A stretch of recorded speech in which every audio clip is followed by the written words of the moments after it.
Hi, everybody. Nick Blazer here again with Monte Carlo World Backgammon Championship. I might have got those words in the wrong order. The Backgammon World Championship.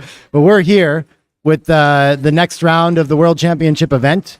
We've got two great Danish players coming up on stream one. Karsten Bradel taking on Benjamin Lund. People in the backgammon community, probably familiar names to y'all. Some top level play that we're going to see for sure. Really excited about this match. I think it's the round of 64. So we still have quite a few wins to go to figure out who our champion's going to be. Playing 2 rounds a day. So the round of 64 and 32 today, and then we'll continue on tomorrow. So this is match 1 at 2 p.m. And next match will be 10 p.m. I'm not sure if we'll have any side events between then. But really excited for this matchup coming up here. What do you got, Tara? Have been corrected, so they all work, so they can access a championship. Oh, cool. Okay, if you were having any trouble yesterday with the bracket links, we've fixed those up, and so links are in the description of this video, so you can go catch up on all the other matchups going on in the room right now, see what's coming up later, what matchups we might have tonight, and just keep an eye on your favorite players, all that kind of stuff, anyone you know from home. But yeah, we got a great match coming up here. Lots of exciting backgammon from yesterday if you want to catch up on that stream too. The last match of the night was really solid play between Victor Ashkenazi and Wilcox Snellings.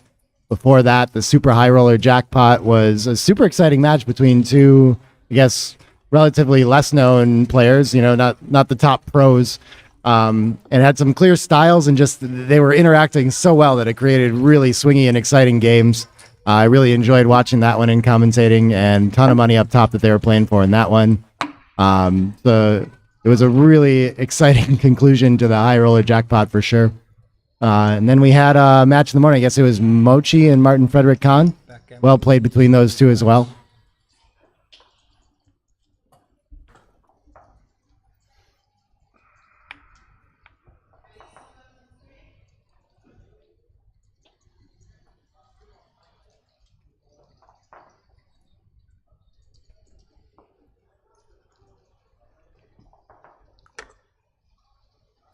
The Danish backgammon scene, of course, one of the strongest in the world. There's just a lot of play there for a relatively small country and area, I guess. Mark Olsen, of course, started up there. I'm pretty sure Sander's Danish too, right? Yeah. But man, just so many of the top names, so many just consistently Grandmaster level players there. They have some of the strongest competitions in the Nordic Open going on in around Denmark as well. The level of play there, just the average of it is Grandmaster is relatively common for the rest of the world. So I think we have 2 more. I'm not 100% certain they're Grandmasters on BMAB, but if they're not, they're close. So again, level of play here should be very great. Very experienced players, very strong knowledge of the game. See if they have any tendencies we can spot as we go on or anything like that. But oh cool, we're getting a nice handshake picture. Or as Alexandra called it, holding hands. Everyone hold hands before the match.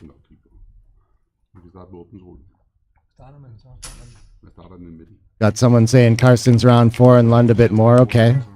So small favorite in Karsten, possibly.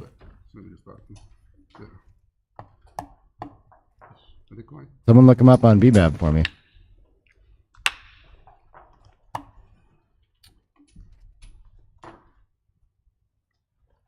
Super nice people, too. I've gotten to see them out at tournaments a few times. 4-2's going to hit. Standard second roll plays.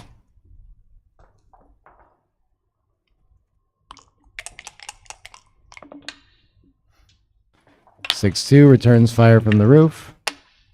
17-point matches in the championship. These have been going nice and long. Lots of backgammon.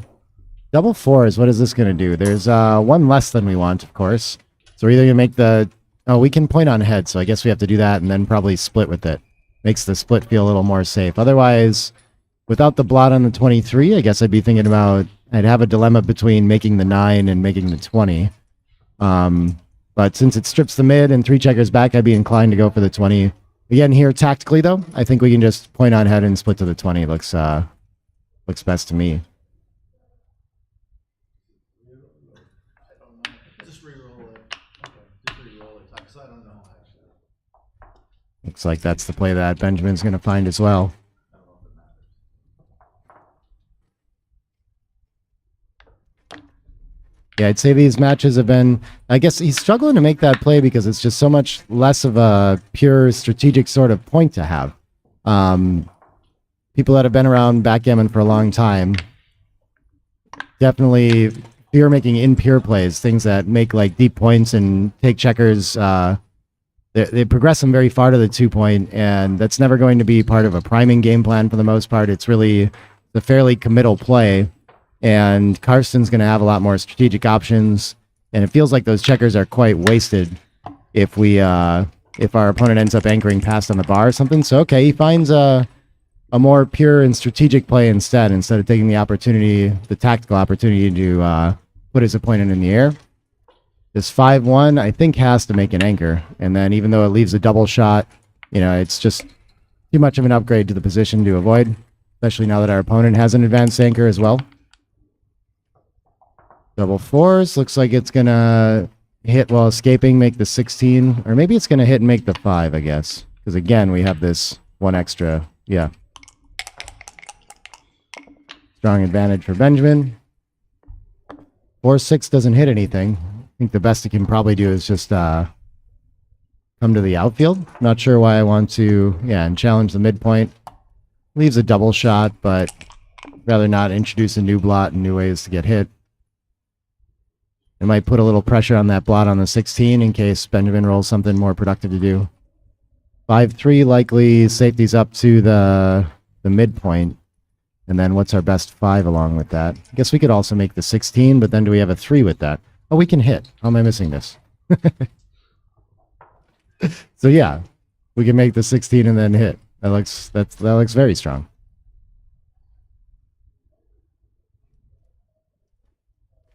Oh, got someone in the chat asking about the second stream. I believe it's not live. It might be today, actually. I'll have to double check on that. But what we've been doing is recording that as though, a regular old stream. And then we have the video files to upload later, which I believe are getting uploaded to the same Backgammon Galaxy webpage. So you can check in overnight for any other matches from the day and see the second stream matches that way. I think on the second stream right now we have Jonas Seawald, and I forget his opponent.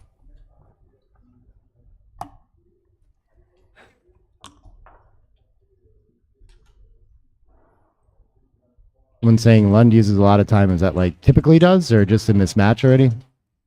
Okay, hits. Karsten comes back out to the 16, and Benjamin stops to think about the cube. Threats for sure, but they're a little bit weak with only a 2-point board and an anchor. Karsten's going to have play for a little time, even if he gets hit here.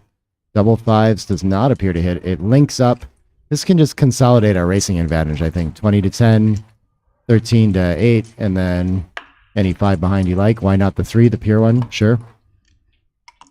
And now with threats of clearing the 16 safely with a set or something like this, I think Benjamin's going to have a cube. And the contact's actually not quite clear with the bar point anchor. Since it doesn't hold a midpoint, it's not as strong as contact as usual. So Karsten might have to respect this race a little more than we usually would in a game like this. And yeah, we can see whatever play he makes, he's going to end up passing the cube. So we can agree to play legal move, and you can interrupt whenever you like. Not sure what the discussion is here. You can stop us if we. They're sorting something out with the clock is paused. You just say stop illegal move, and we fix it. Oh, cool. We do have the second stream up with Bill Riles on commentary. Okay. As always.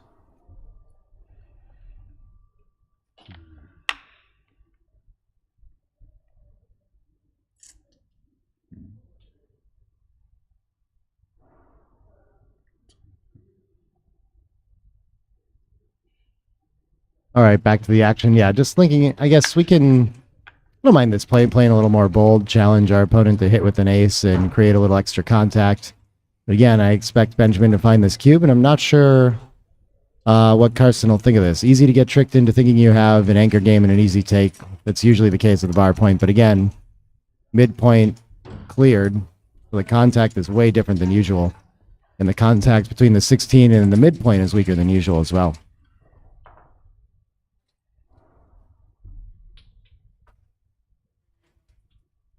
Ooh, Denmark with 14 Grandmasters I'm seeing in the chat, including the 2 players here. Yeah, that's really impressive stuff.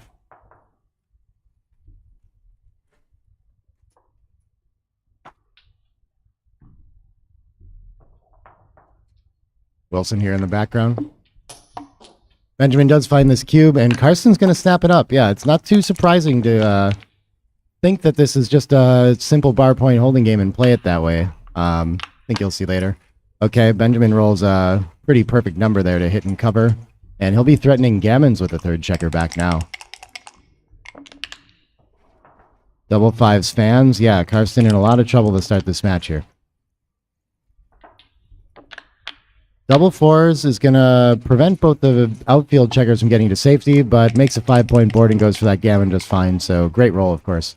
1-6. Wow, what a nice shot to link up with the bar point anchor and save all those gammons. And now Carson ends up with pretty decent contact with those 2 outfield blots. From this position, I think he'd be happy to take. It's hard to get those 2 blots home to safety on the same roll. And so Carson quite likely to get a direct shot. Not much of a board. I guess with against 5-point board against a 1-point board, he'd be dropping this, but the contact looks a lot nicer. I don't see anything stronger than linking up with the 8 here. Reduce blots to 1. Oh, what is this play? 16 to 14, 15 to 10. Why do we want to leave a 2s and an ace? I guess we are more likely to clean both up next roll, and our opponent's contact isn't very scary yet. And Carson already presented with a dilemma. You'd love to hit to try to win this game, but does that just win more gammons with the blotting board? Probably. Probably just needs to make a point first. And thinking about wanting to hit that outfield blot if it doesn't get to safety, he's tempted to make the 4-point leave no blots in board instead of the usual pure play of just making the 5-point. And tactically, I think that makes a lot of sense. We can see XG prefers a little bit to just make the 5-point, not worry about it so much. But Benjamin cleans up anyway. And now Carson down 86 in the race. More than likely is going to be just racing to save the gammon here. Should be a favorite to do so. Okay, delays Benjamin a roll with those double aces from getting in. Helpful. Too hot here to put the guns away, sorry. 2 down, maximizing crossovers and bring turrets home. I guess 18 to 12 is very nice with that 6 to get closer to home, but fine. Prepares for a little bit of the potential for contact by making the bar point. And now we'll just be maximizing checkers into the 6-point.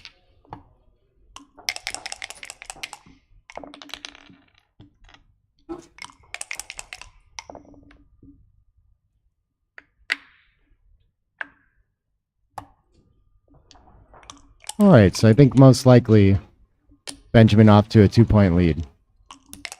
Saying 17-point matches, nice and long. I think the streams have been going probably like at least 2 hours, closer to 3 for most matches. I've had to get used to commentating that long straight, you know, with our typical 7-point matches being an hour to an hour and a half. It's a different game. I think the 6 we want to take 12 to 6 is the better, and we can improve our crossovers from the back by playing 18 to 14, so likely to still have productive 5s, 4s, 3s with that back checker now after advancing. 6 in and 5 around.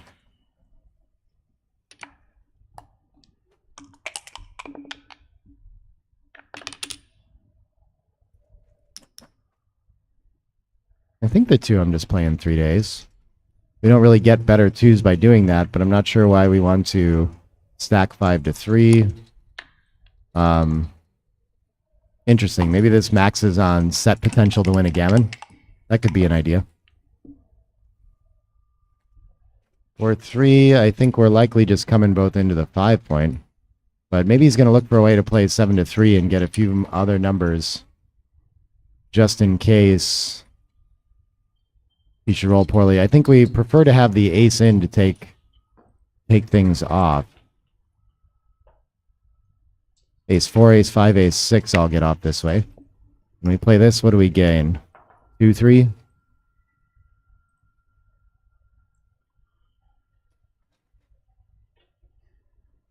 I think it's only 2, 3. Yeah. I'd have to look at dice distribution for sure. And wow, okay. There. Well, sorry. 9, 6, 9, 5, which is the play I was thinking of. The 7 to 3 is small error. 3, 1.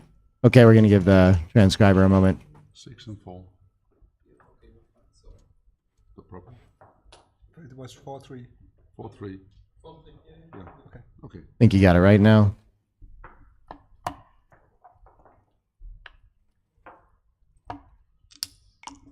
No luck with the set for Benjamin. Pretty clean game so far, other than that confusing cube that Carson got presented with.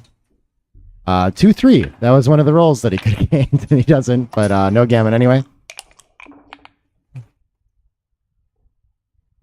And 5 days. Are there winning chances here?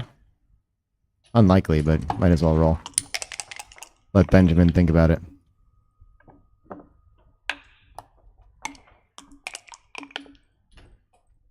Resign. Yep, plays the 3 first and then the 4 off to make sure 2's still play next roll, and Karsten resigns. The 2 points to start.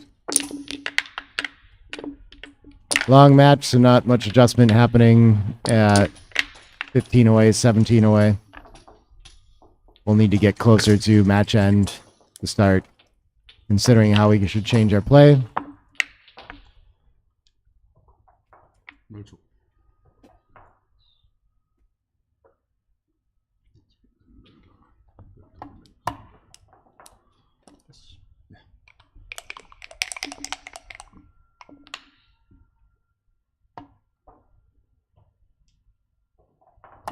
Opening 5-4 for Karsten. Standard split. He follows the rules there, okay. 6-1, gonna make the points.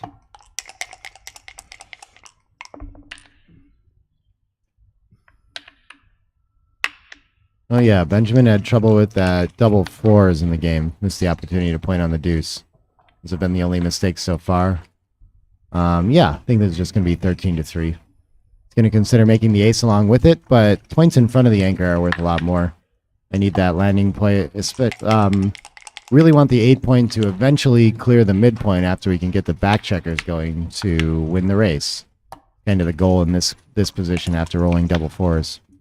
So he should be reaching for the back checkers, but not much of an opportunity with the 6 up. We might need to play safe instead. Now I think the 7 or 8 is going to go most likely. I don't see... I mean, we can't let go of the midpoint with 2 checkers back. Still need that connection. I don't see us volunteering to allow us to split instead, especially when it's just a minor split that doesn't see the light. But yeah, it's actually pretty close to play 13-7 and split with the ace. The 8-2, tactically slightly worse for some reason. I guess your opponent can get stuck on the 7 and leave extra returns and double shots that way. But finds a splitting play. I always thinking a step ahead with strategy. I like that. I like the way that Benjamin thinks about the game, even if it's like caused a small error or 2 so far.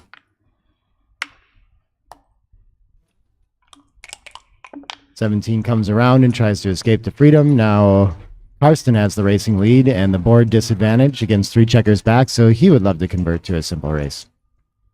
4-2, I think...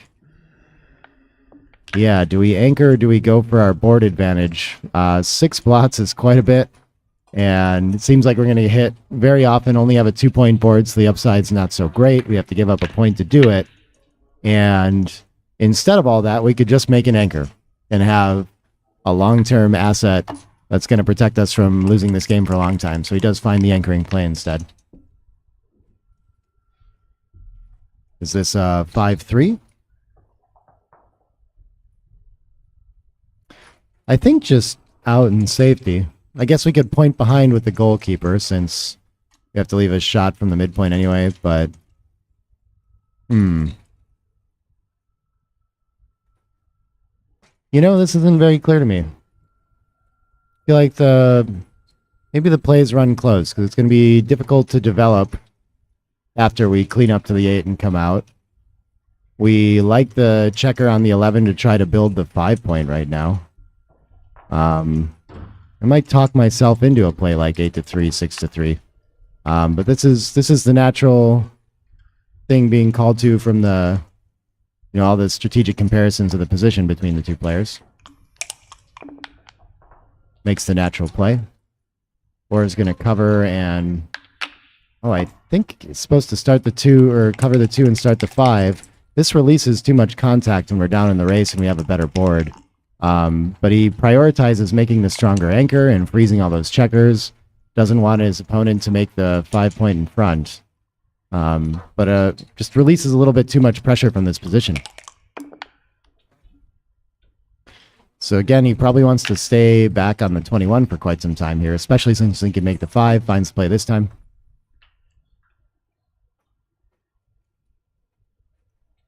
And with a 15 pip lead, Carson's going to consider the cube. Don't think scores impacting too much. He has basically a racing double, which is usually just enough to send in this kind of anchor game, but still a very clear take. And it's so borderline that it's fine to wait as well. Double ones is one of his worst rolls. So I think he's going to be enough worse off after this roll that he's very unlikely to have a cube now. Here I think we're covering the 2 and starting the 4, sure. Keeping maximum contact again. Double 2s is great. It's nice to make another board point. Oh, okay. We'll talk about that in a second. What are the last 2? I guess we're just gonna... Wow, with 4. Yeah, why do we want to leave a shot against that 4-point board? Okay. Feels very strange. We're gonna have a pretty clear cube now. But I was going to say, making another board point against the goalkeeper is nice. But when they're that high up, it actually comes with a little bit of risk as well, since Benjamin can enter deeper and have better contact now. So it kind of goes both ways. I'm not sure how excited he is to make the deuce. Still just barely enough to have a take, but we can see with that extra checker back and the better board, just the extra checker back, he has the worst board. But eventually some gammons can show up in a holding game like this where typically they're not present at all, which affects the cube action a small amount. We'll see what Carson wants to do with this one. He was happy to take last time. I somewhat expect that. Oh no, it's Benjamin's take pass decision this time, so I'm not sure how he reacts to these holding games.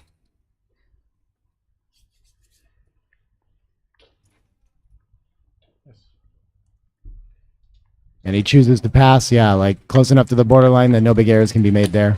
Fine decision. Respects the gammonishness of that position and decides to let it go.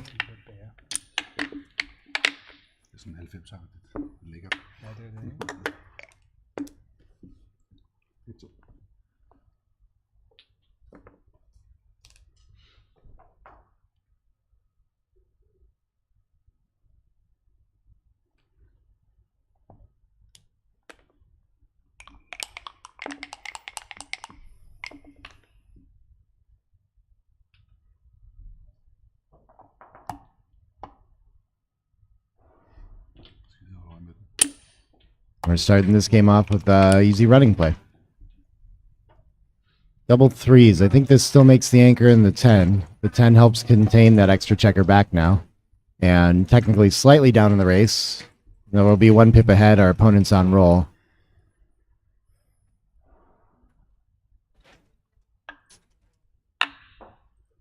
Okay, we got someone else in the chat saying maybe Lund is a slight favorite. 6-4. After escaping the first checker, we're just going to make a bid at full freedom.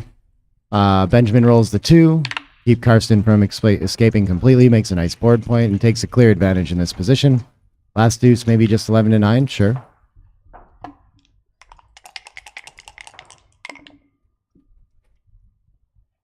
Two, 3. I think we can enter on the 3. I think we'd rather be there than the 23, even though we have a 6 pointed at us, and then come down to the 11 to stay out of direct range would be my idea.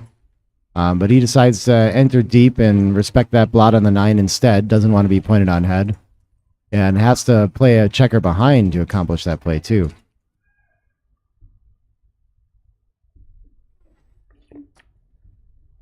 And Benjamin going to consider a cube after that play. Wow. He has the anchor, a small racing lead, the better board. It doesn't look all that threatening to me, though, but 11 checkers in the zone. I guess if he makes the 5 point, Karsten could really have a hard time taking this cube, so sure. That's a tough one for me to find, but well-found cube. Nice early double. 6-1, probably going to make the bar point? Even though it risks a shot on the midpoint, it contains that 23-point checker so well. And our opponent has to cover with a 3 or a 5 when they hit to not risk sending another checker back. Everything else is just quiet. I guess we could make the 9, just break the 10. That's a reasonable option as well. A nice, safe alternative.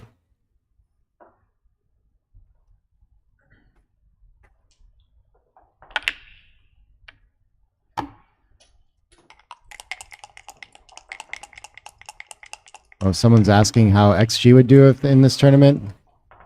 If it was allowed to play. I don't know. Slightly better than Mochi, but not that good. We were discussing whether or not 20-1 is fair, and I think I didn't read it completely, but Jim Pasco sent me some good math on that. But yeah, people's expectation of how often the best player should win a backgammon tournament is like pretty out of proportion in general. They don't win very often.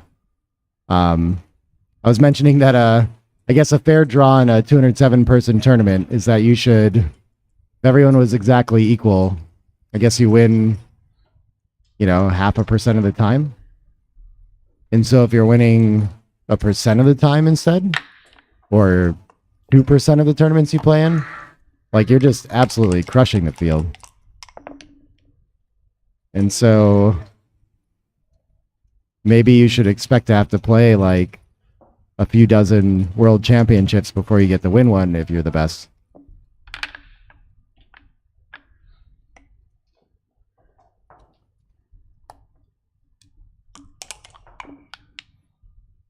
Yeah, how much more often is XG winning a match than Mochi? Depends on the match length a little bit.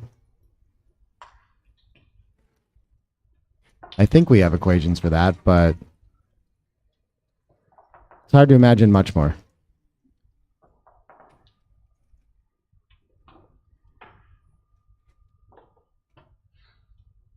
I know people have written on that, but I'm not sure really how they determine their answers. I would trust Mochi's like raw data of playing against XG more than the charts that I've seen about how PR correlates to match winning.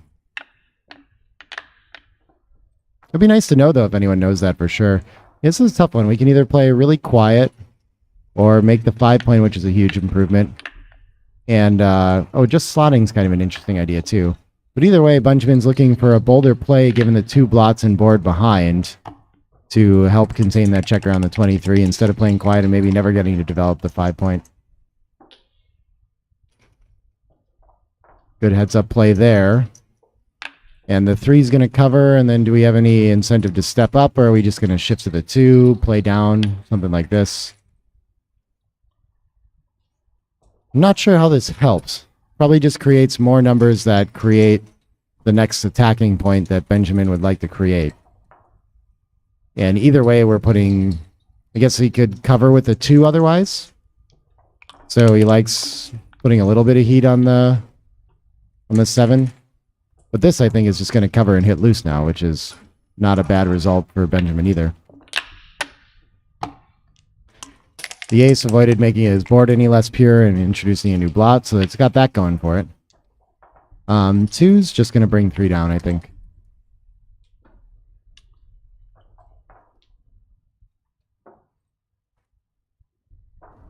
Yeah, so people in the chat saying XG versus 7 PR player wins 68%. How do you know that?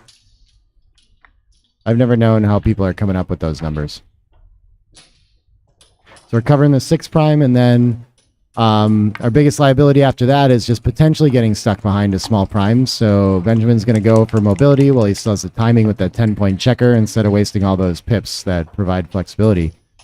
4-1, I think, needs to still make a bid at containing those 2 checkers. So even though we risk having another checker sent behind the prime, well, sometimes we can anchor with it, and sometimes it'll give Benjamin trouble escaping our structure and we can win. So we just have to try.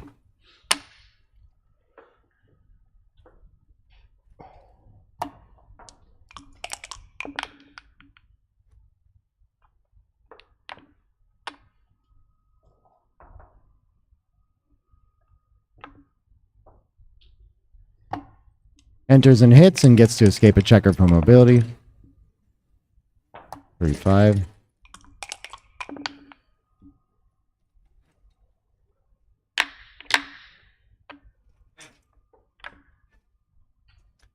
Three hits and 2 steps up. Okay, so now we've got 3 checkers back. Karsten under pressure to lose quite a few gammons in this position now.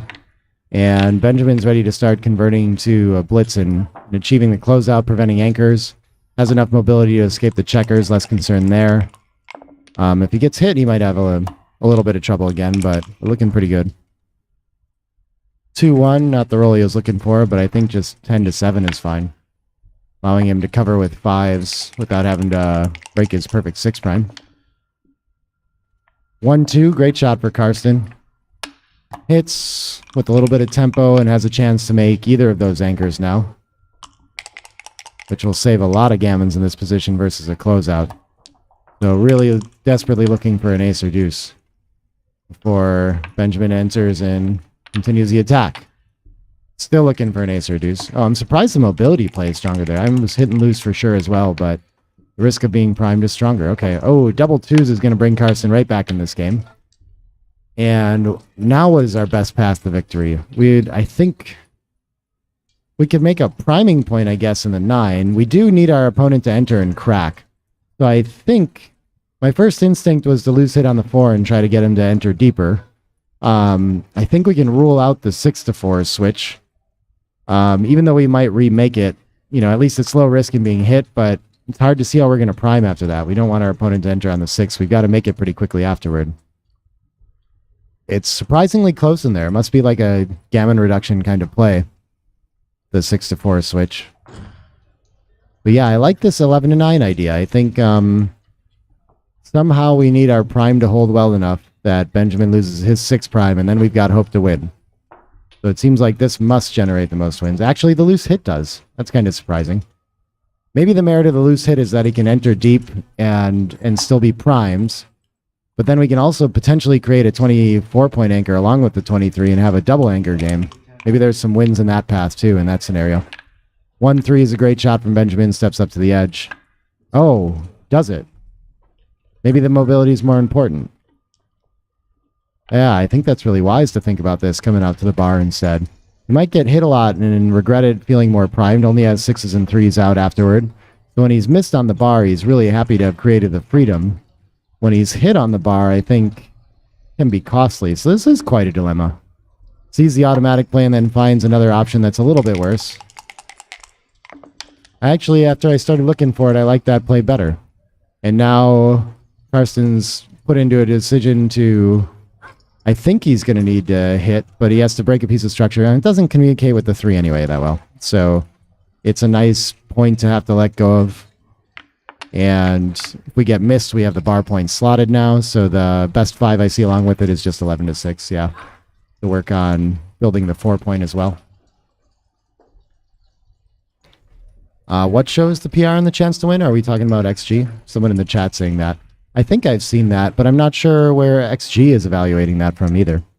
So maybe it's a Xavier question to understand where his formulas come from, what that correlation is.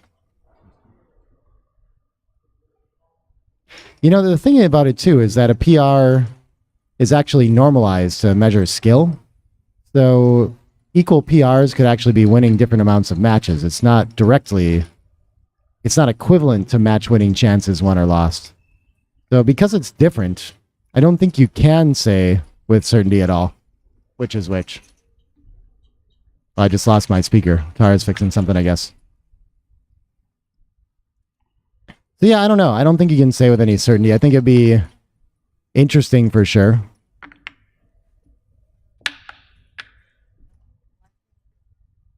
Hmm, Then we'll bring for sure.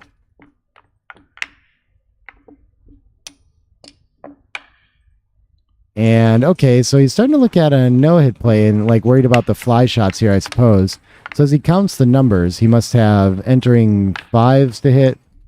It's just entering fives and sixes. Yeah, that must be a lot of numbers, and he realizes that hurts a lot. But the fan works out pretty well. 4 or bar point, very nice here. Ooh, does neither. I think for lack of other options, he's going to be forced to point on the 2.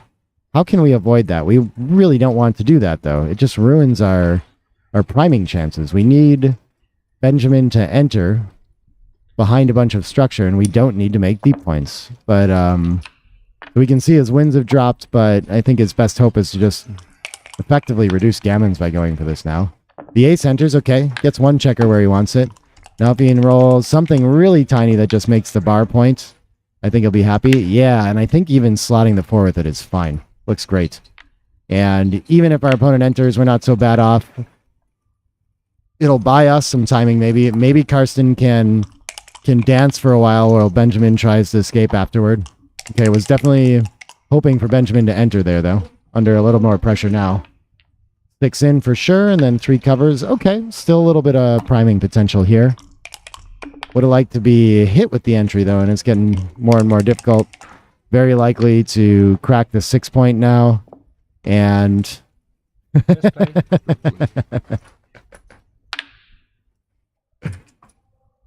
asks Benjamin for a little bit of help. Benjamin won't give it. Yeah, I think we have to clear from the rear. He's trying to come up with some way to keep more of a prime in front that would allow Benjamin to crack, but he's cracked, so the hopes are just a little bit over for Karsten.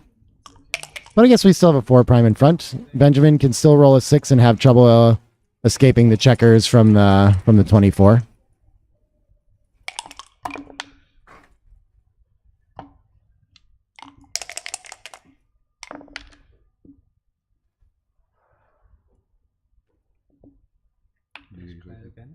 He tries again. Benjamin's still not having it. You are forced to play both numbers if you can. Okay. You should be able to hang on to this 3 prime for a little while now. We'll see, though. Still hasn't rolled an ace to step up from 24 to 23 either. I think he would really like to do that. Double 4s. Okay. It's going to get Benjamin out of trouble. Does he want to keep one of the checkers back on for 3s to pick up more and send him back? Yeah, why not? Not too worried about that. Timing, especially now that he's got the freedom with 1 checker. May need to be prepared to attack on the ace should this 3 happen. So getting to the 6 was a little more valuable. But okay. And he's going to fan on the 3-point board. No big deal, though. Can always enter deeper. He's just looking for opportunities to pick up more checkers. If he misses them, he's still in a dominating position in the game.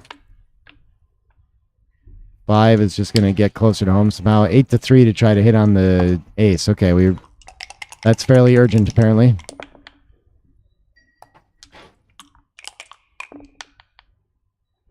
Six, 4. Do we break our prime to do it? I don't think there's a lot of risk in it. Our opponent's going to end up with an anchor a lot more often if we let them. Yeah, and we should play 7 to ace there. It's fairly small, but okay. Your opponent's crashed down to a 3-point board or worse like this. You can make some pretty bold plays. And Karsten's not even going to think about making both anchors. He realizes that he just wants to be able to run a checker out whenever Benjamin's prime finally cracks to try to save some gammons. He's going to look at the other option. This would be nice if we had more time to keep a board and would win a lot, reduce our opponent's ability to bear in effectively, but yeah, just no front side to really do anything with that contact, so better just reinforce the point so you don't lose it later.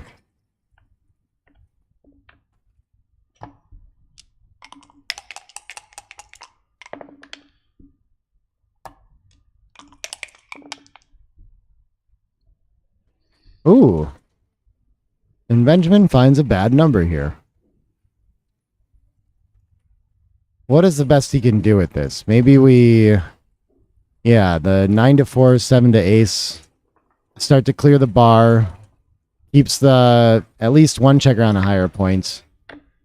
Yeah, otherwise we're playing him both to the deuce and making a stack of 5 there. That looks awkward and still might have problems clearing the bars. So, first small opportunity for Karsten.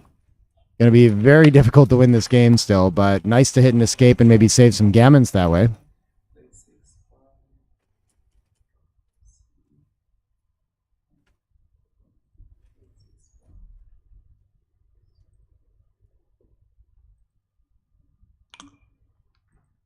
Jeg fastholder min 5-3. 5-3.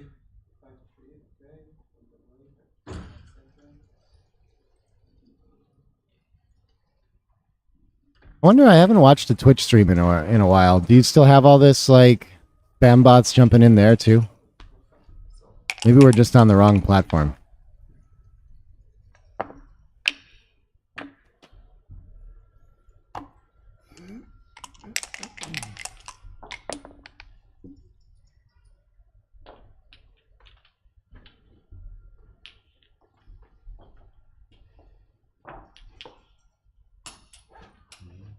Benjamin enters and cleans up the blot. And Karsten has a 2-1, focusing on containment however he can. Best way to do that is to stay way back. 11 pips away, apparently. Yeah, that makes some sense. Somewhat connected to maybe a 5-3 will allow him to link up and make an outfield point, something like this. Fours are hitting. 6-2 gets past. And Karsten looking for his next 5.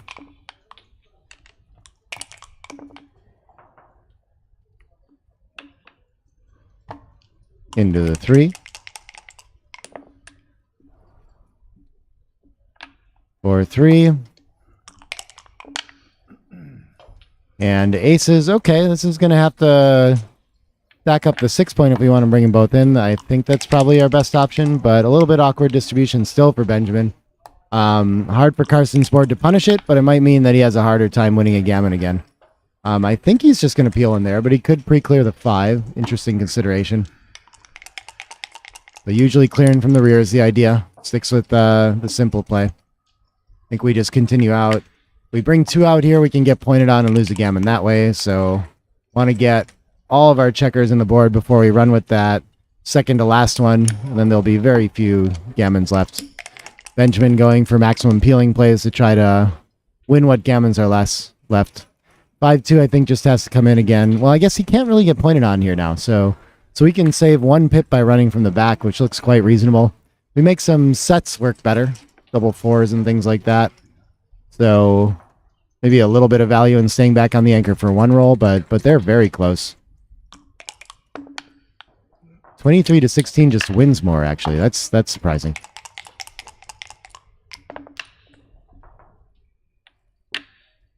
Five, 2, okay. Just going to continue from the rear. And Benjamin a favorite to win a gammon in this game on a 2 cube. Again. Considers the double shot, chooses the single shot. Quite reasonable. Like to have the players having fun with each other. This 6-3 is just going to, save more pips come around. Simple plays.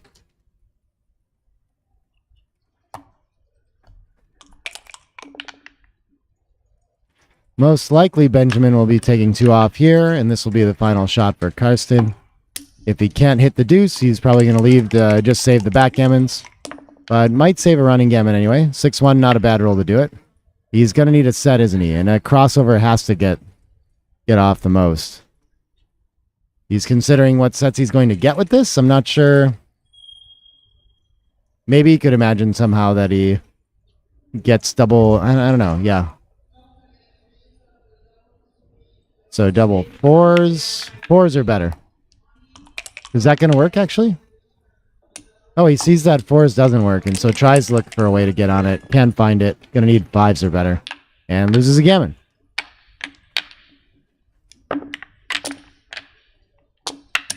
And now an 11 away, 16 away lead. Maybe some small cube adjustment here, but again, long match, still not too much. It is a long ride to home from here still. Well, cool. It's interesting that Terry Peterson has some actual data on his site about players and the PRs they're playing and how often they win against spots. I think what you're sharing there about 32% winning chances in a 7-point match, that seems lower than XG's estimate. Am I right about that, or does that match? Are you saying that it confirms XG results or that it's different? I'm quite curious about that. One hits. Usually when we hit from the 8, we like to reinforce from the 9, but this 4 I've seen sometimes splits and stuff. Could be a match lead thing Ryan was suggesting yesterday. 2 I think is going to hit on the bar. 2-5. Had the option of hitting on the offensive 5 as well. And Benjamin's going to end up with an anchor and hitting again. More checkers back, but has a defensive asset to deal with that. Carson's going to send another one back, I think. Well, against 7 in the zone, we don't need an anchor as much, so it's nice to hit on the bar. Fourth checker back isn't that different than the third, but we don't have much of a lead if we just anchor up, so go for some sort of escaping and checkers back play. Ruin Benjamin's position a little more. 4-1, yeah, it's tough to consider breaking the 8-point to hit here and giving up one of the few pieces of structure we have. So I would be more likely to find this 6-5 slotting play. Just thinking I have an anchor and many checkers back and a huge racing deficit anyway. What do I care if I get another checker hit with tempo right here? It's not going to do so much to fully escape Karsten's back checkers, so looks nice to me. I mean, I guess the merit of breaking the 8 to hit is just that you hit. While your opponent has a blot in the outfield, they're not going to make points, but looks strange. I'm not sure how you find that play. 2-1 looks like you can just cover and make a piece of structure. I'm not sure what play B would be here. He's going to go for the tempo hit because he doesn't want his opponent to easily make the 5-point. His idea. What's your ace with it? Sure, 10-9 makes some sense. I'd rather be there than put my back checker on the 23, but in overplay, I think we can just, having a point's much nicer than hitting loose in general. I think that's a Michi principle. And Benjamin gets to enter and cover anyway. The tempo doesn't work, but it's not punished either. Might end up getting him a point. And looks like it does.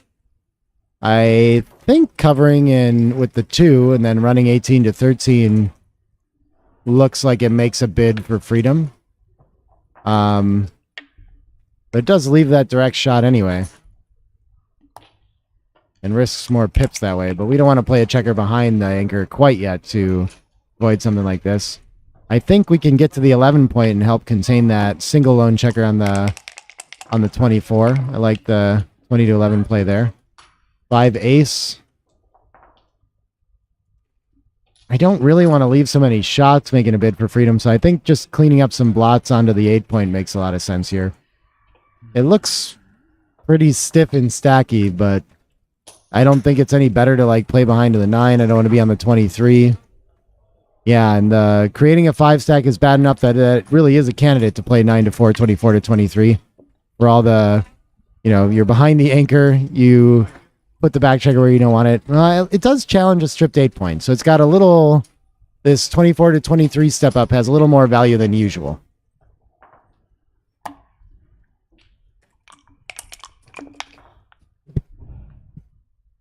Typically, it's just not where you want to be. Okay, 5-4 doesn't do too much. Probably 2 down and just focus on building.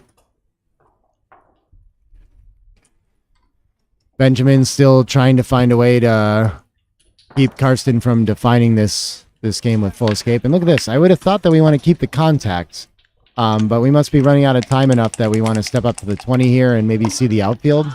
Okay, we do want to hit in the outfield without breaking the anchor. That makes some sense. 6-3. 6-3 can play. Again, just leading in the race, he wants to find some safe play. So if he plays down to the midpoint, I think he wants to lift it to the 4. That does look better than taking all our spares off the 8 and 6 and playing behind the anchor. Howdy, Eric.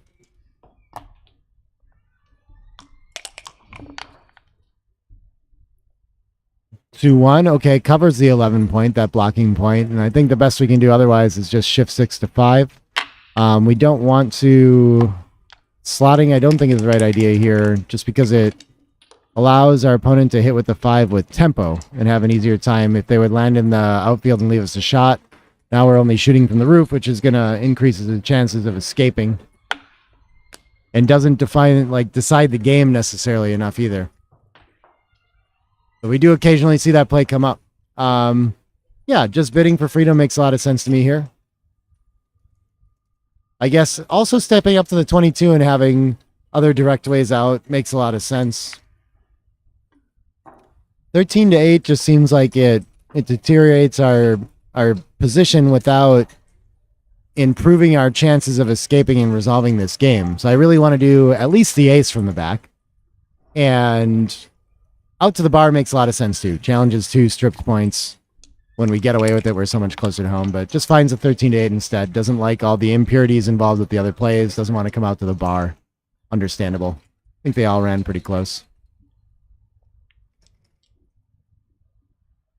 2-1's a bit awkward. It's hard when you're trailing to do something like stack up the 5. Slotting the 4 looks a little nicer than slotting the bar point because our opponent's not necessarily going to escape with tempo when they hit. They might still be stuck on the 4 point after they hit. So I'm kind of like an 8 to 6, 5 to 4 to make a bid at something productive here. Everything else just breaks a point or okay. And so XG says that's a little too big, 8 to 6, and wants to spread out 11 to 10. That's going to leave a 5-3 and a 5-4 that we don't like, but it's less shots than on the 4 point at least. Interesting. This is a tough one to me. I really like keeping that piece of structure. But Benjamin finds best play. Okay. Nice heads up stuff there. Decides the 11 point's the one to go right now. It does make more builders for the bar point, which might be nice to have, and a nice builder for the 4 point actually on the 10 now too. 4-2. No, 4-3. Okay. Can't do anything about the back checker. So one more checker on the 6 point. Running out of time quickly. 5-3 is not the roll we are looking for. But I think, once again, instead of deteriorating anything, I think 20 to 15 is going to feel mandatory. And then, sure, put a spare on the 8. Create more builders. That looks like a nice play. Challenges a stripped midpoint. 2-4, another whiff for Karsten. But it makes the deuce point, sure. Prepares for the likely contact and trying to escape that last checker. And Benjamin doesn't seem able to... Well, he can make the bar point. He's still down in the race. He's got to figure that out quickly. That's going to affect his strategy quite a bit here, whether he wants to...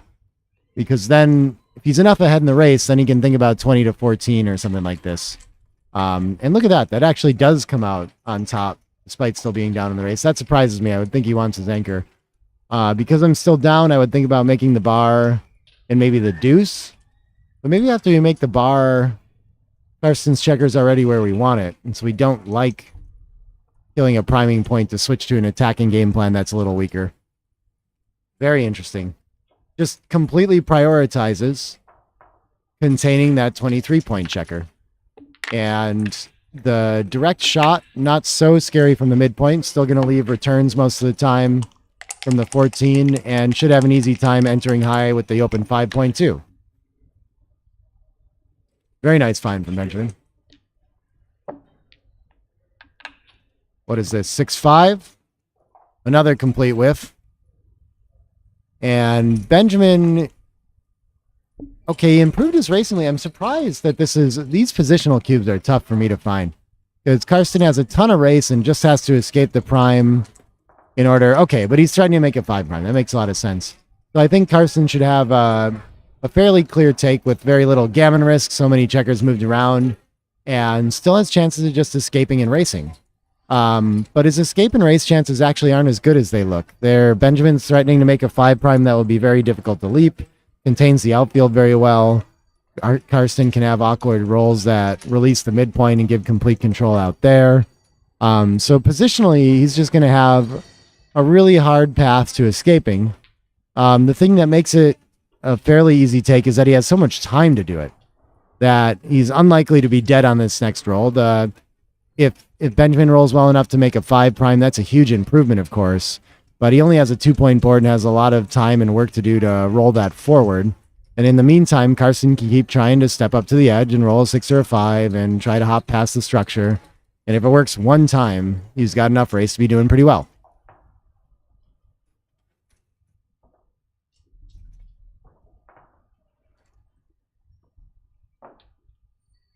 Someone asking about the tournament structure. If second chance after a loss can still win the tournament, and it can indeed. It's I think you have 2 lives in this tournament before you're knocked out completely. 6-1 could also make the back, but I think making the 4 is going to be better.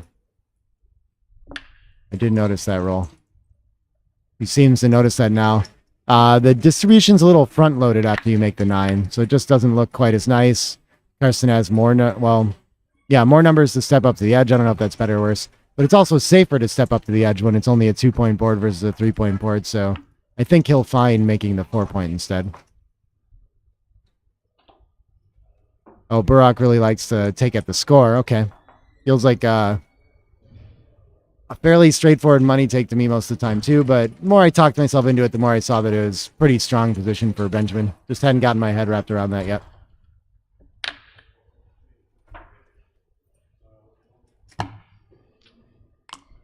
I don't think at 0-0 was a pass. It looked like 75% wins and like a gammon deficit of 4% or something like that.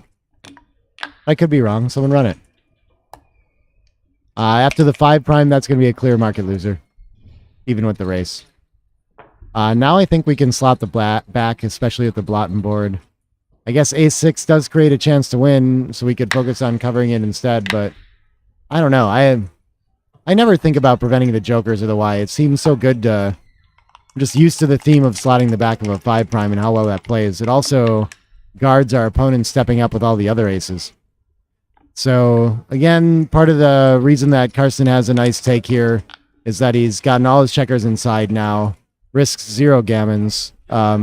Still got some chances to play for a win. 6-2. Are we stuck lifting the blot to the 7? For lack of other options? And then we could still play... we can't get double coverage on the outfield no matter what, so maybe not. Maybe it's better to be there. Maybe we just play 12-4.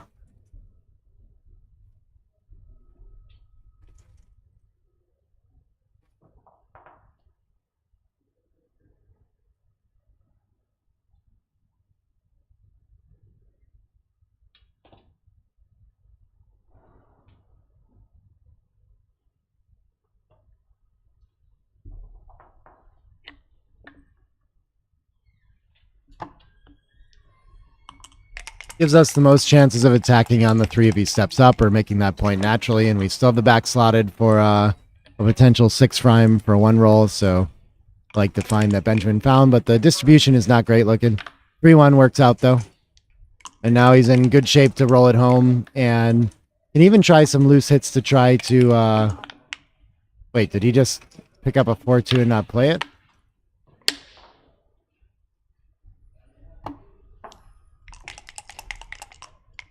I must have just missed it. I don't know. But yeah, I think Benjamin would like to wait a roll or 2 to cover and try to pick up that loose blot on the 3-point.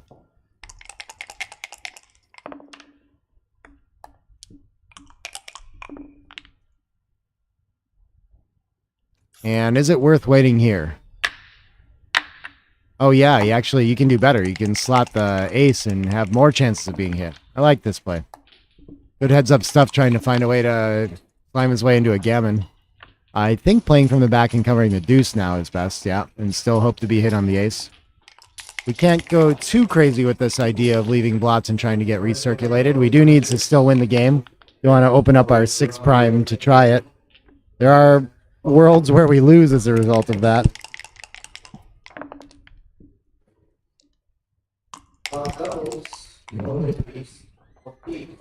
And finally gets his wish, but Carson's going to get to pick up the blot with it. And so Benjamin ideally would fan a little bit or something like this. 6-3 is just going to come around and wait for another blot to get exposed. Unlikely to happen before Benjamin has to close Carson out, though. Nice roll for Karsten to avoid exposing blots. Benjamin will be happy to hit loose with the deuce, especially to fix that distribution. Doesn't like having deep checkers on his prime. 3-2, okay. Well, that's one whole step closer to shaking a checker loose. So 5-1. Yep, no completely safe loose hitting plays. So he has to just play in and give his opponent an opportunity to crack again. No luck. 6-4 is going to close the board. And we're well under 5% gammons. Would be very unlikely. A few shot levers right off the bat here. Finds one. Once again, Karsten could hit and still have a lot of trouble winning with such a weak board, but it's something.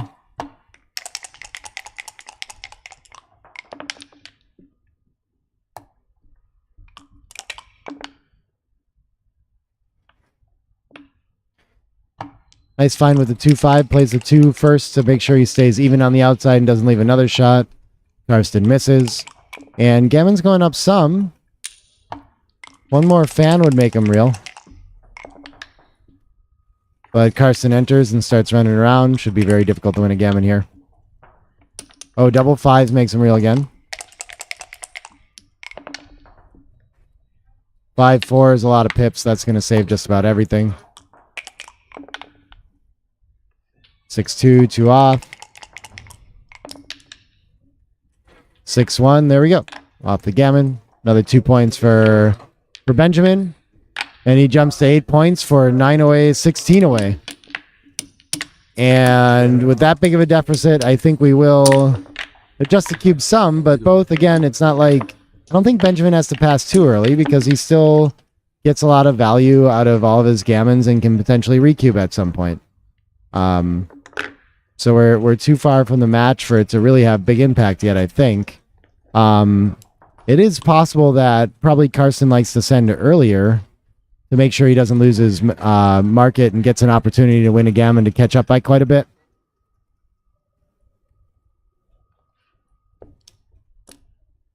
I'd have to run some positions to be sure. I'm not sure I've ever specifically studied 9 away, 16 away.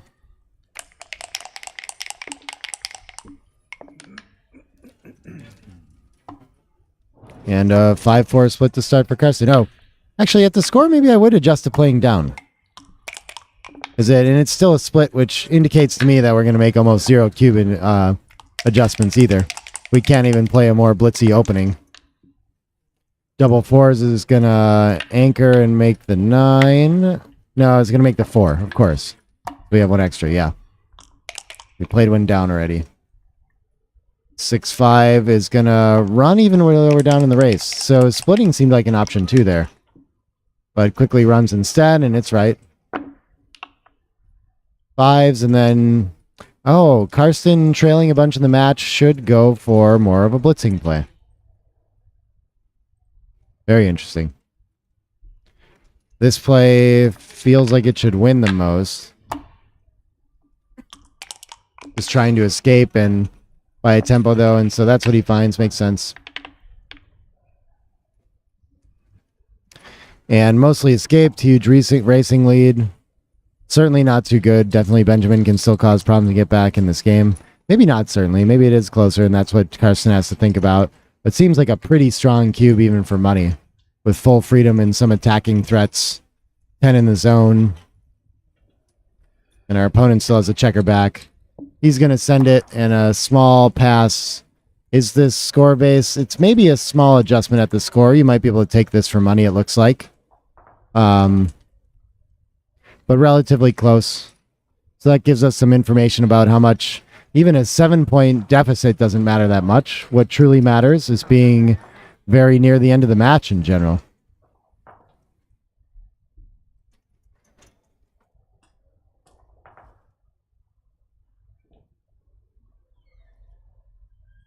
Benjamin's going to give it some thought, try to decide what this is for money and what he'd do there.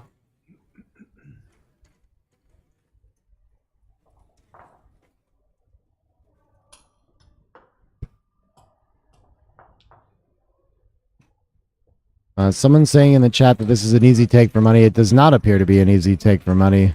I think it's pretty close to the borderline. if those winning chances and gammon chances apply at a normal score as well, which they likely do.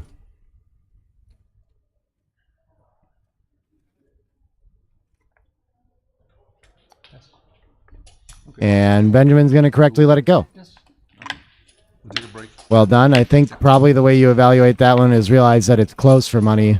So with the giant lead, we can be a little more conservative, but that's about all the adjustments we're going to make at a score like that so far from the end of the match is to let the match score or lead help us decide how to decide some borderline kind of situation. If it's close, maybe we can adjust a little bit. It looks like our players are going to take a short break here. Okay.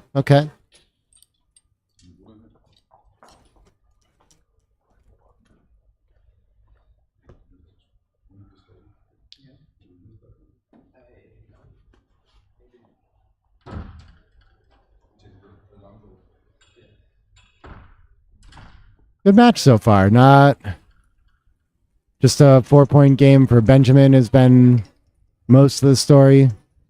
And otherwise, I guess he's won a couple 2-point games too. I think Karsten's 2 points has only come from double passes. I don't think he's been missing cubes or anything. Not a lot he can do. Sometimes you just skate past your market and claim, and that's the best you've got. But a lot of time for the dice to come back around.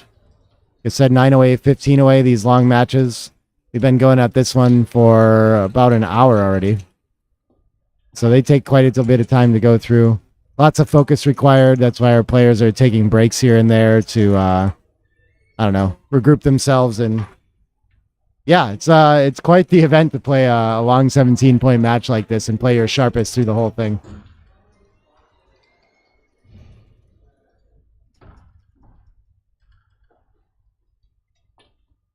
What else we got going on? We're playing on that Monte Carlo Grand Prix board that you can check out in the Galaxy store. Really cool looking stuff. I love it. In person, it looks just really nice, really high quality too. They've got the Tempest clock stand that they're using there as well. Keep track of the time. Take your own cell phone and plant it in that clock, and then it comes with a custom application that does nice score setting and uses the gyroscope in the phone to recognize when it's tilted one way or the other and recognize whose turn it's on. So clever little solution to still get the physicality of the plunger push on both sides and make use of the more convenient, clock interface to set it, not have to bring a bunch of batteries and such a big piece of hardware. Otherwise, clocks stand a lot lighter on its own, I believe. Yeah, cool little thing that Galaxy Store just released recently. I think we have those scoreboards for sale here on site, maybe in the shop as well. Ooh, nice little adjustment to make that clock stand out. I love the checkers on that Monte Carlo Grand Prix board too. They're those matte finish void board checkers. Something that I really haven't seen on many other boards. Really cool look to them.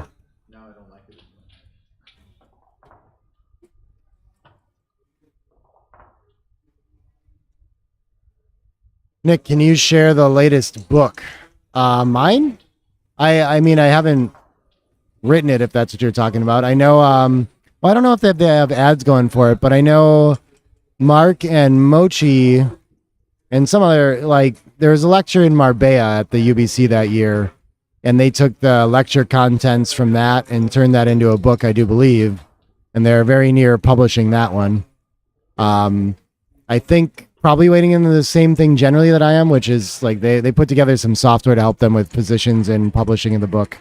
So that's in relatively final stages, whatever that means, with Galaxy and all the projects going on there. Oh, someone's running a book with favorites, that kind of book. I haven't heard about that. That sounds awesome. I want to see about that. Sander is the favorite because Mochi faces tougher opposition. So I guess with knowledge of the bracket, we get to look through and find out that way. That's cool stuff. What's up? Yeah, doing the place. Yeah. On the one hand, it's nice for you to talk also. But the players could see it. And they don't have really can affect them with something. That's what matters. Yeah, not really dropping. Sometimes it's 10 minutes. And also, usually on time, I gotta be late.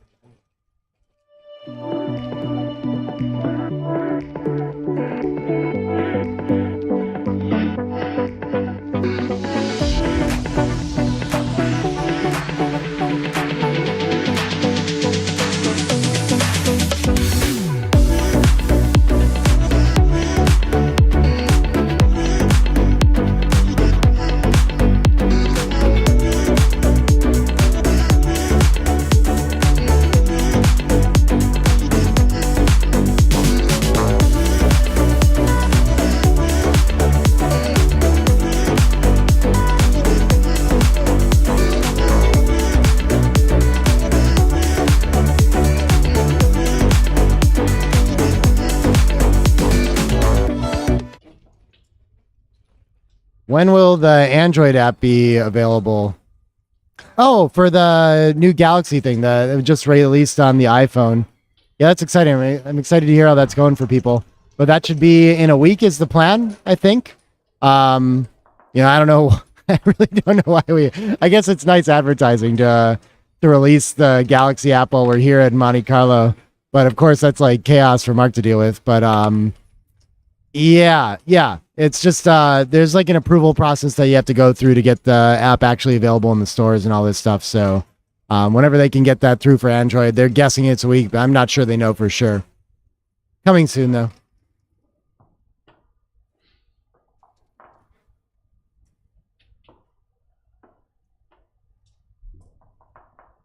What else? The verdict, is that a question or are you telling me something? I actually did a lecture on something like that at the tournament here. And I'm working on a book where I talk about the basics of how a match play is different from money play. And that it does have everything to do with match equity changes and, how much you gain in match equity, which is different than it means that 1 point is not worth 1 point the way it is in money play. But all the calculation that you have to do to figure out what your take point is technically in last or in a last roll sense, I find that doesn't actually help me anyway make decisions over the board almost ever. And I'm using more practical rules of thumbs and adjustments. And so the same way I'm talking in this stream about the biggest effect being proximity to match end. That's how I end up explaining like a 7-point match in the book that I wrote and things like that too. So we see huge match play adjustments when it scores like 4-away, 3-away, 4-away, 2-away, and 3-away, 2-away. And we see huge adjustments when a recube would take us into a similar scenario, completing the match or making a gammon win the match, something like this. But when we're 9-away, 15-away, until we get to like a 4-cube or an 8-cube, we're not getting to something particularly relevant, and so it has very little impact. And the magnitude of that change is going to keep being sort of like exponentially smaller as we get away, because now it's possible that it will impact it if we get to a 4-cube, but it doesn't happen too often. But that's still something to account for on your initial cube, but it's a less likely scenario, and so it only impacts your decision a small amount.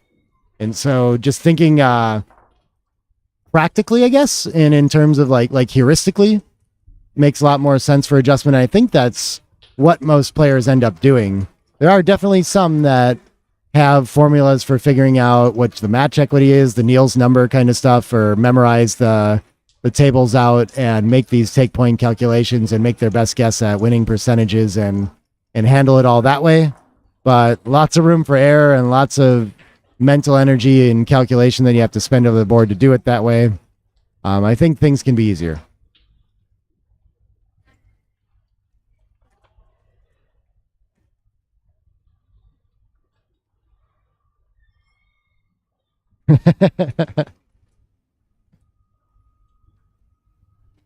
Am I able to give the live score of DDA's game? I don't have that available. I could run around the room and see if I could find him. I'm really not sure, though. I don't want to miss any of this match, though. I'd rather talk to you guys. I feel bad leaving, like, just dead time on the stream. Ask more questions. If I hear from someone, I'll let you know.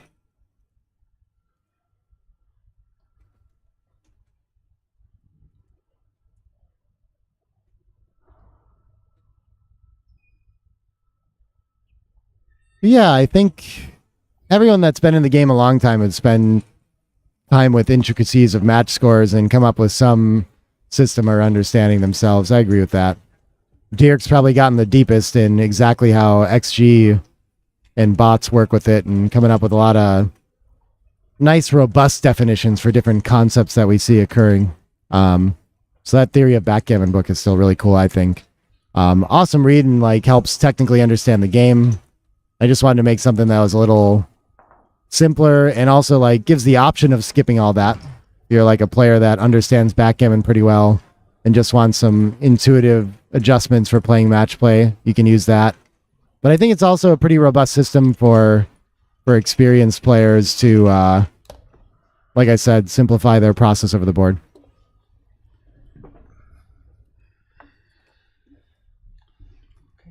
Alles gut. Yeah, the value of gammons can change a lot in a 7-point match. They can change even more further out. I was just thinking about this. Do the math on what the gammon value on a 4 cube is at 3 away, 8 away.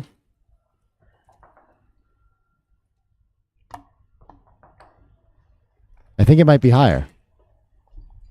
Higher than 1. Higher than the 4 away, 2 away turn cube. So all kinds of outrageous stuff can happen. I'm sure there's... You can just double that and get further out and have another example.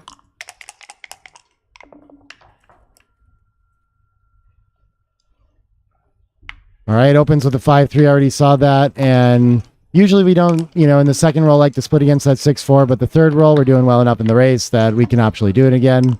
Gets pointed on though, unfortunately.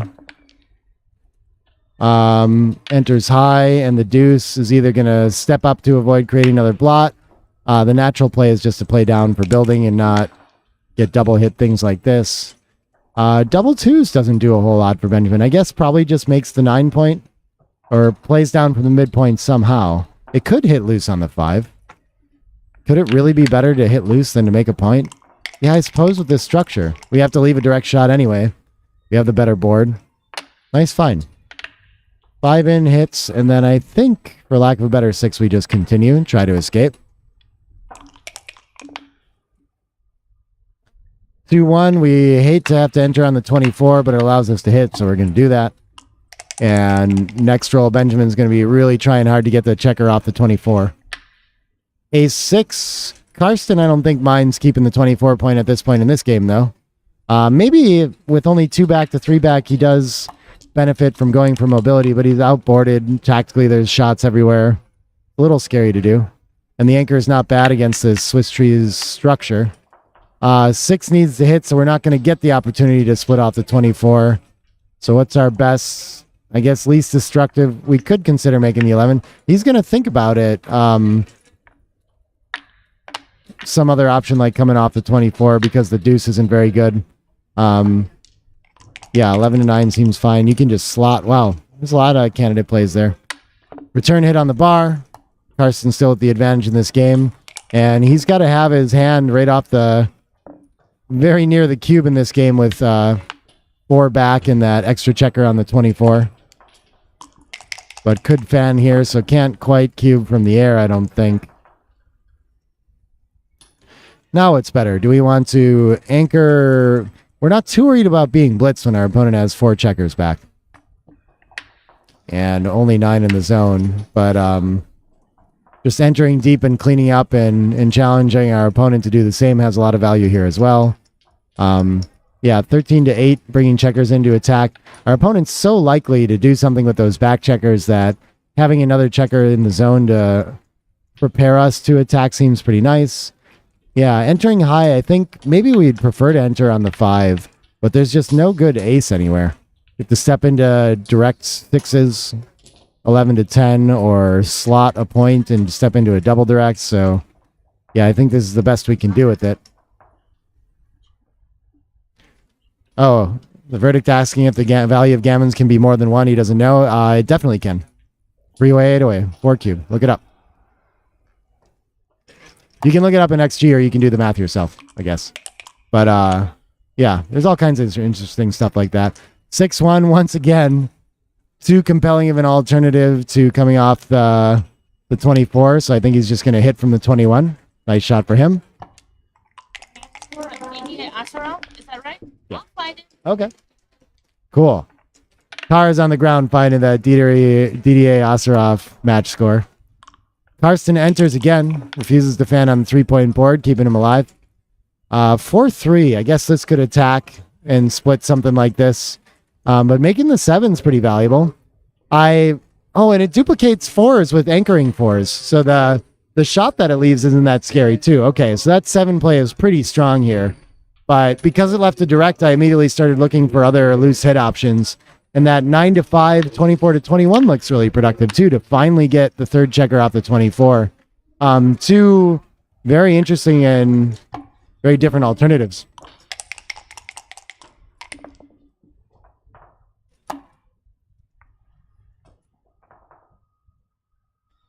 Two, 4 fans. Okay, finally, Benjamin ends up in the driver's seat in this game somehow. Maybe fearing cubes with so many checkers back against Karsten for quite a while. Leading quite a bit in the match. Again, not going to change things too much, but I think I would be inclined to send this still. Okay, and he waits a roll, and we're like right at the take pass borderline for money, but still not quite a cube at the score. Interesting. Okay, that's a sizable adjustment.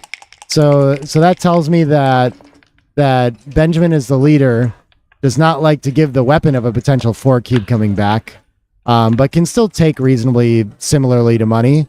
And Karsten might send a little earlier, but not too different as a result.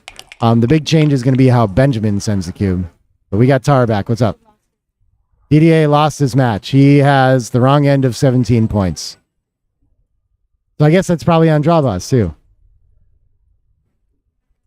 Okay, 4-3. Doesn't even think about the cube after what occurred? Did Carson improve somehow? Oh, right. He made the 5-point, I think. Yep. That's a big improvement. 4-3. The 4 must come around. Unless we want to link up in the outfield somehow. I don't see a reason to leave the anchor. So the 4 must come around, 14-10. Leaving 7s and 9s in the outfield. And then our best 3 after that. The loose hit, I'm not sure I would find. I'm not sure. What does this buy us? It prevents our opponent from just running from freedom or rolling a 2 to improve their anchor without a direct cover. Most intuitive to me is just that 24-21 going for mobility with the racing lead. It feels like this must be fairly tactical then in going through rolls, or maybe I'm just underestimating how valuable it is to roll a deuce and step up 24-22 strategically. Yeah, the 6-3 is doesn't look so essential to me though, but Benjamin sees it and finds that. Well played. Not sure who DDA was playing, but you can find that on the brackets in the links below the video. And the hit works, fans, this is part of it. If this gets him to a fairly clear cube, like the upside, he has to play a little bigger. Very interesting. Okay. I'm not sure how he's thinking about this adjustment, but I'm going to probably remember what I just went through there, where the leader doesn't want to send the cube as aggressively and will wait off a little more, but probably the take side is a little similarly willing.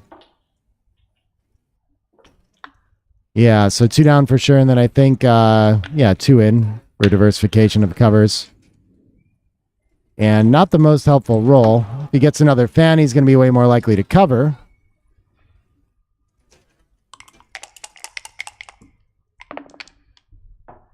And he does, okay. So now if Benjamin was thinking about it last roll, has he changed things enough to ship now? He thinks he has. And look at this, we've almost skated entirely past our market, but Karsten still has a tiny take for the value of sending a recube. This is a difficult one to find. This is a fairly clear money pass.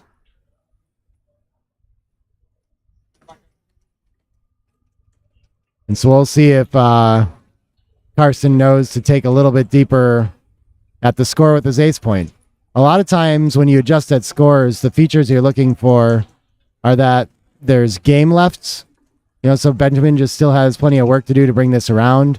and Carsten has the ace point anchor, and so that's going to generate relatively high wins. And so the money threat of this position is the gammons. And so maybe does have something to do with the gammon value, and that it's not high enough to generate a pass. The difference in that 2 points isn't big enough. And the value of being able to potentially recube is much larger for Carsten. But these very difficult score adjustment to make at these awkward 17-point match scores, I think.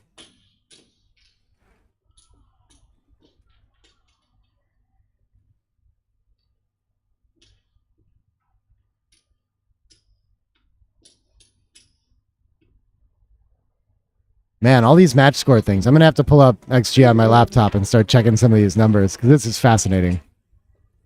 I was so entertained by the match cubes Mochi was finding yesterday against Martin Frederick Kahn, too, making some claims around really good stuff from him. Fun match to watch if you haven't seen it already.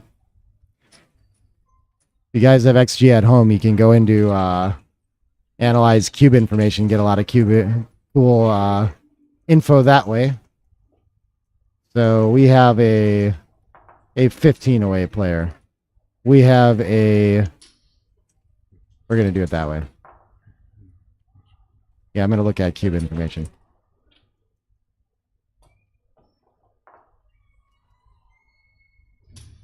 And a 9 away player. And for the trailing player, the take point is relatively normal. And the gammon value on a 2 cube doesn't drop very much.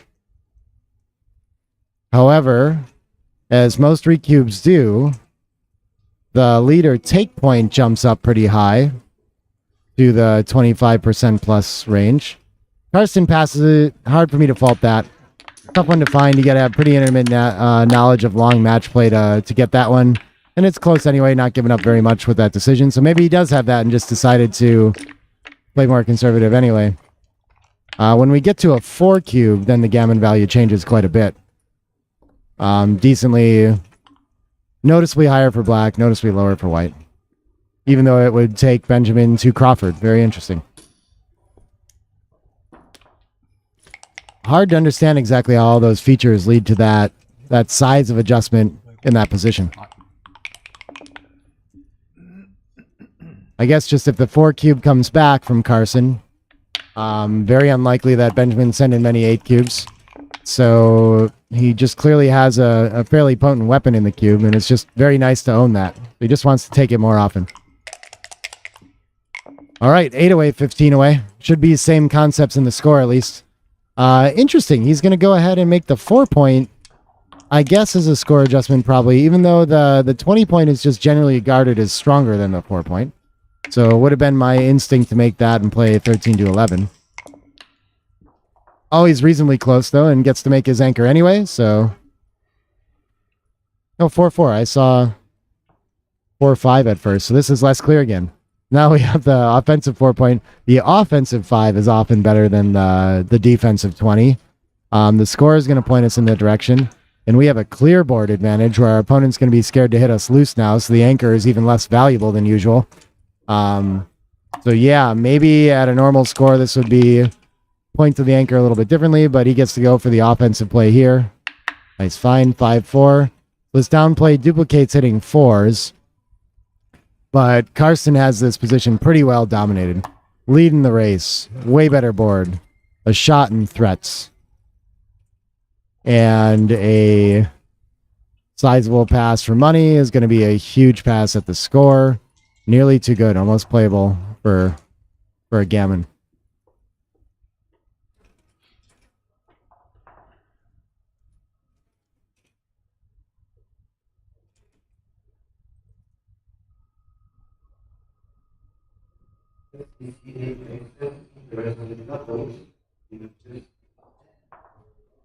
And interesting that even though we're close to too good, we get a snap send from Carsten and a dilemma for Benjamin.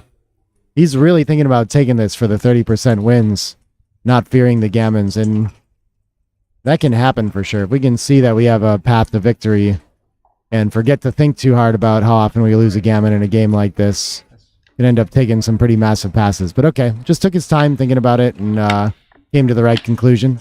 Well played by him.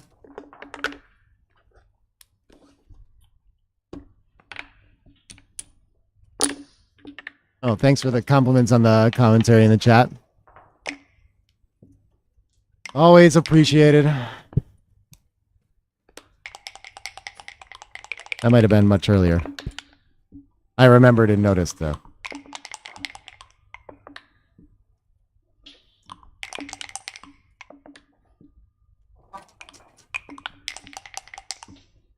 Yeah, both players playing really strong backgammon today.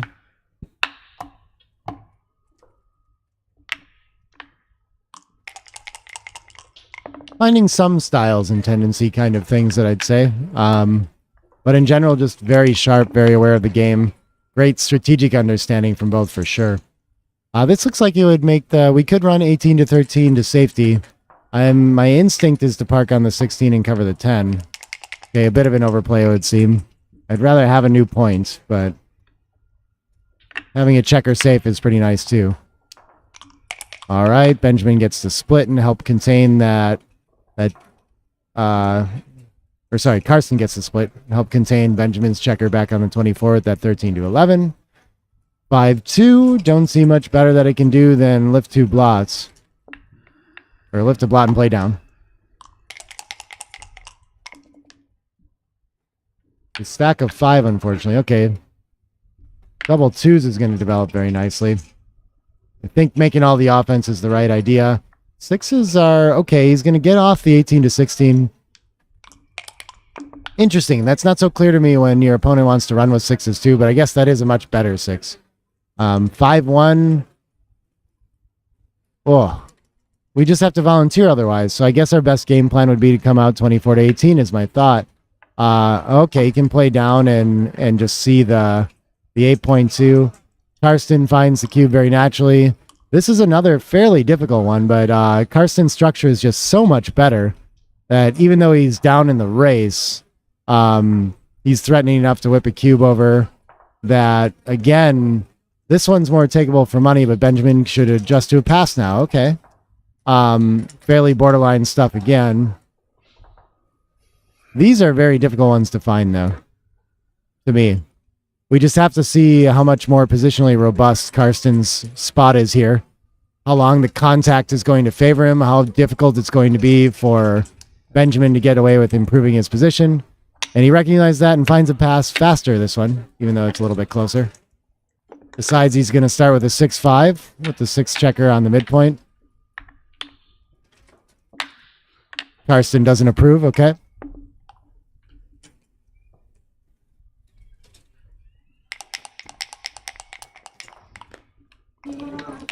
Rebello's already through the round that Karsten and Benjamin are playing. Somehow they agreed to play that match earlier. I don't know how that worked. So he's doing well. Still alive. Still in the hunt. 6-3 hits loose in the opening here.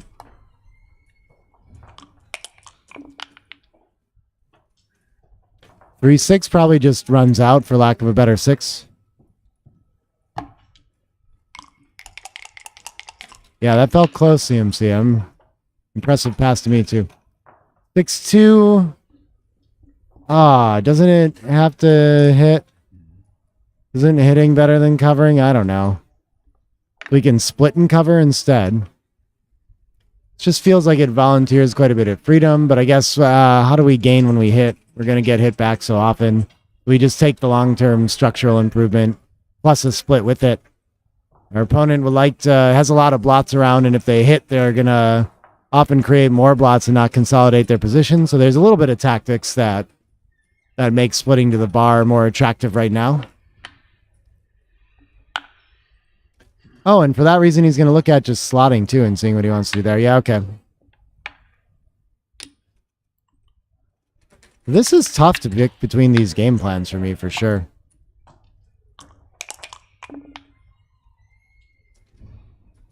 Five, 6. So here's one of those spots where I think he's going to hit. I'd be inclined to hit twice. It's a little bit different at the score, it looks like. But that creates 5 blots. So that's a reason not to do it, of course. He can just play around and try to go for the race. But Karsten, with that out and cover play, challenges Benjamin to take action in a position where he's not really ready to with all these blots around. So that was a very nice find.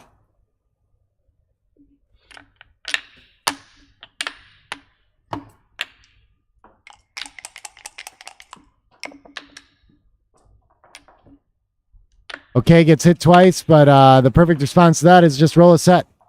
Enter both and point on head. And Karsten's got Benjamin's position under a ton of pressure. 5-4 at least links up 2 blots. But this is looking quite scary with the double shot in the 3-point board. Makes an anchor of sorts. Yeah, I don't see... We only link up 1 blot. We still leave... I don't see covering the 9 or hiding something behind anything like this. There's really no play B.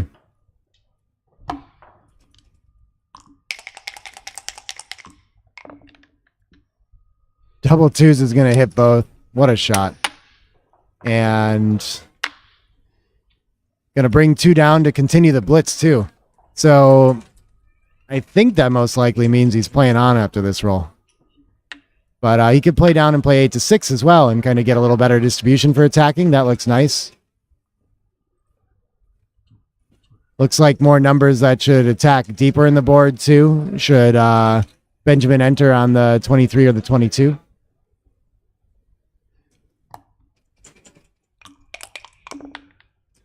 And Benjamin does enter on the 22. Okay.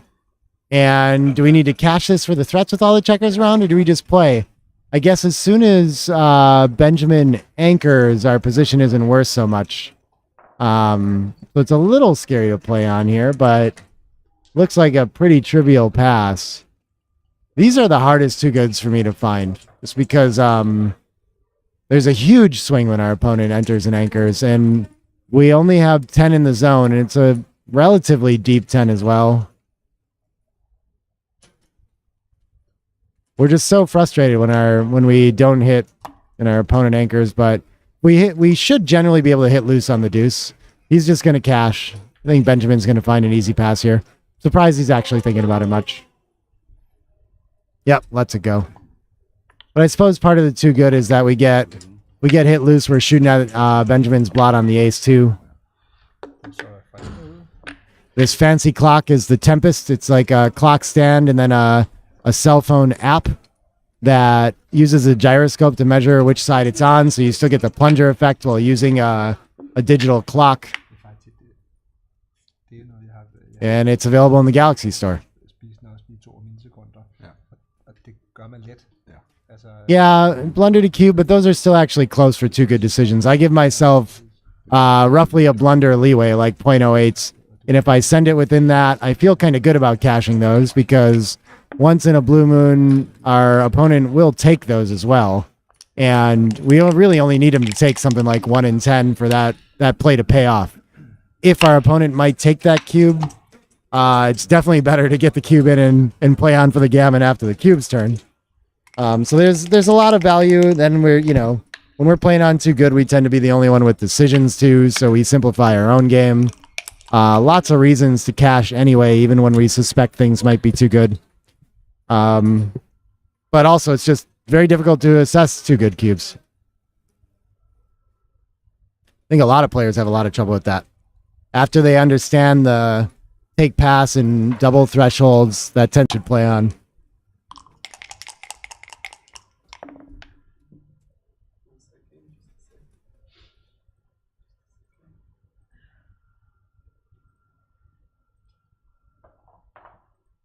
Oh, got to get those 4s in right.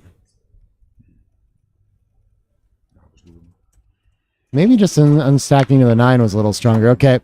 Karsten gets to consolidate blots and make a new point. Very nice. Doesn't even consider the double hit against the better board. I think that makes a lot of sense. Has a better plan of escaping a checker fully and having 1 back against 3 back. We have a 3-1 for Benjamin. I think the offensive point is much stronger here. But maybe he's making a score adjustment there again, even though he's only ahead 4 in the match. 8 away, 12 away now. And a small mistake there. Karsten, not much else to do but point on head. He could try to run and consolidate that game, but just nice opportunity to deal with the goalkeeper.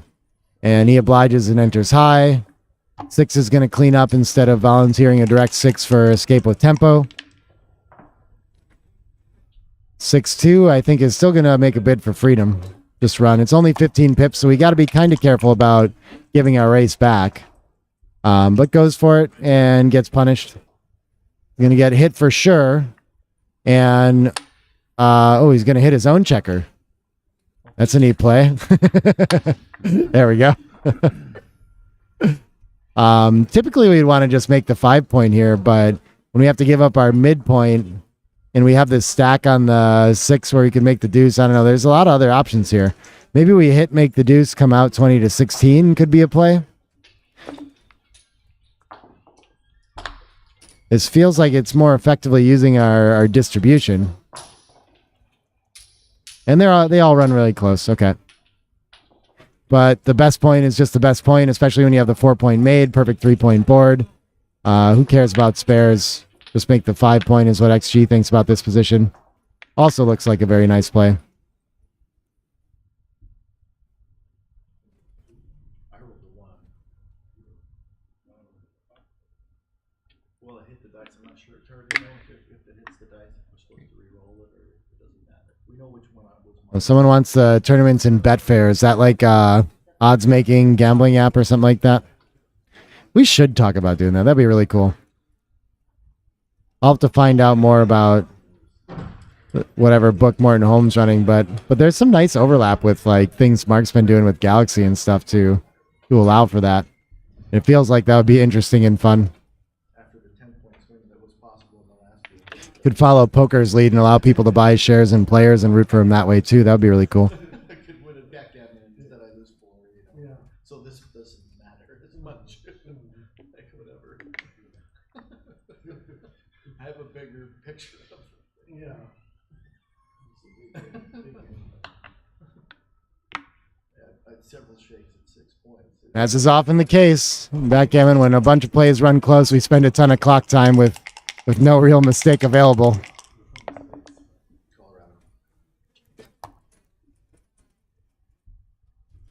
Inopportune fan on a 3 point board. I don't see much cube adjustment happening at this score anymore. I think the lead's deteriorated enough. So I think if he has a solid cube generally, he's likely to send here.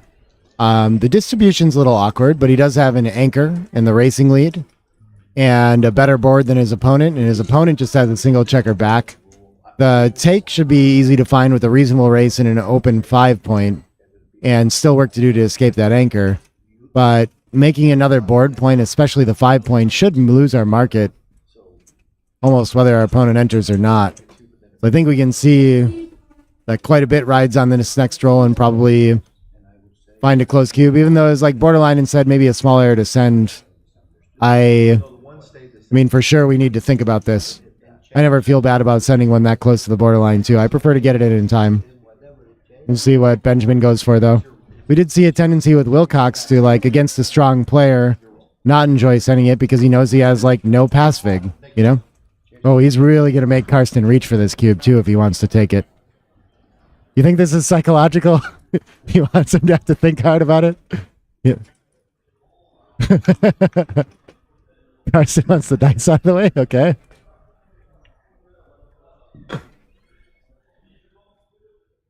This looks like a physically difficult take to get to that cube.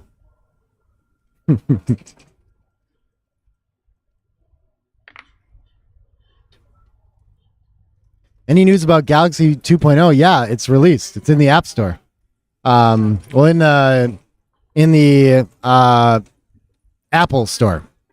So it's ready for the iPhone. Been out like a day or two now. I think people are enjoying it. Of course, there's always going to be bugs to work through and things like that. And I think it should be about a week or so before it comes out for Android in general. Yeah, we're finally there. 4-2. That's the roll after all. I think this probably just makes a bid for freedom. I don't know.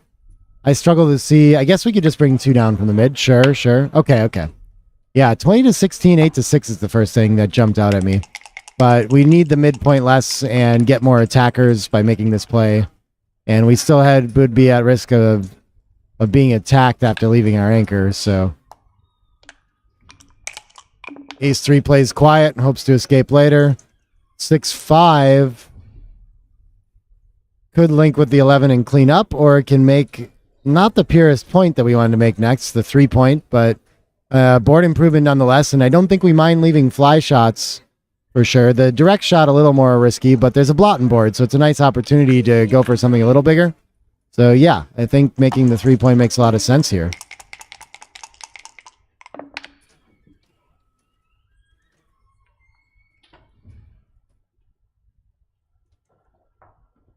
Or 2. So he got a hit. Does he want it? What is the best 2 with it if we do hit? Maybe we like our checkers where they are after that hit. Linked up nicely. We could play down 13 to 11 along with it. No 2 does a whole lot. We're certainly increasing our shots by... Yeah. Oh, he covers it. I didn't see that we could break the 11 and cover it. That's quite reasonable as well, I think. Double 3s. What can this do? It's going to hit. I think maybe we like to get that checker off the 4 a bunch anyway, so we're going to hit loose there. And then what's our last 3? Do we have to play to the 6? Oh, I like this. So XG's play is to play 11 to 8 and switch 4 to ace and just turn this into a pure blitz, have an easier time covering. Distribution's very nice there. So misses a nice little tactical opportunity. We'll see if he finds any. Now he's got a 2 to ace switch option. If he wants to play really big, he can come out to the bar point too and have a double shot for 6s and 4s are pretty duplicated, so maybe not. But this is a common theme. He could just play 8 to 7 and come out and have a little better diversification there. But when we're blitzing, we have to look for those opportunities to bring covers closer by making a switching play. And so I do think, yeah, I think here we don't have to switch to get that cover, so we can just play 8 to 7. That comes out better. And 20 to 18 for go for the mobility. Distribution's better after that play too. 20 to 18, 2 to 1. On the radar. I think I might have pulled my shoulder and thrown that one out there though.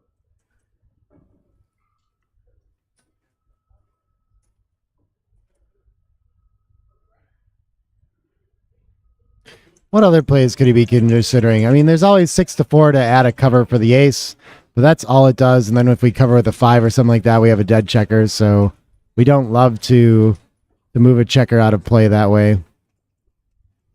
Stepping up 22 to 20 only gets so much mobility, so it's a little risky. Yeah. He's going to find this best play. Playing very well. Very strong stuff from Benjamin today. Ace is a nice shot from Karsten. Has 2 in the air, so enters and hits. And now Benjamin under pressure to continue the attack. Does so. Gets to enter on the anchor and hit in the outfield. I don't think he wants to hit loose on the ace instead, but wow, is that close. Okay. It just seems so nice to just have another checker back and not commit completely to going for the blitz with just 11 in the zone. Just gets a checker working towards getting closer to home too, so I like that play, but it really does kill your blitzing chances when your opponent rolls an ace, so you do want to hit loose soon.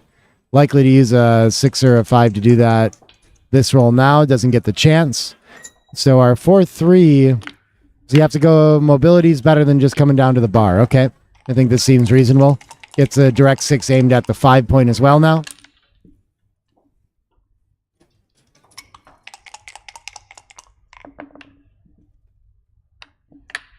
And Karsten rolls a much needed ace to anchor up on the 24. So the blitzing game is over. He'll have to contain that 24-point anchor. And still, Benjamin has a lot of work to do to escape from that anchor. And so Karsten being in is, I don't know if that's good or bad exactly. It's going to give him opportunities to improve his board, but he doesn't have a lot of room to do that. And he's fighting against a 5-point board, so it's scary to move it anyway. And so any maximum freedom play for Benjamin is going to be fine here, and he finds that in making the 15-point instead of just running around and leaving that anchor potentially primed. 5-1, I think we're just going to have to find something safe and play behind here. I expect. Oh, we can clear the 9 point. That's a little more pure. Okay. I was originally seeing something like 8-2, which looks pretty ugly, or 8-3, 2-1.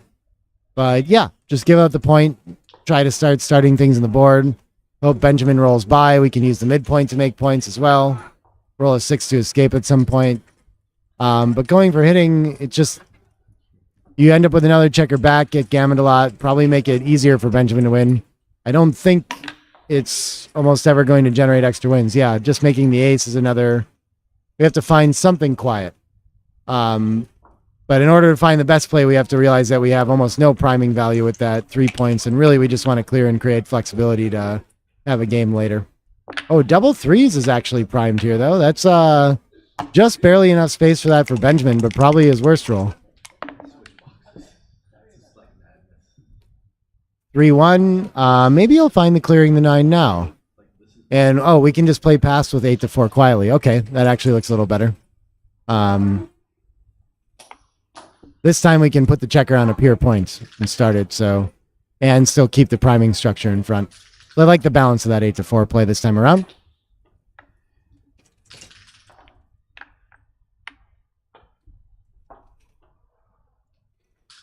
Nice. We're talking about timing pressure. I don't see either too far down on the clock. They seem to have enough to manage this match for now. Okay, Carson ends up choosing to break the 9 now for the flexibility. Reasonable alternative. 5-4 was going to be able to escape if he wanted to anyway. Does it, though? Do we simplify the game, or do we break the 15 and try to keep the contact, see if we can get a little extra out of that? Oh, this is even more contact. Let's play one around. And that's too much, apparently. Not sure what the downside to that is. Maybe he has some cracking numbers. The double threes, that's what it is. Doesn't have room for double threes after that play. So he does leave some liabilities. 4-1 can remake and still keep the double threes, though. So maybe I'm surprised 15-10 isn't a candidate for that. Or 15-11 and... yeah, 15-10 would still be it. Carson's happy to just be starting points. What other ace? Why not 6-5?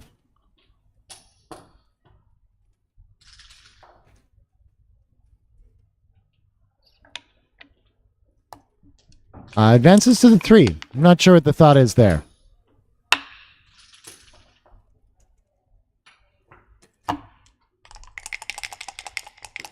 I just want to make pure points. 6-5. Oh, nice. Brilliant shot. Makes it all the way, links up with the 13, and gets one more checker involved in the front position. A little further from being gammoned. And, yeah, very big defensive improvement to his position. Interesting, yeah. Optionally, you can just play to the 7, I guess. Huh. Not really enough upside there. This is going to start 2 new points, I think. Oh, 3 down we can play 2? Okay. So focused on slotting the 5 to make it.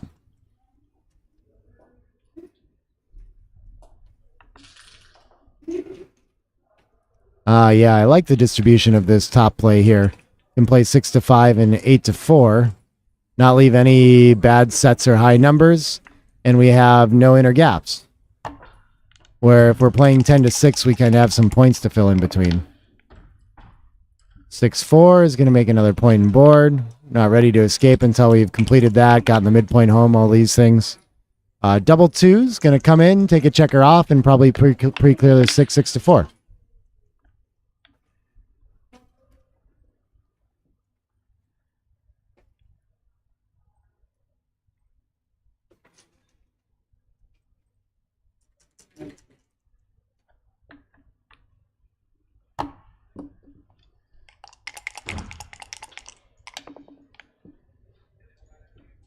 For 3, 2 down. Carson just hoping he gets the right numbers to fill in that 5 point instead of burying behind. Double 4s. Probably clears and takes 2 off, yeah. Other option is just ripping 4. But that looks pretty awkward to bring home. Unfortunate to have 2 spares on the deuce like this, not looking as pure as it could be. Yeah, ace starts to 5, and then why not just 9-7?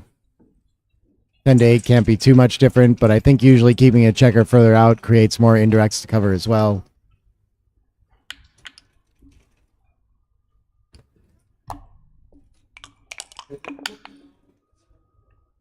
6-4 is going to be the first shot. Usually going to leave one against this ace point game.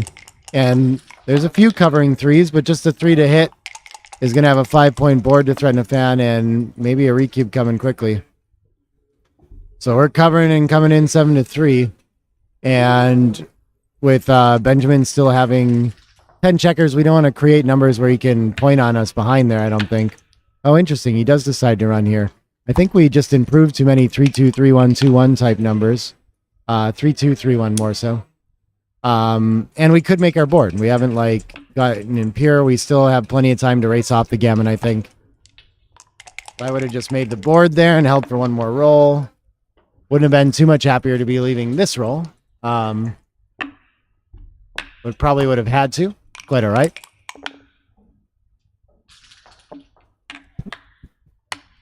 That's a near perfect shot for Benjamin. Karsten enters, then all the contact threat will be over. Clears him out of there. And there are still some gammons after hitting him there, too. Okay. A little bit of work for Karsten. Double aces isn't the way to do it. 3 of them are going to get a crossover, and then is it better to get closer with the first checker or the back checker? I never know in these. Oh, they're almost exactly tied. Okay.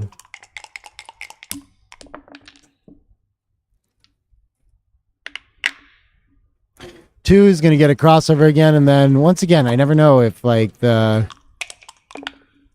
6 and 3 or 5-4 combination is better. Maybe it's about sets that get off. This gets double threes. Sure. That's a good enough reason for me. 6-3 is going to bring 2 in, and gonna need an ace to save the gammon, and he gets it. All right, saves it down to 2 points at least. That's going to take Benjamin to 6 away versus Karsten's 12 away. And now we are getting in range of that match end where 4 cubes are going to change things quite a bit. I do expect to see some cube adjustment occurring from both players here.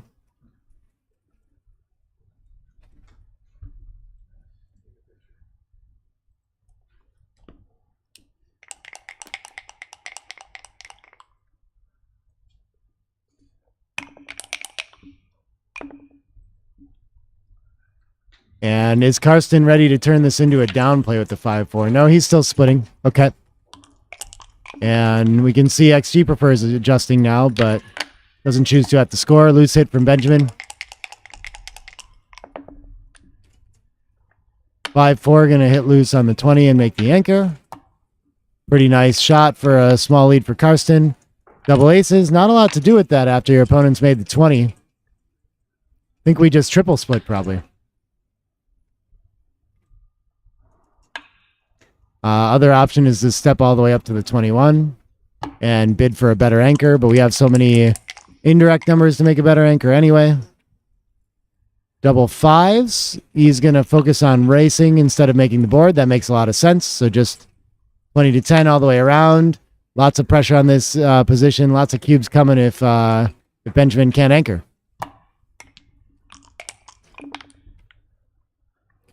Double 6s. Yeah, that's going to be enough to keep the cube off for a while. Very nice shot for him, I think.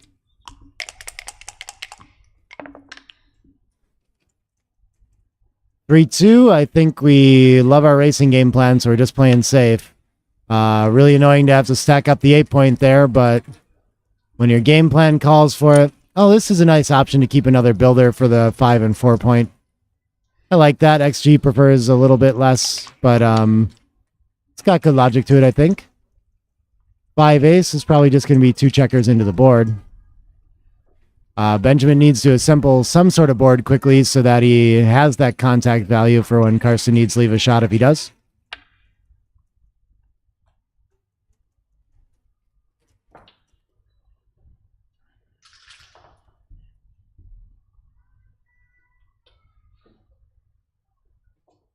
Wonder what play B is thinking about here.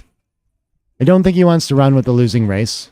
Probably just doesn't like having to play so deep 8 to 3, and so looking for any better 5. Maybe a better 5 could feel like playing 13 to 8, keep it pure. But we just volunteer a direct ace, losing more in the race. Oh, and out with the 21 is actually a contender. Surprised how close that is. feels like just the wrong idea, but I guess that would just be prioritizing the bar point anchor contact. Maybe we're not so sure we want a goalkeeper. And now with some pointing rolls, Karsten feels like he might have some market loss at the score or the threat of attacking the goalkeeper. And he could be right. This doesn't feel like a money double, but it doesn't feel too far off either. So it could be okay. The thing is, it's hard to see our contact breaking being too valuable. And he finds a nice edge case cube here. Simple take for Benjamin.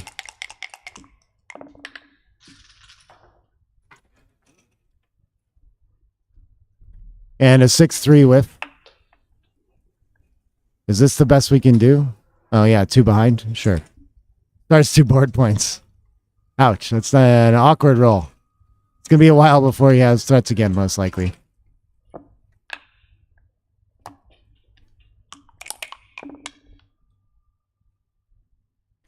Any news about XG3? No, that's Xavier's stuff. I mean, I keep hearing people say updates about when it's going to come out, and I don't really believe them, anymore, ever. I'm not sure.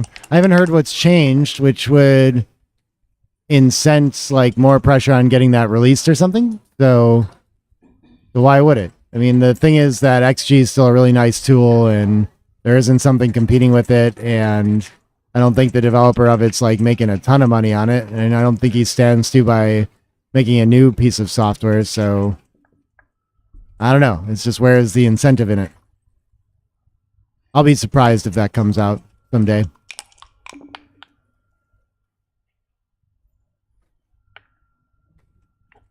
(5-2) I think can make 2 points, so a little more ready Benjamin for shots. I've never talked to Xavier though, so maybe I'm off. I don't know. Be cool to hear his opinion on it. 13-3 covers. Nice shot for Karsten. Starting to make some progress home here.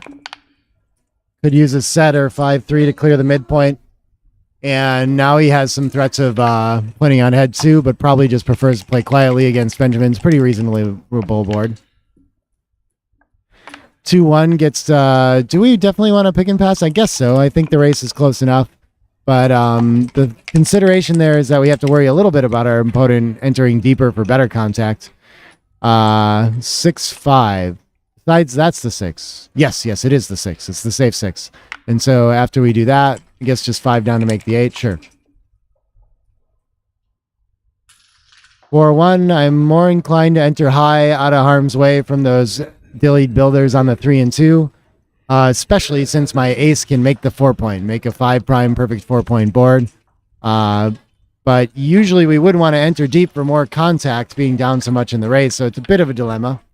And look at that, they're really close, and it's actually a little better to favor the contact. This would be my play here as well.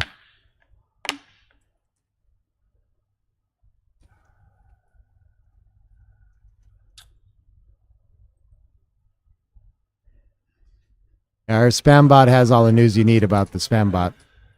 I don't have anything to add there.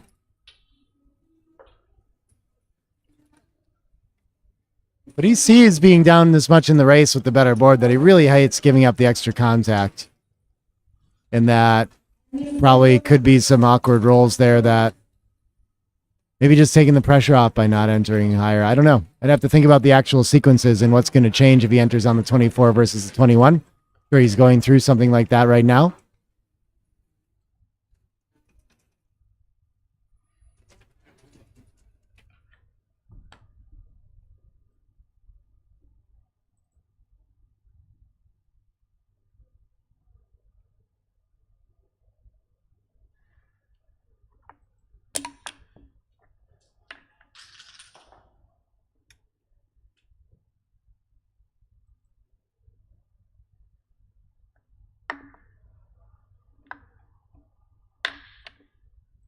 Yeah, that top play is a very difficult find.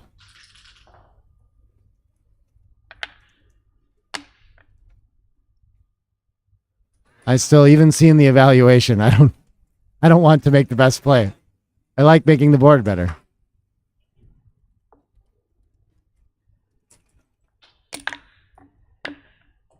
And Benjamin figures it out, at least on the 4-play. Okay. We know they're close for sure in both options. What is this? This is a 4-3. Okay, that gets to safety.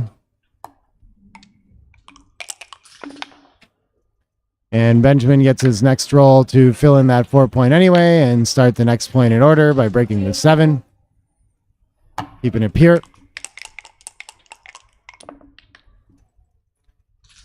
4-5. This is a shot. How's the best way to leave this shot? Interesting. Yeah, we can. My first instinct is to take a bid at clearing the rearmost point and breaking contact. I guess I saw it 10-1, but I didn't realize, we can keep it to 1 blot by yeah. This is the first play I see as well. Try to get the checker out of our hair.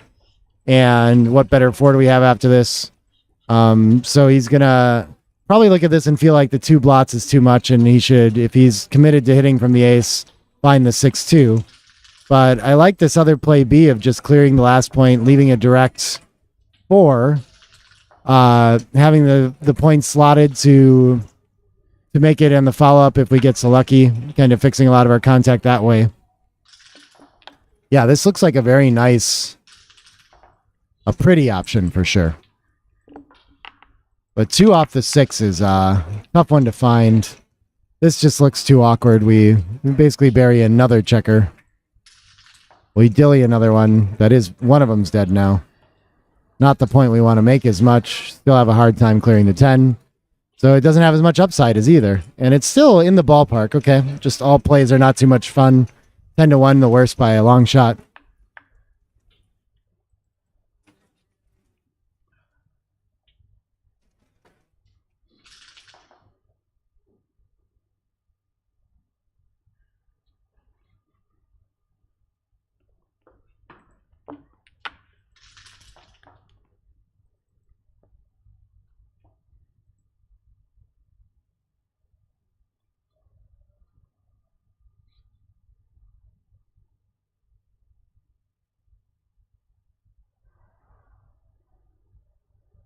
Interesting that the apparent value of the best play is not necessarily winning most in maximum safety, but that it increases gammons a little bit.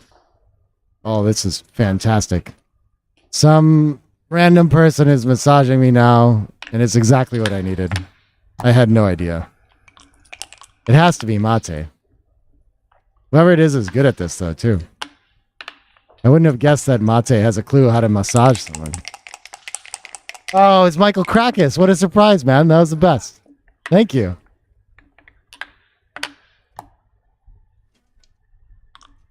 Wow, I'm refreshed.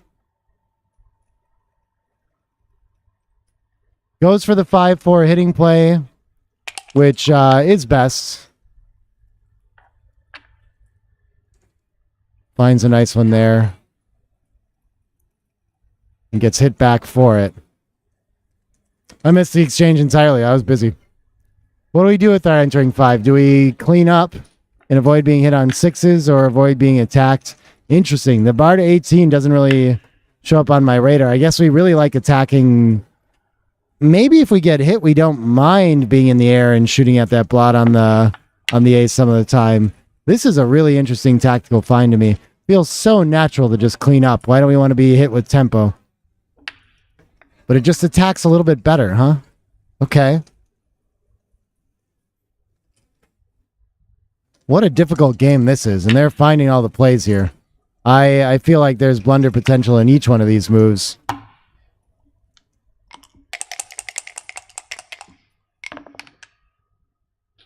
5-4 is a whiff. But he can play behind now. Maybe that's the best we can do is just clear the 10 and keep trying to get back to safety. We'll have to build our board later. We hate having 2 blots in board when we might be about to be hit with the 6, but it fits our game plan best. Yeah, this reduces blots, but doesn't clear a point. We're so likely to leave one later. Kills more checkers. Too many problems with that.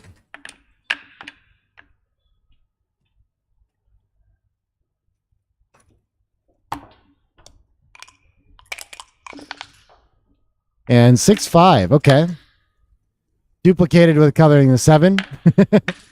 That was the first one I noticed, but I think closing the board could be better, but maybe this is nice to create some opportunities to recirculate, pick up a checker, win a gammon. They both win every time. Interesting that XG thinks maybe Benjamin wins a little bit less when he makes the prime. But yeah, there's just no gammons here with only 2 outside. So I like the instinct. I think very interesting. Yeah, and after this with no gammons, maybe he's just going to claim. I guess he's technically too good, almost for certain. Double aces can crack. Maybe that's a reason to send it. But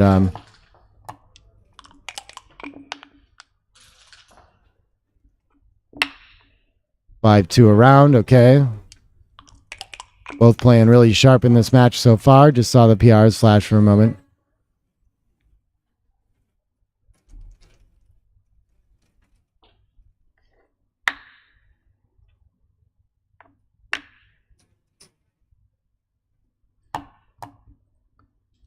Trying to avoid double sixes, staying on the 12 gives him one more. So, and this 7-4 is that nice distribution. We like to have a little gap there when we're still bearing in. So the 4-5 or 4-6 is preferable to the 5-6 or stacked up on the 6, for example.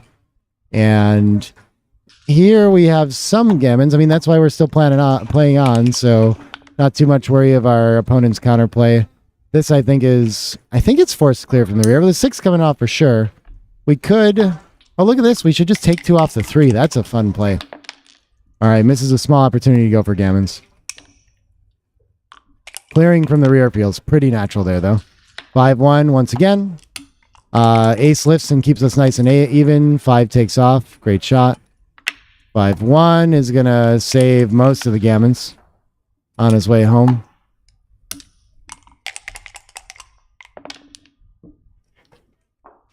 Two one. We can get 2 checkers in. That's hard to do better than that. 2 crossovers. The rest of the pips will be spent on the checker on the 20. Ooh, double 3 is making a little bit of a gammon threat here. A bid to still get that extra 2 points. 5-2. Oh, 4-2. Okay. Should be enough, but Benjamin's going to have a threat of 4s or better. 6s will do it. And now Benjamin to the exciting 4-away score. He's still going to have a hard time sending a cube when his opponent is 12 away. But on a 2 cube, if he can win a gammon, it wins the match. So gammons are kind of nice. So it's tempting. But if we send one at 12 away, Carson's just going to be so trigger happy sending it back. It's going to have almost like no turnaround and counterplay to get that in. More likely to just play games on for undoubled gammons. Hard to get much value out of the cube for Benjamin from this point on. So Carson catches up quite a bit.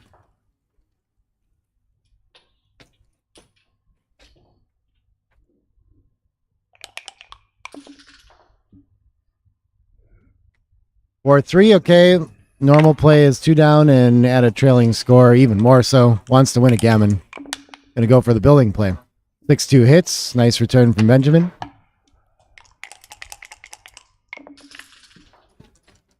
5-1. Nice return hit from Karsten.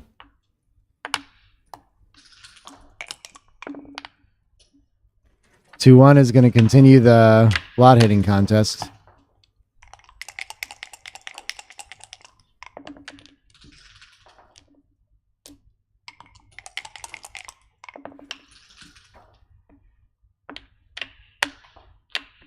Five 1 gets to split to cover the 20. 5-3 makes the best anchor. Carson likely to follow up with the same. And he does, and I think the race is close enough that probably cleaning up 9-8 makes a lot of sense. Does he gain anything by leaving it there? I don't see it. Maybe a little diversification for making a point. And he wants to go for a blocking point instead. Okay, interesting. Only 7 in the zone calls for an anchor a little bit less, so there's something to that play. But Benjamin recognizes the race is really close and just gets moving from the back. And Carson's now stripped on his midpoint and has a hard time doing anything about that. He really wants to hit to solidify the race. But that doesn't show up on XG's list, actually. He should just play quiet and make the anchor. Leaves too many shots, gives up outfield presence, can still be attacked. Leaves a one-way game plan for Benjamin. Very interesting. I might get tricked into hitting there too. 4-2 is an awkward entry though.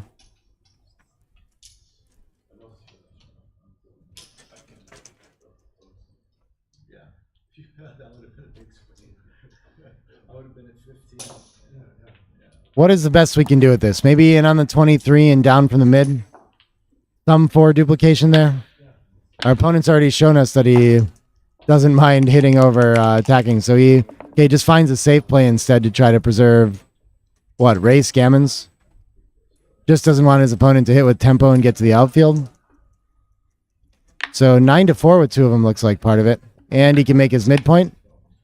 That fixes a lot. Interesting that it's a candidate to make the 3 along with it. It's just so nice to have the midpoint that I probably find this play pretty instantly as well. Benjamin enters high and hits despite being outboarded, getting less valuable. Could also consider entering deep and fixing distribution 13-8. 3 is going to enter, and 4 is going to hit. And Carson has come out of this exchange of hits with a fairly clear advantage. Better board, more checkers back. And at a trailing score, this could threaten some gammons too and might be a reason to send the cube pretty quickly here. What is this 2-3 going to do? Maybe enter on the 2 and hit 6-3? What else do we have? Just entering and jumping up to the 20 and going for mobility is a reasonable option too. We can't give up the 8 to hit on the 5. We would love to unstack the midpoint. None of those plays look... they all leave directs anyway. Why not at least take away half a roll and just hit on the 3?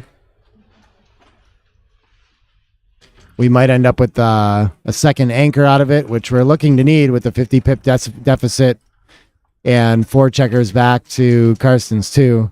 And I think after that play, it's not looking so bad, but it's got good gammons and volatility, and I think Karsten's going to have a cube decision. I'm pretty sure should be a trivial take for Benjamin still, but, well, maybe not. Probably easy take for Benjamin. But I think with the threats of gammons that he's going to have a nice time to send an early one. Something that doesn't look much like a cube for money at all. I'm still thinking about it.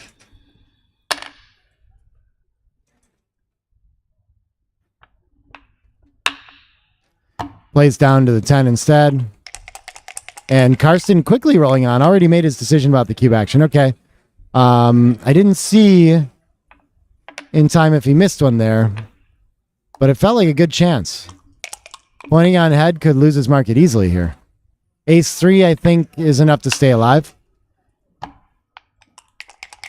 And still rolling right by it. Just small cubes that he's passing up. Okay, but we are in the window here. Yeah, what do we have better than to switch? I guess we can make a priming point. I like it, but we get to make our anchor with it, so this looks great.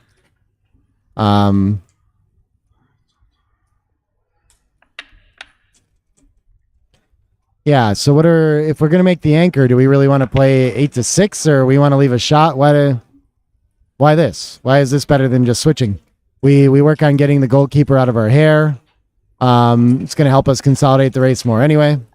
So yeah, I love the switch 2 days. No need for purity in a game like this against the holding game. 4-6 fans. Okay, and now we have real threats. This is already a pass, and Carson's just rolling on straight past it. Okay. Finding a small gap in his match score understanding, it would seem. 2s with a checker in the air, we can consider making another barred point for gammons, but really our biggest problem to solve is we're out of timing in the outfield and the midpoint.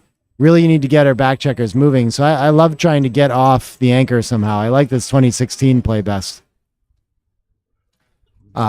Moving the 13 still leaves contact with the 20-point anchor, so it has a little bit less value in shifting there. I think this makes the most forward room in our position. I really like this 2016 play that he's looking at. This feels like focusing on the score and trying to win a gammon, which reasonable idea, but I don't think it wins enough of them. If your opponent enters on the 5, of course, you haven't really gotten any value out of it. If they enter on the 3, you're not feeling like you got such a great attacking game plan.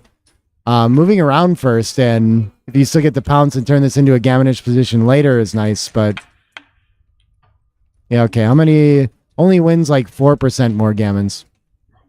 And talk about this in the score adjustment book too. even if this is like a gammon go score, we have to recognize when this is an interesting compromise here. Looks at trying to solve both points a little more aggressively.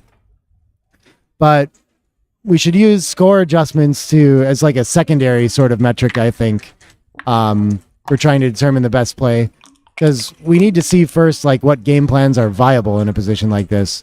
And the blitz isn't much of anything yet. We don't have enough checkers in the zone. Still have a lot to work around. And our best game plan is kind of clearly race. And if they both seemed close and viable, then we can use the score to swing it towards going for a more blitzy play. But changing completely is just still, at any score, choosing the wrong game plan quite often. What does he have? 6-3? Oh, yeah. Gets to clear one safely. Okay. Either way he does that.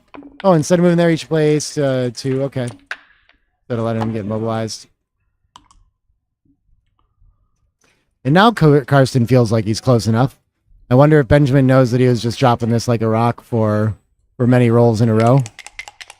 Karsten still wants to continue working on this position, potentially.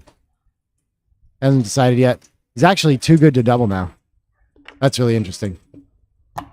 Sends it.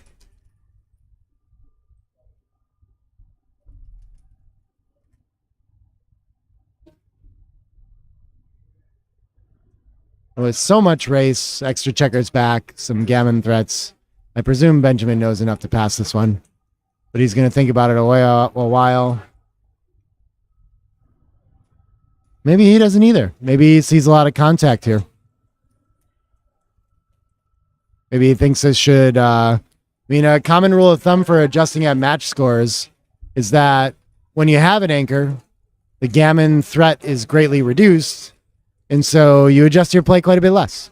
It's not so scary to sit on a 2 cube, only risking your opponent gets to something like 10 away instead of 12 away when you get significantly closer to the match edge. You know, those 2 points can start to be worth quite a bit for you.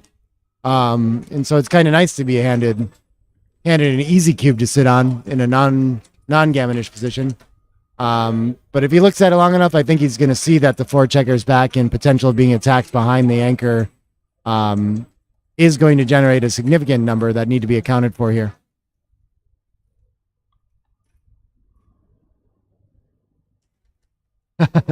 CMC says it smells like a Danish shake. Uh-oh.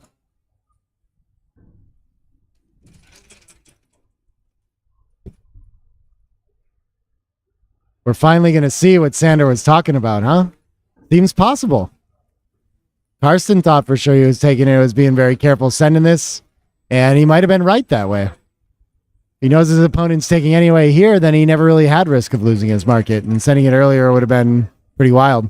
And first I wondered if Benjamin was just kind of posturing a little bit, but I mean, he spent a good amount of clock time thinking about this one, so I think he seriously thinks it might be worth playing out. I don't think, and he is going to take it. Okay. Danish take confirmed.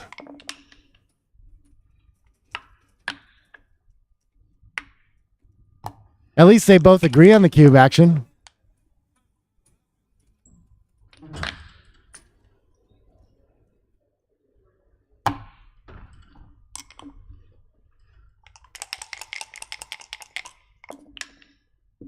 And we'll see if Karsten's able to cash in on that gammon threat or not.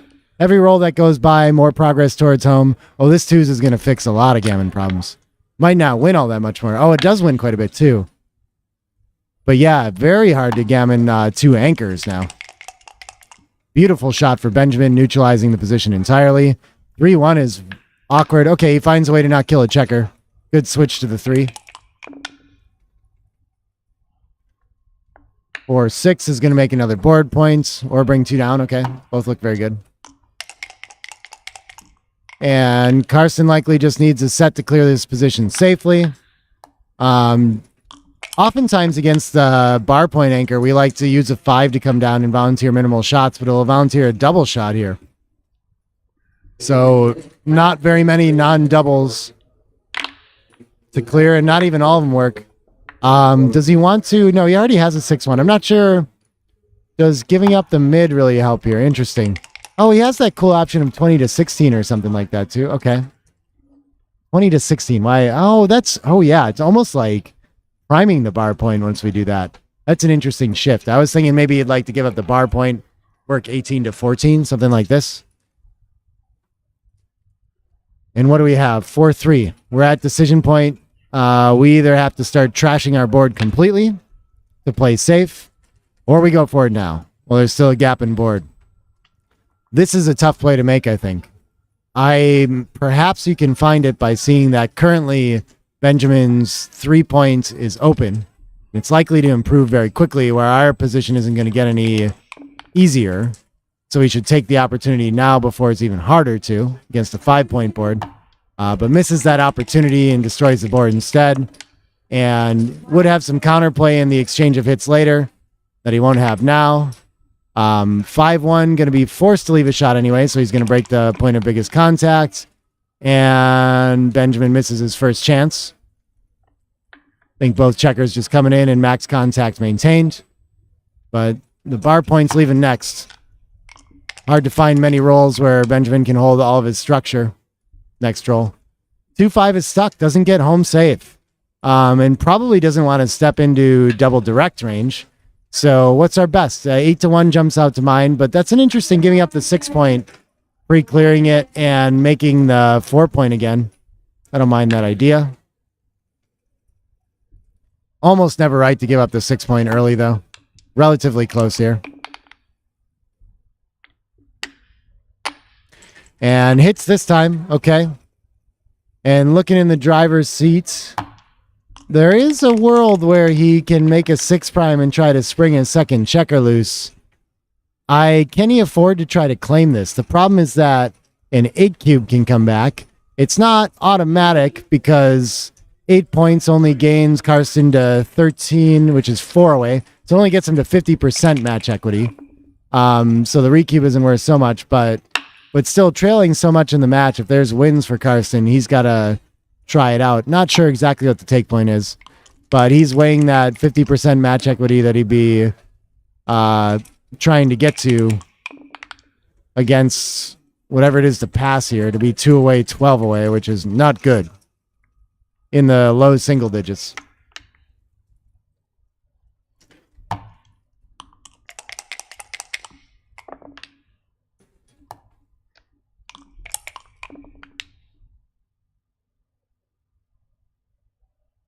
Yeah, I really like 13-7 slotting the back, going for this prime and seeing if we can win a gammon. And he's going to look at the 15-10 first and go for it. I like it. Right or wrong, I want to see the 6 prime made and some aggression and fun things like this.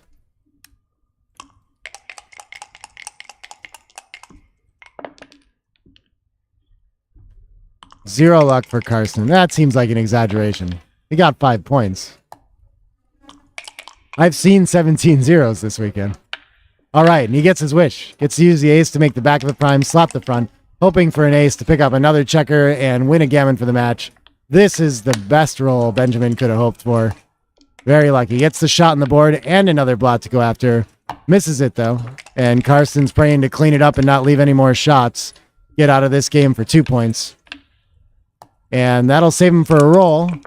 Benjamin will be able to stay on the 4 or 5 and hope that Karsten continues to break further, though.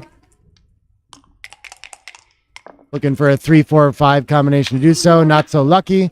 Going to leave another shot at a 4. This could be the last one, though. And Benjamin misses it. So Karsten just hoping to clean this up now. They played that one pretty quickly. Transcriber's got to catch up a little bit.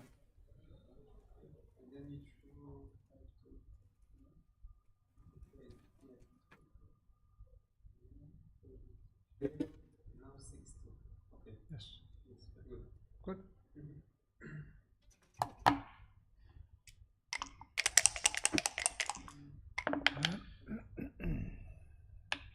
4-1 cleans it up. Very nice shot.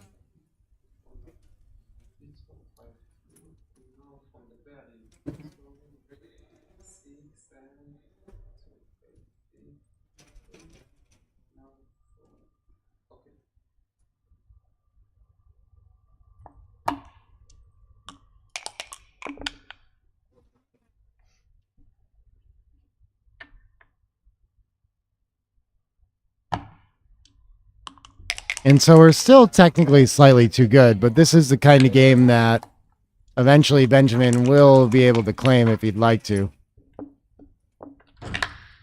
What is the take point on a 4 cube at 12 away, 4 away? I got to look at this now.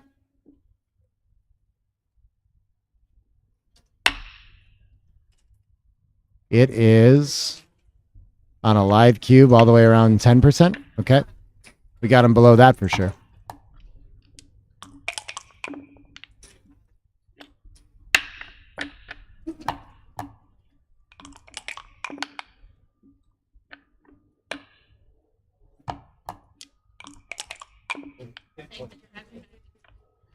Do one peels.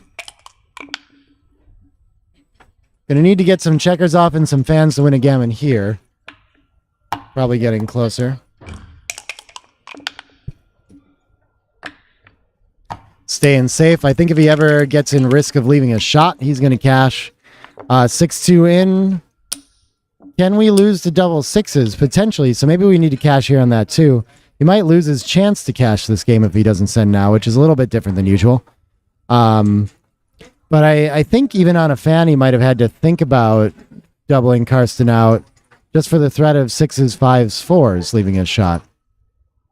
Will there be a Nordic Open in 23? I heard the next one's coming after taking some COVID breaks.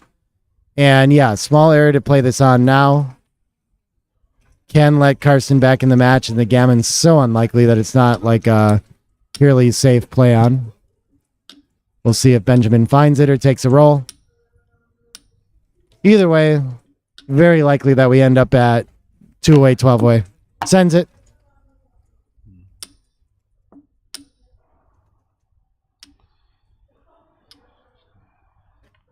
And Carson's going to have to do a little bit of match thinking, I guess, here, but I expect that he knows that he's just so dead in this position that he can't take it and send back. Yeah, passes. Well done. I'm going to try to figure out how to win from 2 away, 12 away. Frustrating spot to be in for sure. Yeah, good point, CMC. Not good to waste time on that one when should be very marginal, and you can always just cash. You know it's a reasonable answer. You're not giving up a lot of equity, even if you are technically too good. Just 2 minutes on the clock, as predicted. Potentially a little bit of time pressure for Benjamin. Welcome aboard. They look like, are they talking about taking a small break? The glasses came off. That might mean something. I don't know. You can begin your shift with a break. Yep, standing up. Probably a small break here before we come back for the finish of this match. They've been playing for about 2.5 hours now, okay? Let's see what happens. No, they're taking a break, yeah. Yeah.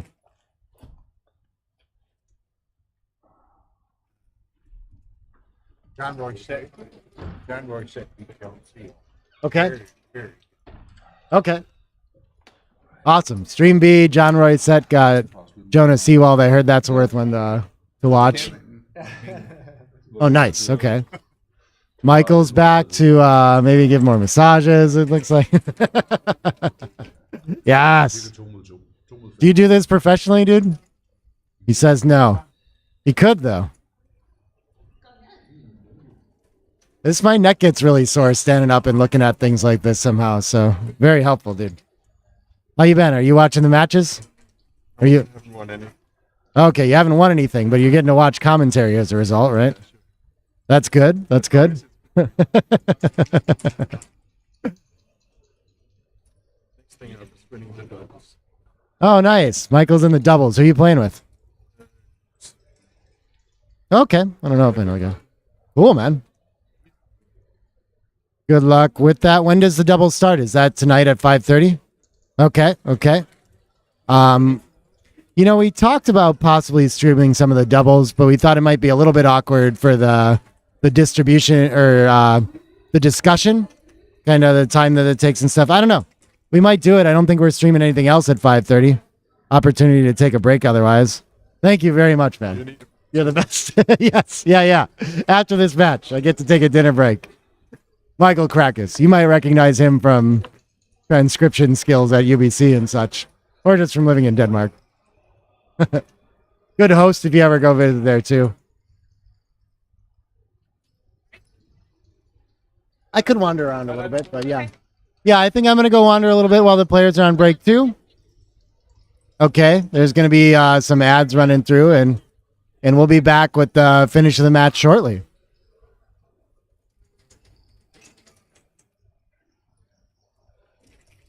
Right.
stuck in a hurricane, 'cause everything around you just keeps on turning. I can see you searching for an escape. The fire in your heart, it just keeps on burning. Keeps on, it just keeps on burning. Keeps on, it just keeps on burning. Keeps on, it just keeps on burning. Fire in your heart, it just keeps on burning. Don't worry, you got the future on your mind. No hurry, just take it one day at a time.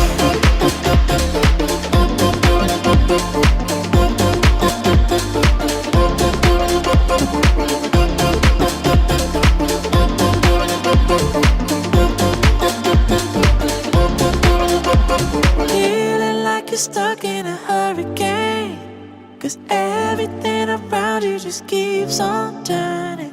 I can see you searching for an escape. The fire in your heart, it just keeps on burning. Keeps on, it just keeps on burning. Keeps on, it just keeps on burning. Keeps on, it just keeps on burning. Fire in your heart, it just keeps on burning. Don't worry, you got the future on your mind. No hurry,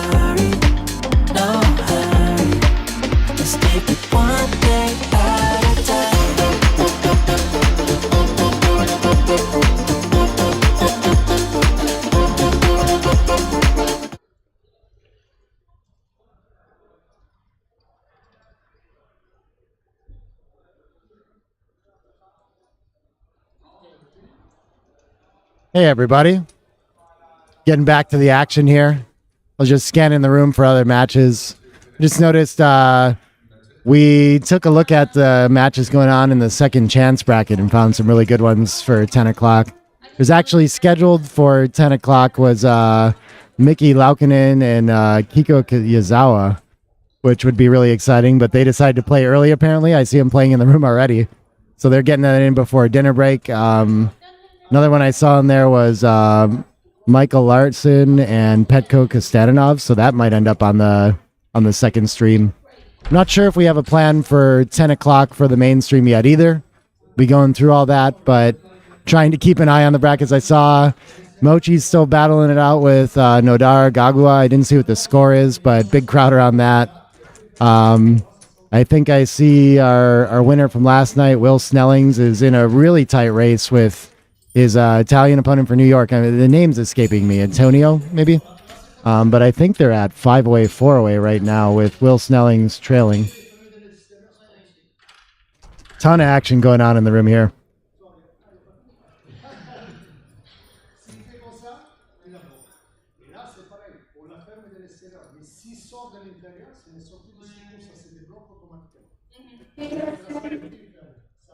All the players that don't get by, I think they are radically disadvantaged. But I mean, it's one more match, you know? It's clearly, I guess in some sense, like on average, half as likely that they win. So I guess it's worth quite a bit. But half of your 0.5% equity too. So it's only 0.25% less likely or something. It's hard to say. Not always something that you can do about it. You know, I guess perfectly balanced and fair are kind of different things. I guess if we just like drew a random winner, that could be fair as well. Everyone would have the same odds, but everyone has the same chance of getting that slight handicap or slight advantage. So balances out the brackets. Glad to see the chat theme thinks that neither player is a douche. They are really nice guys, it seems like. I've talked to Karsten more than Benjamin. I've seen Benjamin Lund around at tournaments for sure. But yeah, absolutely nice guys and a pleasure to watch play.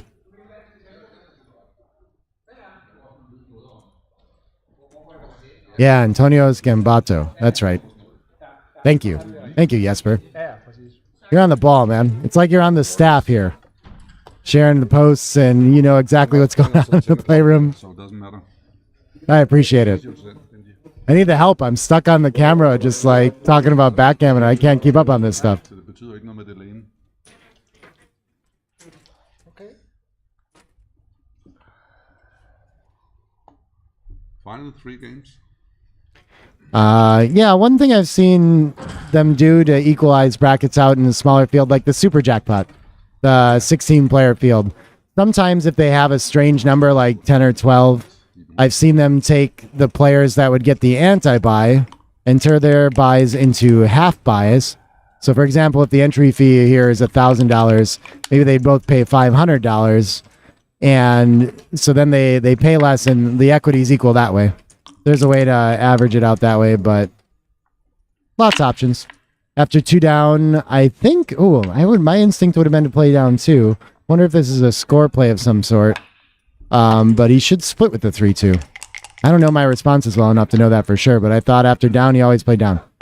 Gets pointed on as reward for his decision, and Benjamin might need to perform reasonably well here to avoid a cube. 2-6 I don't think is good enough. What can we do? What's best?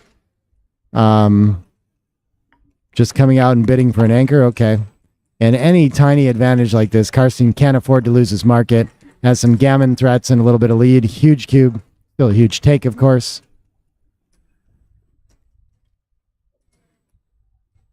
Benjamin's going to think about it a little bit. It's actually closer than I would have thought. Wouldn't have expected 134 was all the mistake he'd be making and letting it go. Okay. Gets to attack and make the deuce. Gets to hit loose. And my instinct would have been 2 down from the 7 to begin with, but recognizes that he has an opportunity to just hit with 1 and focus on winning the race as well if he needs that. Good play from Karsten. Benjamin enters with the 4. And needs to Carson gets to hit again. No really strong ace here, so actually we can just lift it. That's really interesting. You don't typically think about that. Prefer having it slotted and covering it, but tactically we can just leave it there. Okay. And looking for a 5 or an ace to hit again and prevent an anchor. I guess a 3 would do too. Okay, we're going to hit twice then. 3-1 is nice.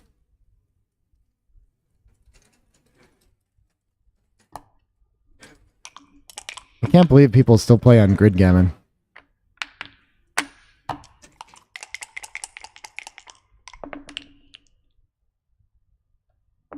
What is this? This is a 5-1, so we can hit either way. I guess might as well enter higher and unstack the 5. Keep the diversification of attackers. But of course, any hitting roll is very nice for Benjamin. Slowing down the blitz, 3 checkers back. Hard to close about now. So Carson's going to have some trouble with this. I think I'm still hitting loose with the 5, or 6 to 5, yep. And just praying for a fan. Even entering deep on the ace is kind of nice here. As long as he's, 2 aces. And a loose hit, and that's going to be a lot of newfound game for Benjamin. Saves a lot of gammons this way. Carson under a lot of pressure to clean up his position now. Double aces will help with that a lot. Hits, covers, and what's the last bit? Maybe just 15, 14? Get a little closer. What does this do? Creates double 4s, kind of gets off of 5s, creates more fly shots from the bar, so it seems a little bit worse. But the 5-4 is duplicated with an anchoring roll, so maybe nice little tactical find there potentially.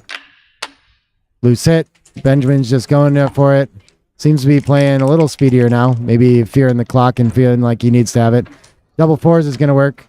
Good thing he made the play last play so that he can make the 5-point from the bar with double 4s. If he can't enter, Benjamin's going to risk a 5th checker back. A lot of gammons, some backgammons even in this position for Karsten. So finally, big chunk of the luck that he needed in this match. Could clean up a large chunk of his deficit in this game alone. Still has a lot of work to do, but looking very good. I don't think he has any really awful cracking rolls yet, but really needs to get those back checkers moving to make sure no disasters happen. That buys a lot of flexibility in his position. So 20 to 11 looking very nice. Benjamin probably happy to enter on the ace and give his opponent trouble, start creating structure. But that goes both ways. Sometimes you just end up freeing up more blots. Slots the back to make the 6 prime. Okay, reasonable. 1-6 going to make his job of getting those last 2 checkers around a lot easier if he can roll a 4 or a 3 here. And he does. So 6 is coming either from the front or the back, sure. 1-6, okay. Benjamin's going to have to hit and risks having a 6 checker back now. I'm not even sure. He should actually just play 8 to 2. Wow, very interesting. Okay. So I think he should enter deep here and maybe come out 20 to 15 and keep pressure on that blot. Try to pick up the 6 in case it's not covered. The anchor has almost no value. Probably just creates like root numbers like double 3s to crack. So you can just go full for flexibility when you have a 6 prime perfect 5-point board and your opponent has just a 1-point board. 5-4 is going to be okay. Might have been some 8s that were problems too, huh?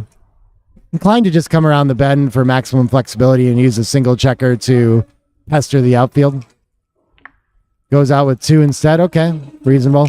Allows your opponent to play peer to the 5-point, which I think he will do here.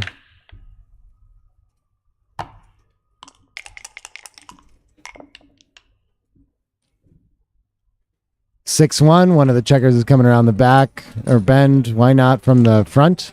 Keep contact. Okay, he reduces contact instead.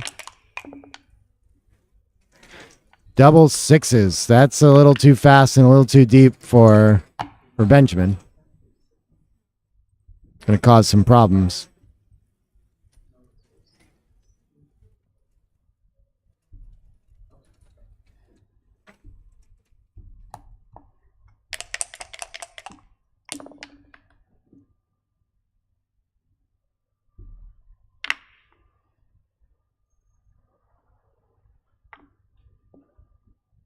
Interesting. I'm just playing from the back and having a spare on the 5 seems very nice. I'm not sure why we'd want to go deeper 10 to 4 there. Must seem some tactical set reason for finding that play, but I don't know. I don't understand it. Very close, though. Tough to make a big mistake with that. Yeah, I think 7-6 along with this, sure.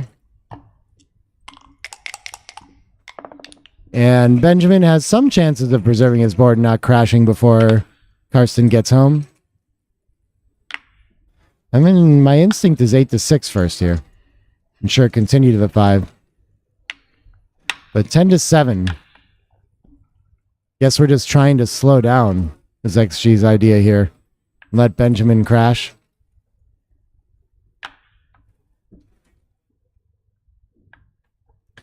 Carson going to explore all options, ends up choosing 10-7. It's here. Okay. Making sure he played illegal. Double 6 is not so bad. Definitely worried about crashing, but doesn't there. Okay, 6-3 doesn't play so nice. Well, he wishes he found a different sort of distribution play last time with that. Benjamin just trying to preserve as much of his board as he can while waiting for the shot. This should just go straight to the 5. Oh, we can flatten 4-3 as well. Okay, that looks very nice. 6-2, great. Get some mobility in the outfield and likely to have a very nice board should contact ever show up. But it's still at risk of some backgammons. That helps save some of them. One of these must be clearing from the rear and one probably coming off. And Carson just rips 2 off instead. Okay. Okay.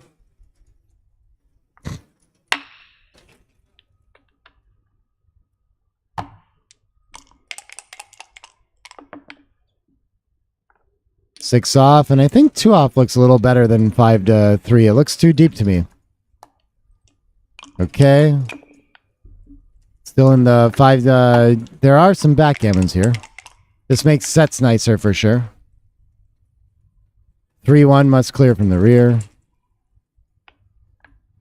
We clear the 5 when we don't have enough spares to make it safe enough looking. Okay. Close though. Some small inaccuracies in bear off.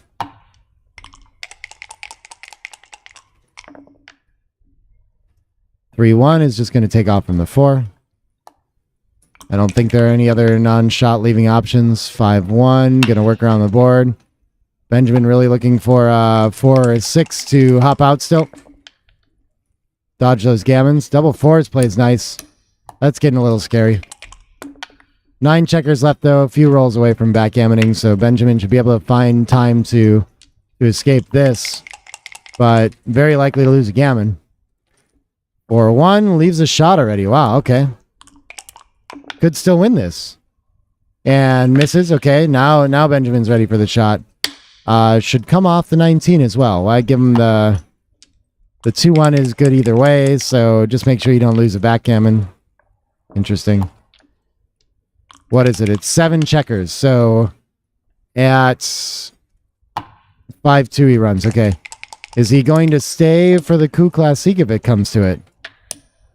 Backgammons, I don't think are unusually valuable, at least relative to gammons, which you save by staying. So I think this would still be a stay decision. But okay, he gets the ace shot earlier anyway. And last chance to save a gammon or maybe win. 6-5 could be enough. He's going to need his set. Probably 4s are better to save it here. Or Karsten can roll an ace. Gave him another way out. Double ace is not good enough. Got to maximize sets again, which should be a crossover. But, wow, this isn't clear. This gets 3s. Can you ever get 2s? I don't think you can ever get 2s. And ace up from Karsten. So we got a chance to roll a set and save it. And no such luck. 4 points for Karsten. 8 away, 2 away. Huge improvement to the scoreline for our trailer here. Yeah, he's really been behind it in this match the whole way, but maybe he can claw his way back in. That's a big chunk of it.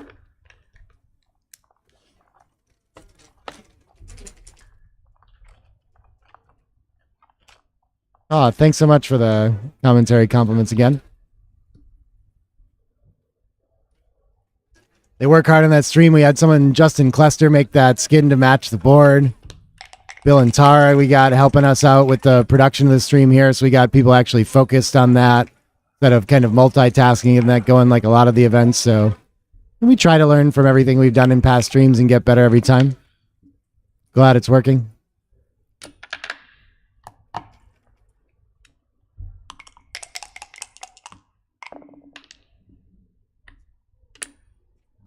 Six, 5 runs. 5-3. We don't prefer to break the 8 to make the 3, so sure, we just split now, cover the outfield. Our opponent's going to play down a lot of the time, so put a little bit more pressure on those plays. Instead, Karsten's going to make the 5-point naturally. Very good roll for him. 3-2 is going to anchor up and keep the cube off for a long time. Very exactly what you're hoping for is Benjamin at this two-away scoreline. Make an anchor and play a simple game and not be dealing with these gammonish threatening cubes.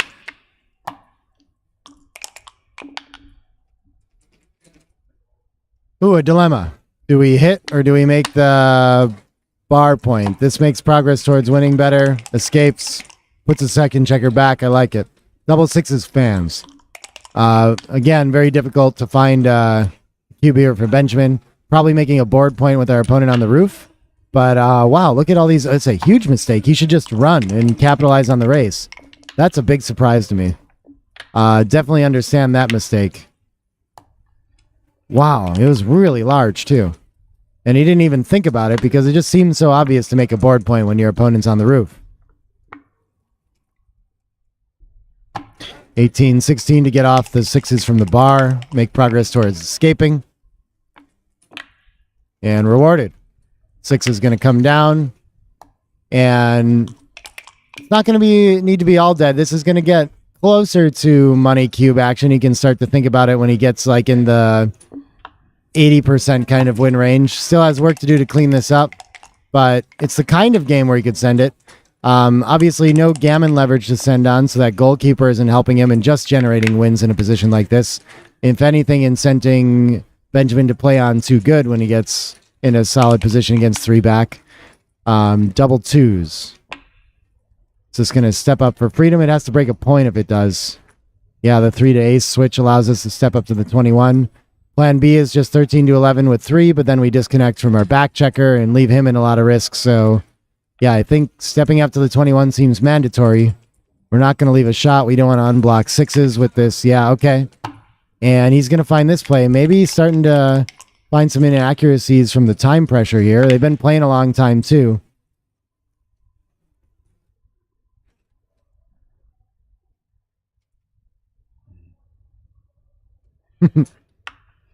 Thanks, everybody. I do get some compensations here. For one thing, I've been brought here to Monte Carlo to hang out with everyone, which is pretty cool. It's all the stuff I get for doing these streams is keeps stepping up as it gets more popular and everything. So all the feedback helps me out too. I appreciate you guys. Steps up to the edge. It's interesting. You had an option to step 23 to 22 and not be hit with the direct 6 and still see the light with the 6. But the priority was to escape with more numbers. Still in fine shape. Loves this 4. And what is the 3? We have to create a blot. Maybe we keep all our points in order and play 10 to 7 then. Oh, we don't have to. We can play 6 to 3. Okay. 11 to 8, cleaning up in the spare there is a little bit better too. Not blocking anything yet. 4-5 makes an outfield point and keeps some presence there. That's a nice improvement for Karsten. Double 3s. Shifting would be nice if it worked, so I think we're just going to play 11 to 5 probably. 8 to 2 is somehow better. Why would we do that? I don't get it. That just seems nice for flexibility, clearing a point of contact. And we might want the 8 to help us clear that 10 and 11. Strange play. And Benjamin looking for a 6 or 5 to escape. 5-2 perfect. Hits. And once again, the gammons with the extra checker are just going to make it harder for him to send a cube on a fan. So Benjamin's rolling on. If he can get into just a clearly winning position, maybe he'll send it, but not likely anytime soon. I guess he's up near 80 now, so he could consider claiming at least, but I think it's easier to just think about playing on a position like this. Entering on the 24 creates some additional wins with the additional contact. 4-3 makes the deuce. And this is scary. This is a scary game. It could be the match decider very easily. Might be Karsten's last chance. Yeah, I think I really like making the best board here, but XG likes stepping up to reduce the gammon threat, maybe getting this game claimed and only losing 1 point. This looks like it's gonna... Look at this, clearing the 8 again. That just looks so bizarre to me here. I don't know why we would want to do that when we still have the 10 point of contact with the 10. Could help us roll a 2-4-5 combo. But I guess we have to clear it eventually, and we get a safe opportunity now. This looks like checkers that help us pounce on the blot back on the 24. Very nice shot for Benjamin. Probably prefers to point on head on the 24 if he gets a chance, but this cleans everything up for the win very nicely. And yeah, we're already slightly too good. We can see from the evaluation after Karsten's play. Pointing is going to generate some gammon. Scary stuff. Needs entering with any 4 is very strong for Karsten just to get moving. Spending time on the roof is the fastest path to a gammon for Benjamin. 4-2, very good. Gets to bring a checker in too. He'd rather be coming off the 21, but 8-6 will do.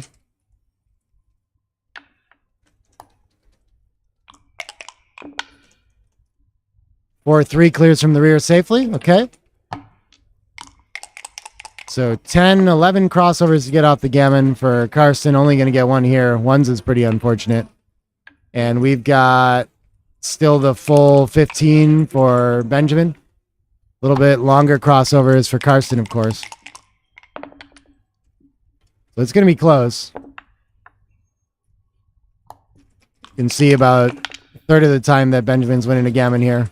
3-1's not helping the cause exactly. If we stay with this structure with 3 on the 5 points, 6-5, 6-4, 5-4 leave shots. When we pre-clear it, 6-1, 5-1, 4-1. So same number of shots. I like the taking 2 checkers off and trying to win a gammon for that reason.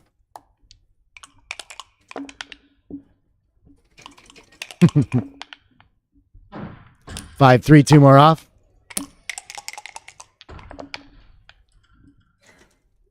Should be illegal for me to do anything but commentary. I like it.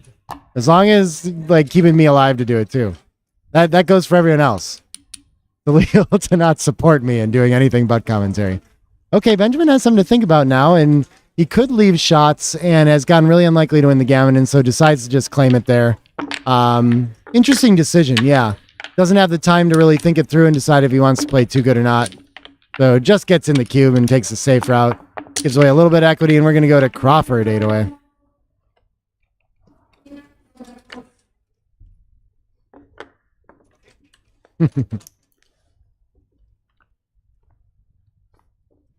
Yes, me doing commentary all the time. Priority.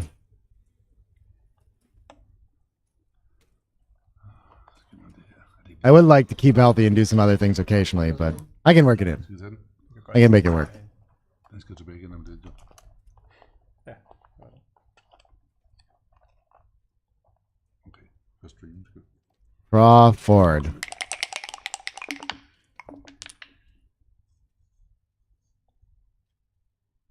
Oh. Common misconception about the commentary helping my game. I sincerely doubt it. I talked about this on Daniel Rivero's podcast too, if you want to check that out. His Backgammon is Beautiful channel. I just think they're like completely different skills, really, and I think about them different ways. I'm not on the hook to make a good decision when I'm talking about the game. All these things.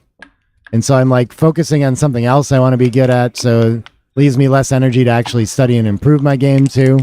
So, I mean, my immediate assumption is the opposite, that I am a lot worse for doing commentary. But I really like doing it, and I feel like I keep getting better at that too, so I'm happy, but don't be tricked into thinking that good commentating or good teaching means good backgammon playing, you know? Ooh, what a shot. Gammons matter at this 8-away, even-away score line, so Karsten will play for it for sure. So getting a little bit of luck finally.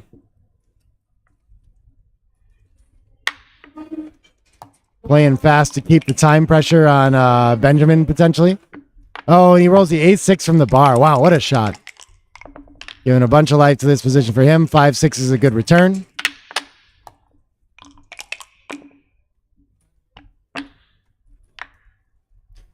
1-4, no options really. And 8-4 is a play. Weird. Duplicates something more important than the 8s out there. Let's send another checker back. That's what I think. No? What is XG trying to do? Everything's tied? It just doesn't matter. It's just an amazing position. That was a wild evaluation. Okay.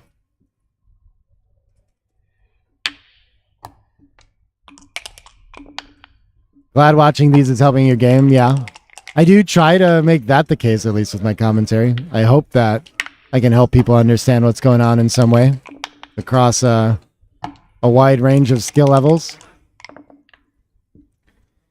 2-1.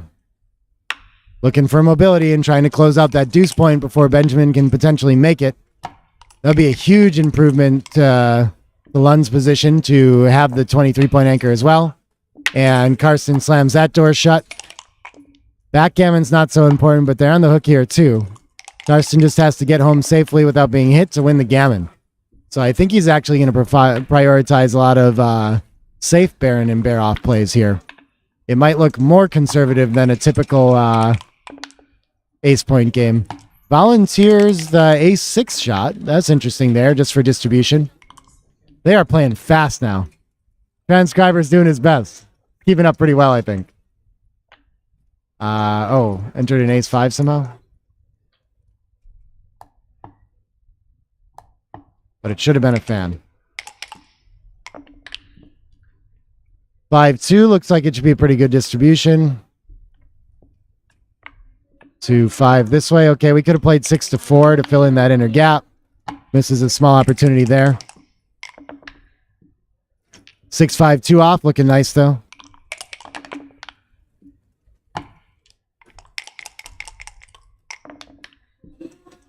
I always have the best t-shirts. I don't know about that, but I have another one I like.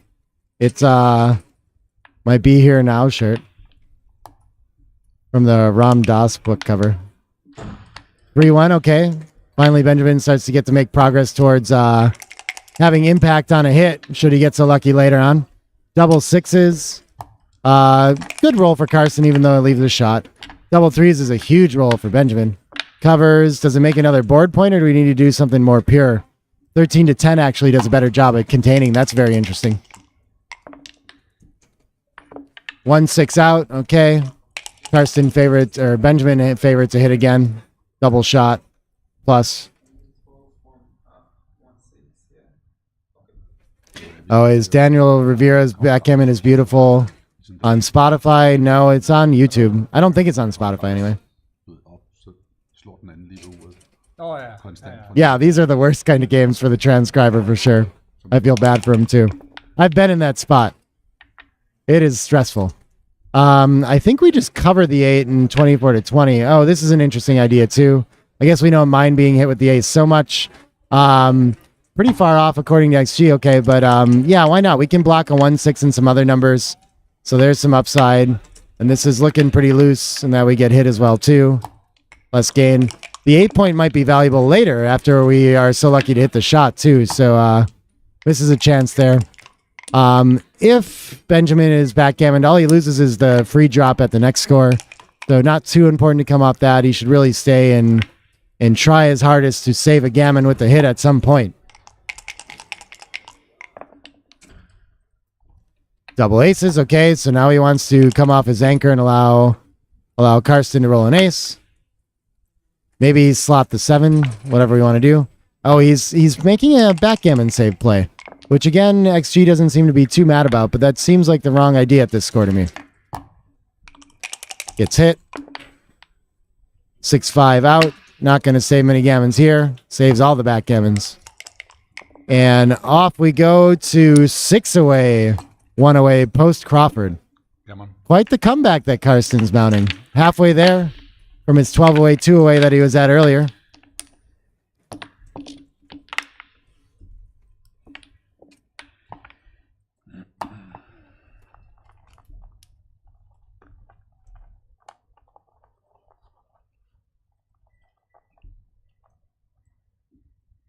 I don't get the 2.7%.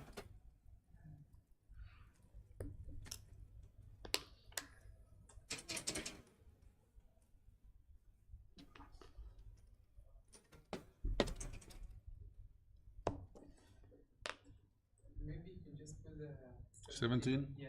Yeah. Oh, in addition to commentary, I should get to make coffee. That's important to me. Oh, they want to use the 17 instead of the post, Crawford?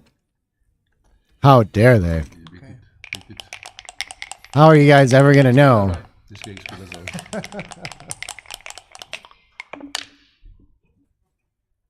5-1. Why not? It's an even away free drop score. So we do need to split because if our opponent hits, then he can take, and if he doesn't, then he passes. So we don't get the upside. Double fours. This is an automatic double for Karsten at an even away. Ooh, whoa. Interesting. Sales past it. Doesn't get punished. It's optional, apparently. But even away post Crawford scores. Your opponent can only take if they're winning. Otherwise, it's just better to pass and play on, since it's still going to require 3 games or a gammon somewhere along the way in 2 games, something like this, to win. And that doesn't change with a pass for Karsten. So interesting that he's not sending it here. You have a big risk of losing your market. And you definitely don't want your opponent you don't get anything by them passing. So like, is this shot going to be enough where he's a slight favorite? He might get a pass out of him. No, it's still a take. Wow, okay, this is interesting. I wouldn't have guessed with these numbers either that it's a take. So he isn't a favorite, Benjamin, but still does better to hang on to his free drop for a little while. And Karsten's found a way to give him a tricky decision. Though he should have been taken earlier, might get to claim the game instead for very little value and take away the free drop. Not sure that's worth it. Oh, I'd love to make the Flare 58 for you someday.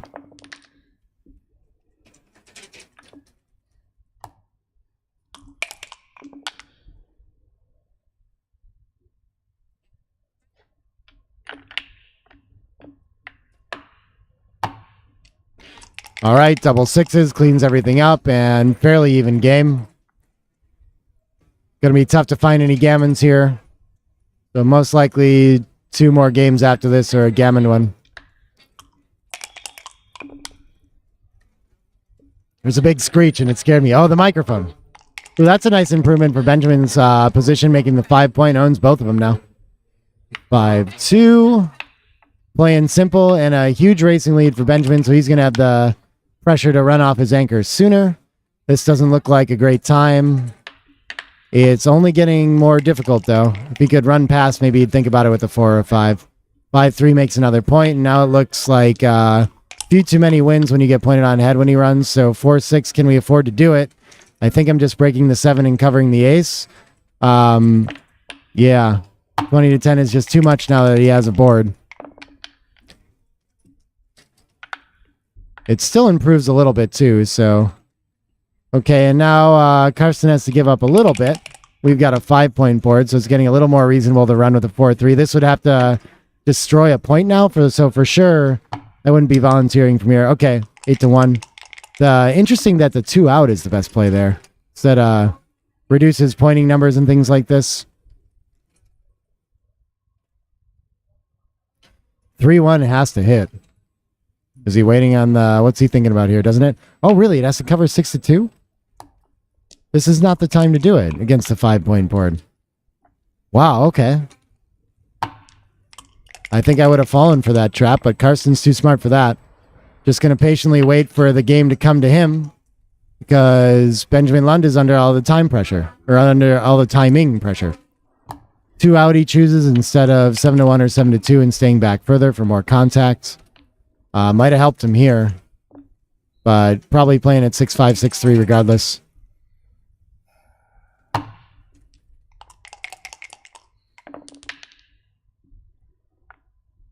For 2, we can just play to the ace and stay for maximum contact. But Karsten wants the safety 1 blot in advance. Maybe he doesn't see quite how far down in the race he is, something like this. 5-2 is forcing Benjamin off his anchor. And then does it continue? Duplicates 2s. Yeah, 20-13 looks best. And under a lot of risk here. Could still lose a gammon in this game somehow.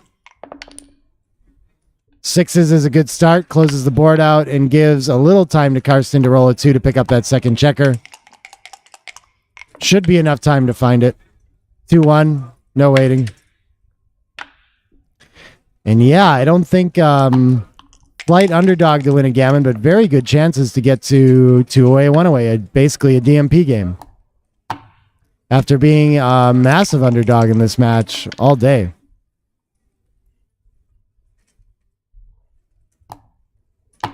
$11-8 with Benjamin's impure board and his desire to win a gammon. He's likely to keep his checkers high and potentially risk some, uneven clearing and shot levers to try to win that gammon. It's not worth the full 1.0 here, I don't think, that it is at 4 away or 3 away, 1 away. Just worth regular. But when the gammons are close, you play a little more aggressively for them anyway, even for money. So I think that's the principle taking over. Must be a big favorite to win a gammon now. Looking really good. We can even up. I don't think we need to take 2 off. Oh, we do take 2 off to 4. Wow. Because he can win a backgammon for the match? Is that really what we're going for here with that play? I guess he can't really park on the ace anyway. And he has some chances to do it. Some very high chances. Probably a favorite. Unless Benjamin rolls a set. 3-2, we just step up there. Everything gets out. And unless Karsten rolls an ace, he'll win the match with the backgammon here. Yeah, get that ace out of your system. Oh! And he misses it. Benjamin saves the backgammon. And we're going to go on to the DMP game. What a wild finish to the match that would be. That's a sweat.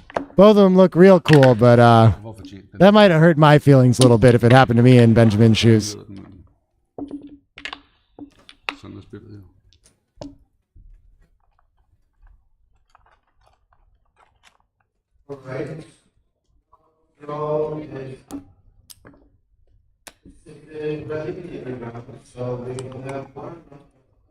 What an exciting game that was. Morning, Ian. Oh, someone asking how my back is. My back is always fine. It's my hip that bothers me, but it's been doing really well. Finally, the surgery rehab is going really well, and even the flight didn't really bother me much or anything like that. And as long as I stand a lot, I do pretty well. Thanks for asking. None of the famous poker guys here that I know of. I actually, walking around the city the first time I was in Monte Carlo, I saw Patrick Antonius walking around just on the street, but I didn't see him in the playroom. I think there was a poker game going on at the time, too. 3-5 hits, though. And we got the Cuban, so this is it. This is DMP. This is the game to decide the match. Been an exciting one. And small advantage for Benjamin, I think, in this game. With the racing lead, fully escapes. Needs to get back by that goalkeeper on the 23, though. And Karsten going to have contact from the bar point for a long time. Benjamin looking for some sort of point improvement. 5-2 is just going to stack up the 6, though. Oh, should play down and volunteer already with 2 blots on board. Okay. We missed a tactical opportunity. Playing fast, so not too surprising. Starting to miss some little details like that, but double 2s is going to fix a lot of problems. Unstack both the heavy points, and things are looking good for Benjamin after almost losing the match last game. Double 4s can slot the 4 point? Or it can just make 2 and bring one down? Sure. That looks good as well. 4-3, I think we're stacking up the 6 again. Just trying to find our way home. And double 4's actually caught up in the race quite a bit, so Karsten got a little more vig there too.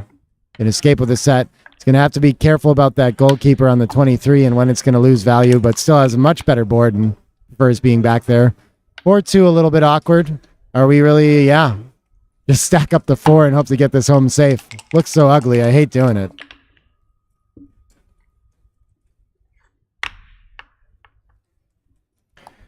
Four, 3. We can play 1 down and cover and stay for contact. That's an interesting opportunity. 3-2. What can we do with this? We have to... No, we can play behind the ace safe if we want. And with the racing lead and that dramatically outboarded, that seems like the idea. Not sure if I find it from the 6. Oh, we save a 6 by staying on the 8. Okay. Not sure we want to use that 6 anyway. Oh, transcriber got the 3-2 wrong. Okay. Been doing pretty well.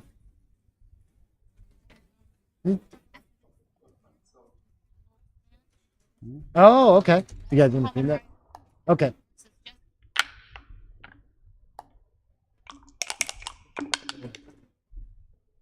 Yeah, okay. So we finished off the 6 prime 4-2. Would love to make the deuce point, but we can't afford the shot on the ace. But that is awfully close. How on earth are we bringing this home if we put 6 checkers on the 4 point? So he's going to look at it. I would not fault this play. Very marginal decision there. Ian, Benjamin Lund is like, I mean, they're both Danish grandmasters, and I think CMC that knows them both a little bit better said maybe Benjamin slight favorite. Karsten, very strong player too. We see it in the PRs, of course. 6-1 covering the ace. But yeah, they played a really great match. Heart rate monitors would be fun. I remember having those.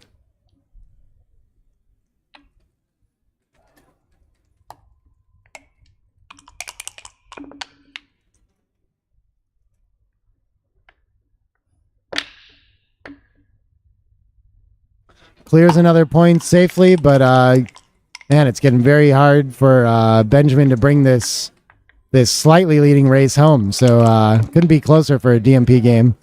6-5. That's going to clear the 11. Wow, it's really close to clear the 13. That surprised me so much. I don't know why we want to volunteer the 6 instead of behind. Put a little pressure on that blot and back. I guess we're so likely to volunteer again. Either way, we are. I just figured tactically this feels better. And the double threes misses and might crack the board, so he's going to have to advance to the 15 for sure. 4-1. Okay. Looking like a pretty salvaging some of his board. The contact can still be okay, but big improvement, Benjamin. Oh, double 5s is going to fix quite a bit, but still leaves the shot from the bar. So a third of the time, Carson's going to hit and probably be a favorite in this match as well. Doesn't decide the game by any means. Oh, they're talking a little bit here. Both looking really cool, just having a fun with the outrageous joke. Oh, okay. Leave the 5 on the board. That's hardly fair. That's what it looks like. 4-3, no good. Can he clean it up?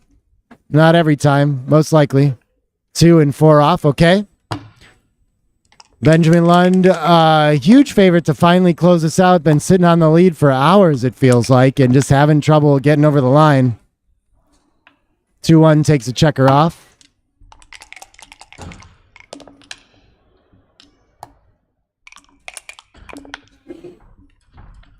Six 3 going to pre-clear the 6. Looking strong.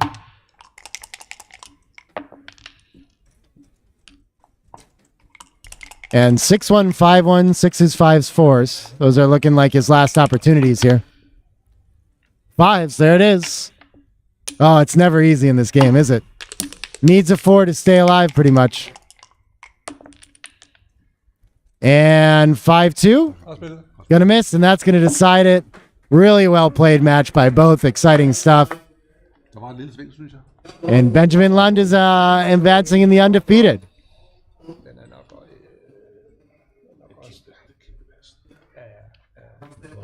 Wow, that was a really exciting end there. It seemed like a blowout for a long time. Both of them playing right around that Grandmaster level. Look at those PRs, super strong. I'm sure they'll be happy with that.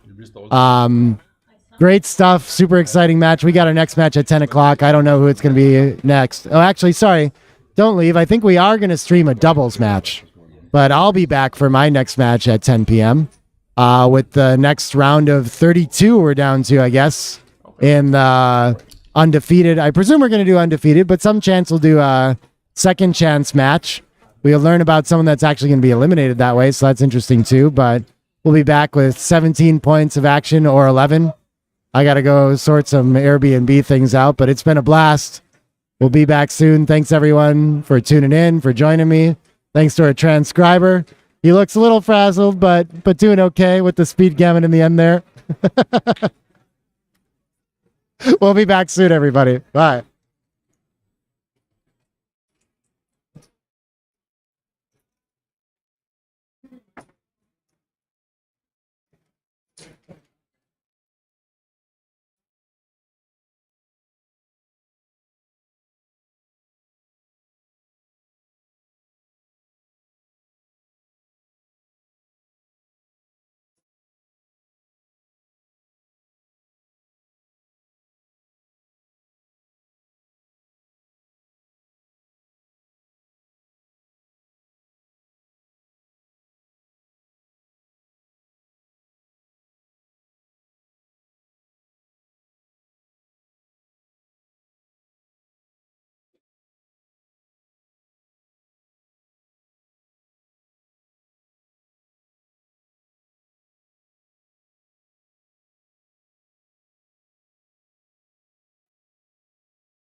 stuck in a hurricane. 'Cause everything around you just keeps on turning. I can see you searching for an escape. The fire in your heart, it just keeps on burning. Keeps on, it just keeps on burning. Keeps on, it just keeps on burning. Keeps on, it just keeps on burning. Fire in your heart, it just keeps on burning. Don't worry, don't worry. You got the future on your mind. No hurry, no hurry. Let's take it one day at a time.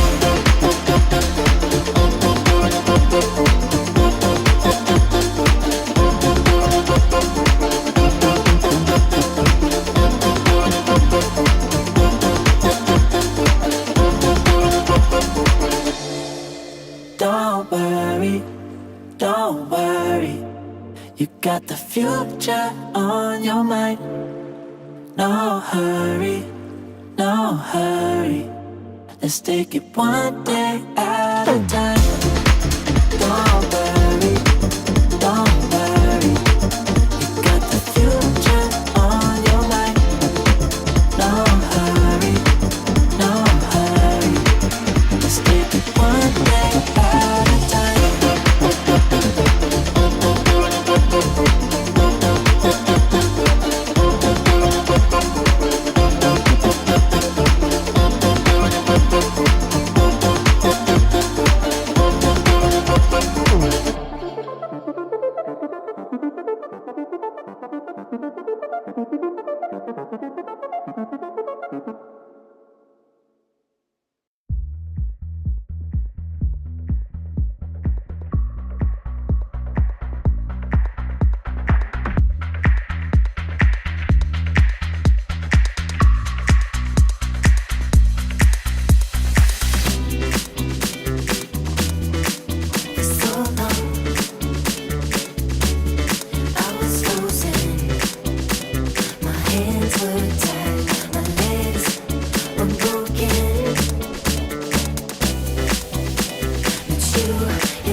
Backgammon fans, Bill Riles here from Monte Carlo. We're fixing to have a bit of a treat. First time we've done this, and it'll be exciting, I think. We're going to stream a preliminary round doubles match. And this doubles match will comprise the team. Huh? Oh, yeah, I've been telling them when I do it, I've been telling them that. Should download the Galaxy app, right? Okay. This is a match. It's going to be starting in a few minutes. The team of Mark Olsen and Kasper Basse, both of Denmark, are playing Justin Bohr Sr. and Justin Bohr Jr. from the United States. All you viewers, we hope you enjoy this. We're going to do this a little bit differently. I encourage all of you to hit the like button while you, when you can. You can, I'll be monitoring the chat line so you can chat as you will. But what we're going to do, I'm not going to commentate. Nick's not going to commentate. We're going to turn on the board mics so you can actually hear the players talk. And of course, in a consulting doubles match, the team members will be talking amongst themselves. So Mark and Kasper will be talking about their plays. Justin Sr. and Justin Jr. will be talking about their plays. And hopefully this will be a lot of fun. Mark Olsen, of course, is the CEO of Backgammon Galaxy, kind of the organizer and promoter or what have you of the Backgammon World Championship. So this will be kind of a neat little diversion for him, getting a chance to play briefly. And it's going to be fun. We're going to have a live XG feed, just as we've had, on the other Stream One matches. So we think it might be fun, and it might be kind of entertaining for everyone to get to see Mark, those that don't know him, and get to know him a little bit better. And also to just have a doubles match and let you hear the players talk about the moves. Doubles is kind of can be both as a player or a viewer, a rather instructive exercise because you can hear the players discuss various plays and their thoughts and perspectives and making decisions as to how they proceed within the match. So we're waiting on, should be just a couple of minutes. Monte there is going to do the live transcription. He was occupied for a couple of minutes, and as soon as he enters the room, we'll get the match kicked off, and I will shut up and step aside, and you'll hear the board mic, the players themselves in this exciting doubles match.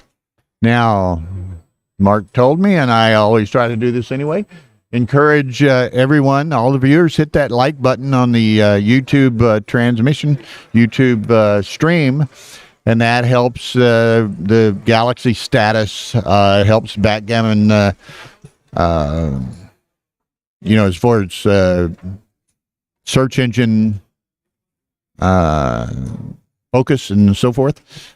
So, the more likes we get, it's better for the game, better it is for Galaxy's YouTube channel. So be sure and do that. It'll be a lot of fun here. These are 7-point matches. The clock settings are a 21-minute bank time and a 15-second delay. So we'll get started here shortly. I'm trying to look around and see where Monte is. There's Monte. He's he does a lot of recording services for various players and their matches, and he's trying to get all of those going for various matches at the moment. So he told me 5 or 6 or 7 minutes ago to give him 5 minutes, so I'm trying to make myself obvious to him to get in there and start transcribing so that we can begin the match.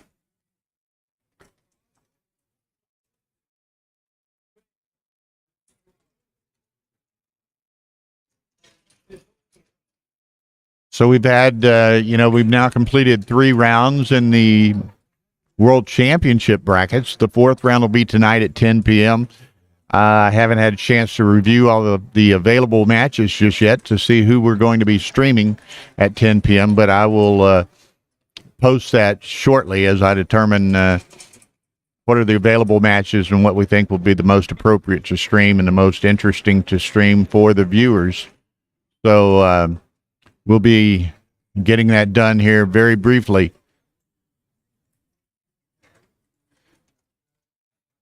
So I see Monte heading back over there. He's not heading, he's heading away from the streaming room, but I'm going to go grab him here very shortly if he doesn't come back this way. You know, because you sit there. And I'm like, Oh, yeah, no, I'm dead serious. I'm like, character. you know, and I'm like, and like I said, We had some very interesting matches. Benjamin Lund and Carsten Bradal played a marathon match that Benjamin Lund won at DMP. And then our other stream match a bit earlier, John Roysett from Norway defeated Jonas Seawald from the United States in another very exciting and interesting match. I did the commentary on that, and it was quite an engaging and exciting match. Another interesting match in the undefeated bracket that occurred during round 3 that I just perused a little bit, walking back and forth. Antonio Scambato of New York City, an Italian working and playing out of New York City right now, played Wilcox Snellings, who's one of the favorites in the tournament.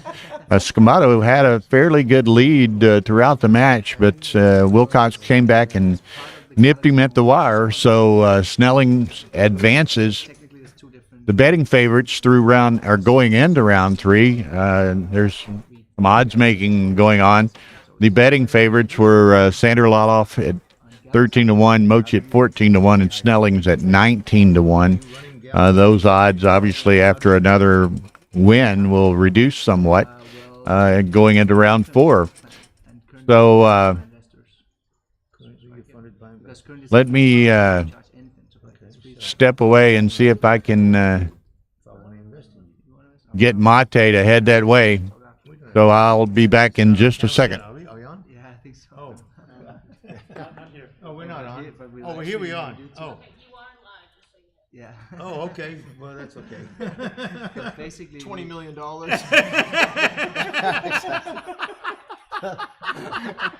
We have a handshake deal.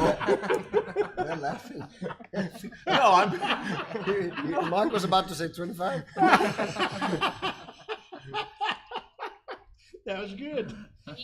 I didn't know we were on live yet. we have. We have a pair of black dice, yes. No, we just launched a mobile app, and there we have some payments stuff. And the idea is just to scale it out to millions of players. Okay, maybe if you want to give me some information. Yeah, we can talk. Okay. Let's All just right. see how the game goes. Yeah, right. There you go. Are we ready, or are we waiting for somebody else? Oh yeah, we still have to. Okay, no problem. Oh, it's 6 That's why I thought I didn't think we were on live. That's why. We need to get going, Matt. I see him coming. I see him approaching. No problem.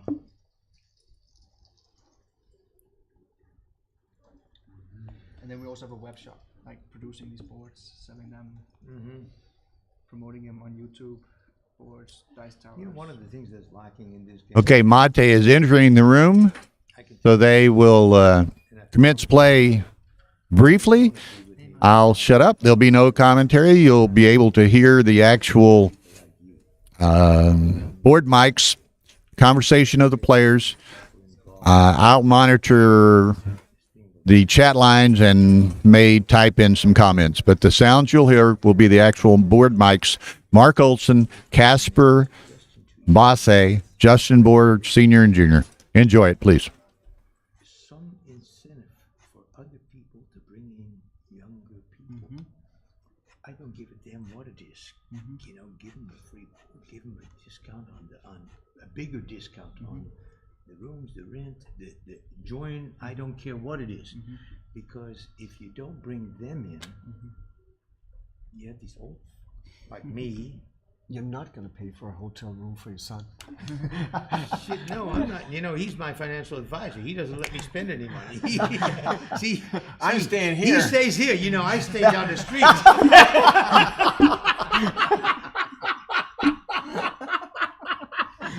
See, that's a I gimme. got him at a care center down the road. They take care of him. Yeah, and he thinks I'm a little senile. He's probably right. Anyways, now you got the gist. If you do that, if you work on that, it's a winner. And that's one thing that I would say. Anyways, I like these boards. What? This is the magnetic where you can pull out the inserts. Yeah. Yes. It's nice. Okay.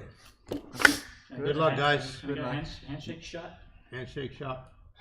God bless. We don't mean that good luck. No. I'm trying to break his arm. That's what they do in chess. Hey. Did you see that? We using one set or? Yeah, just Once one we're second. using the clock, huh? Yes. Okay. Okay, good. So, Let's go. klar dem. Good luck. I meant that. Yeah. This time you met it. That's us. Nice. Good start.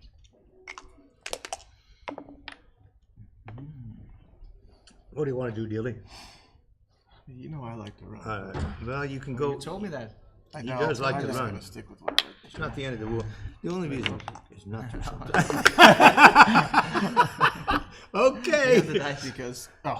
Because that. Yeah, right.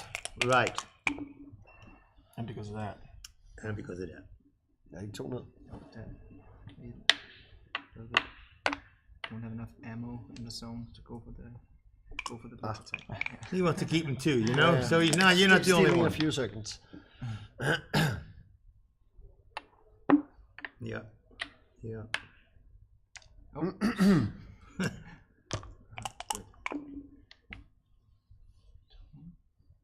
Lucky fuckers, they roll 2-1. Heldepunktet er split. Let's see. Udmærket.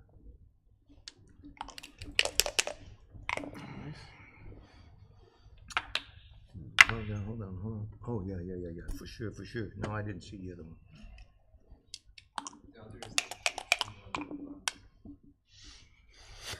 Okay. What? I didn't get that. Yeah, I didn't hear that comment, whatever it was. Hold on, let's look at it.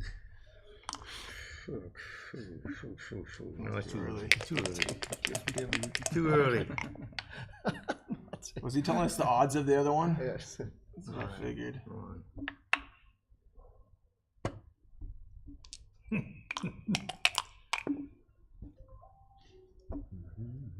Okay. First decision. First decision first. Nej. Sweet man. Vi skal i hvert fald spille den 3 først. We have to play this one first.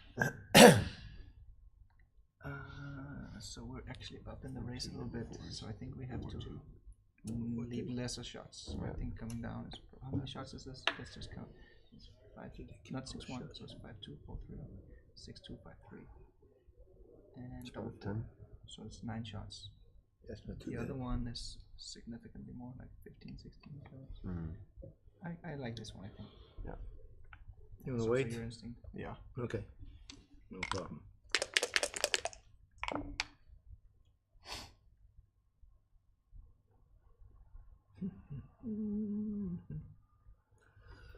What's that? Oh, run all the way? Yeah.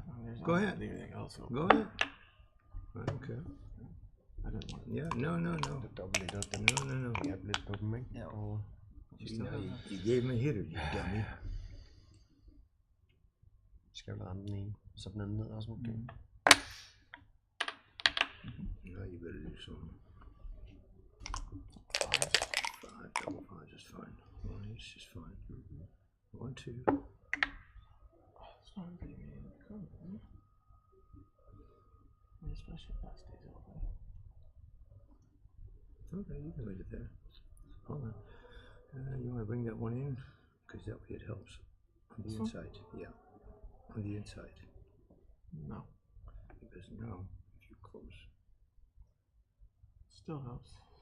Regardless, no? Okay, you wanna bring one here? Yeah. Is that what you said, one? Well, I bring all three. No, not all three. Not all three, that's for sure. Yeah, I know, but we need to close this. I know. Okay, so how do we get help to close this? Those gotta get closer. No. This one.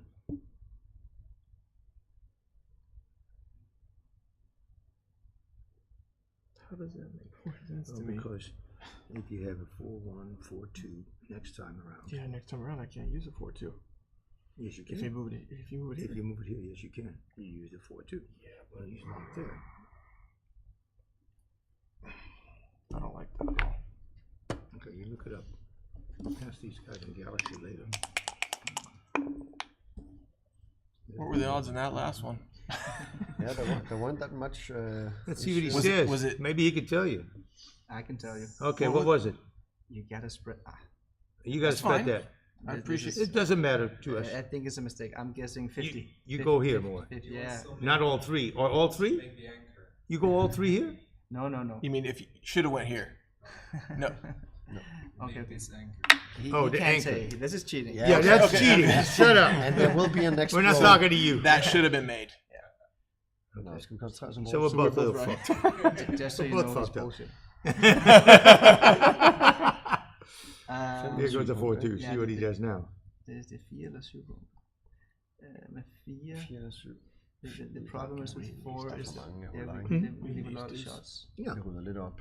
Can we just have a look at the 4 point? Let's look at the 4 point. It's too many shots. Unfortunately. A lot of shots. Unfortunately, yeah. If it was That's just the good one part part, but about I think we have to leaving it make that open. one. And I didn't mind Der er that ikke en part. smuk 4 I af sig didn't selv, mind that eller så part. op. Over. No, No, I didn't mind that, even though he said yes. I think it's this one. Er det ikke rart? Det er jo masser af ammunition. Too many shots. 4-2-1. Okay. Yeah.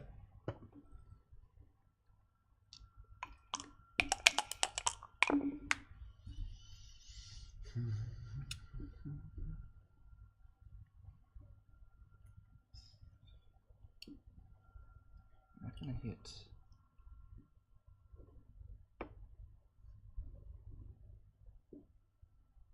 I don't really see anything. 3, 6, 3, 5. Yeah, He's gonna 4, he's 5. thinking about it. I don't really see anything else. Det er ikke sjovt. Nej. Get the fuck out. Det er det bedste eksempel. 3-4 is your landing. Ja. Husk du på stream. Ja, Eller så kan man se. Okay. Det er også en lille This Yeah. locks everything. Okay. Sure. Yeah, And one out. 2 here, yeah, and 1 out. And say bye-bye. And say bye-bye. And say bye-bye. Oh, maybe not. Yeah, say bye-bye after that. Don't worry about it. We can relax. Vi har den ned bagved, hvis det er muligt. Så kan godt ligne et eller andet, der er smukt, ikke? Den er fed, den der. I don't care. Han har en 6'er. We have a lot of time. Der skal vi ramme, og så hopper vi på 5 punkter. Den her skal i sikkerhed ikke, så laver vi 5 He's going to make the 5 point, and then fill up And on we- the 3. No, I think we have to slot. No, he's going to slot. I think this is fine. I think so. Smukt. Yeah, let him eat. Because if we don't slot, we're gonna lose the game. If we slot, we have a chance of Let winning. him eat. I think so. Beautiful.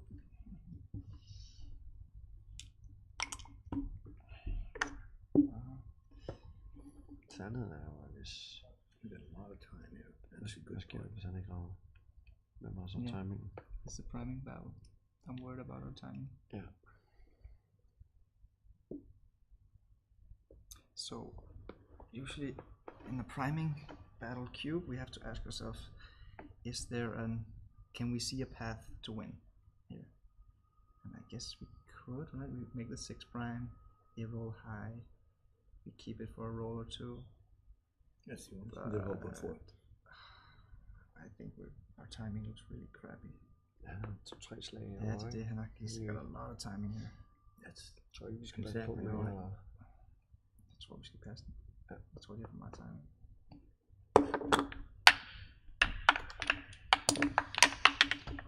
Well played. 1 point. Very seldom to hear that in backgammon. By 1 point. Okay.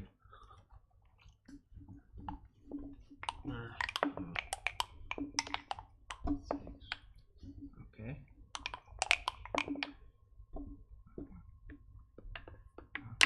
I like it. Nej. Måske hvis vi kommer lidt mere bag. Men min fornemmelse er, at de ikke spiller særlig godt. Ja. Så Again, because of this. Yeah. You know what I'm saying? this one is See, you fun. move in. Usually you hit loose, but here hitting loose is not as good because they have double up on good rolls. I think we just make the three point here. Then they only have one good number, which is an ace. I think this is a better and a little bit more stacked, so the checkers go naturally unstacked. Alex X5 is a good number. 3-2 is a good number too.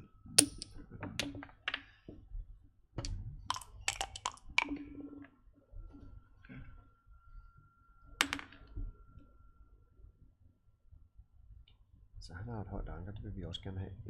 Jo, men this is an unnatural back checker formation with the 18 and the 23. This is not good.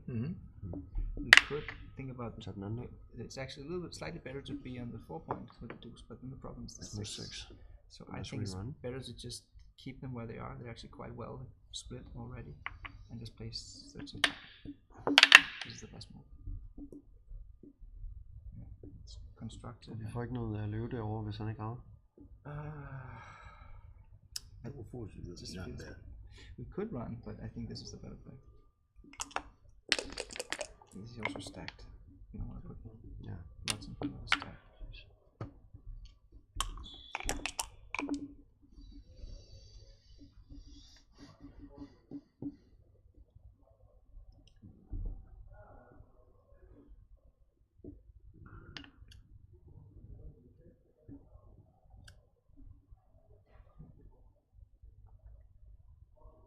We're up 15 after this move. You know how quickly these guys count. So, I know. That's what I said. So I think running is better. You know what Helmut used to say about running? Vi har ikke slået deuces in for loose. Nå, vi slår nævnt, ikke? Yeah, that's what I mean. Vi startede, og så slog vi 5-3. Det er vi. Så det er man til. De har slået lavt. Nej, jeg tror ikke. Prøv at se, han har mange baghed med. Vi er allerede flere. Or you want to keep moving it? Nogle gange tæller jeg jo. Jeg tror nok under. Yeah, that one is okay. Actually, that's okay too. That's okay. Yeah, because of that. He's got that one open, that's why. That's really much better. Du kan ikke lide det der med at komme op. De står bedre, som de er dernede nu. Men vores anden 6 er godt nok også dårligt. Not yet. But it's bare ud for at håbe på et højere anker, hvis der er, ikke? Jo, jeg tror 8 to 5 is 8 to 2 is really bad. Yeah. So maybe we, even though we don't like it, he doesn't want to move that one, but he wants to move that one. Yeah, I think we probably have to do it. It's really we do it, but I like it. You like it? Well then, if you like it, then show them the entertainment. We're here to entertain. See, they take that one. No balls, no glory. Okay. Well, let's do it a little differently for a minute. Let's look at it here. 1, 2, 3. And 1. It's 4. It's not bad. Okay, I like this go better, back. actually. Huh? I like it better. Okay, good. Good. Pick it up the dice. Oh.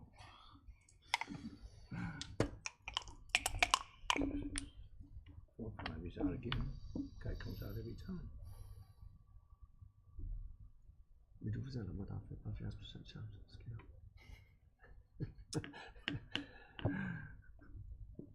Lykken. Altså, om ikke andet, så ødelægger han simpelthen op. Der er ikke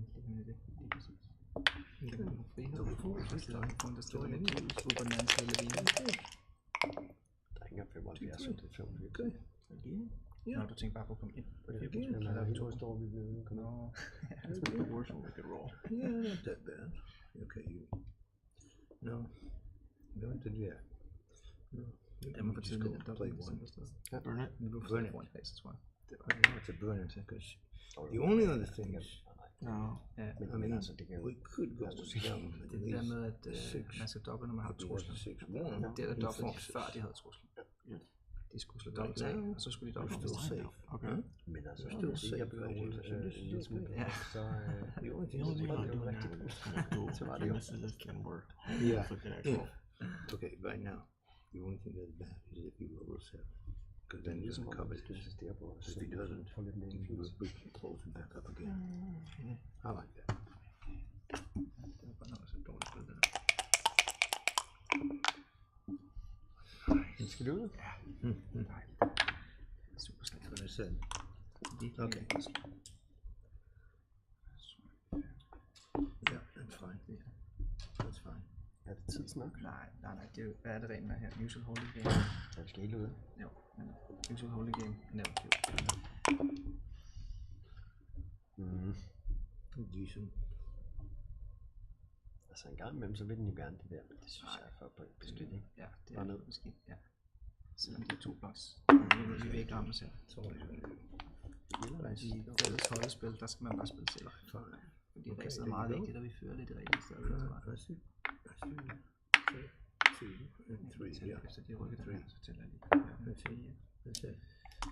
Ja, It's counting again. 3 om 1. Yeah, you could have. Vi fører med 2 Yeah, pips. yeah. Så, What's the count? We're up 2 pips. Okay. Sorry. No worries. As long as you don't close your watch. Skal de have lov? Okay, så You vi er know oppe med exactly 10. how many pips. I can't count. You know me. Så vi er oppe med 10. Nej, så skal man ikke lave det. Det går ikke. Det er alt for stort at blive ramt. Så er det 3 til ned. Ja. Double fives. 10. 4 and 3. Okay. 3. 3. 4 cover. Yep. No need to do anything else crazy. Okay. What's he do now? Det er ikke blevet bedre derovre. Nej, det er det ikke. Man skal spille med 11, og vi er outboardet, så vi har nødt til at gøre sådan her. Ja, vi er nødt til at gøre sådan her. Gør vi ikke det? Eller ryk tilbage. Lad os lige hurtigt kigge på løbspillet. Det er faktisk på et løb med 16 til 8. He's thinking about this one. Men det er bare nærmest aldrig rigtigt, når man er outboardet. Nej, det der dur. Ja, det Lad os se, om ikke den kommer. Ja, der skal den. lille hyggelige. Still. Catch up. vi fører med 11. Catch up. Ooh, double Okay, 6. come. Reasonable. Dobbelt kom. Så vi fører med 13. No pressure. Til gengæld så er det ikke... Why don't you move those, Nej. dummy? I kan. Well, that's why I call him a dummy. He's got to figure out a way to move him. That's fair enough. No, he's not going to leave. He's not going to leave. Don't worry. Ja, vi er ikke andet for. See, I tell him how to play. I'm going to quit doing that bullshit. I'm not doing it no more. Oh, 3, så vi gør med 10. that's all. 10.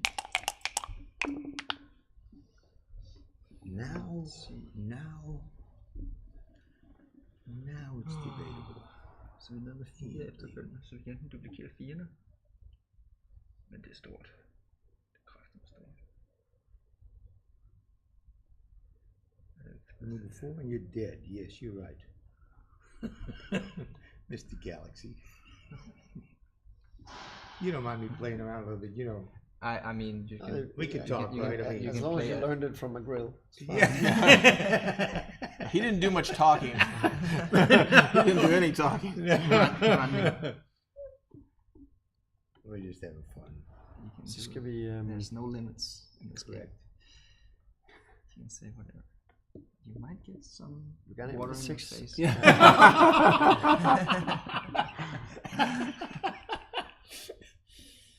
Så skal vi, hvis vi løfter her. Og, Ja. og selvom vi så endda får vores shot, han kommer op bare ind og hygger sig derovre om lidt.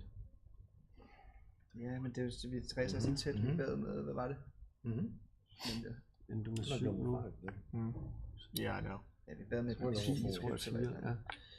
Ja, for vi bad med 4 pips, så det er meget, meget tæt. Må vi lige se, dernede, så giver den... Undskyld, her. Så det er 4, der er duplikeret, ikke? Det er meget pænt. Men han har også en 8. Ja, 4-5 er godt nok duplikeret. Så må man duplikere, så er det kun 3-6. Det er mange, det er kraftigt meget. Kraftigt meget spil, men det kan være, at det...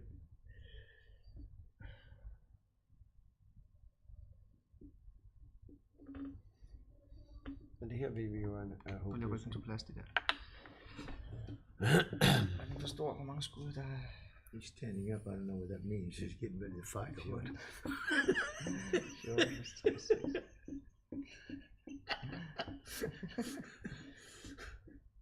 er 16 skud. Double 4 is perfect. 16 skud her. Undskyld, 17 skud. 17 skud. Vi har jo tabt den. Og så er problemet jo, at han snupper den næste også, ikke? Ja. Det står kraftigt dårligt, hvis vi... Ja, lad os spille safe. Ja. Det er for mange skud. Ja. Give it to us. Shit. Den havde pullet os fuldstændig. Would have been a 9. Oh, no. Just wait. Kæft, han har taget begge to. No. Yeah. No. You gotta save the 6. Save the 6. You gotta save the 6. He's not going up next time. Okay, let's look at it. You want to go here and that one? Yeah, I'm just thinking he's in order next time. Unless he gets a 4-1. He did do that. He did do that. So that part is okay. Nej, fordi han Okay, kan we do the other thing. You're probably right. Okay, go. Go. No, go. It's fine. Go. Men nu er han tvunget til at løbe. You gotta put some dice in it.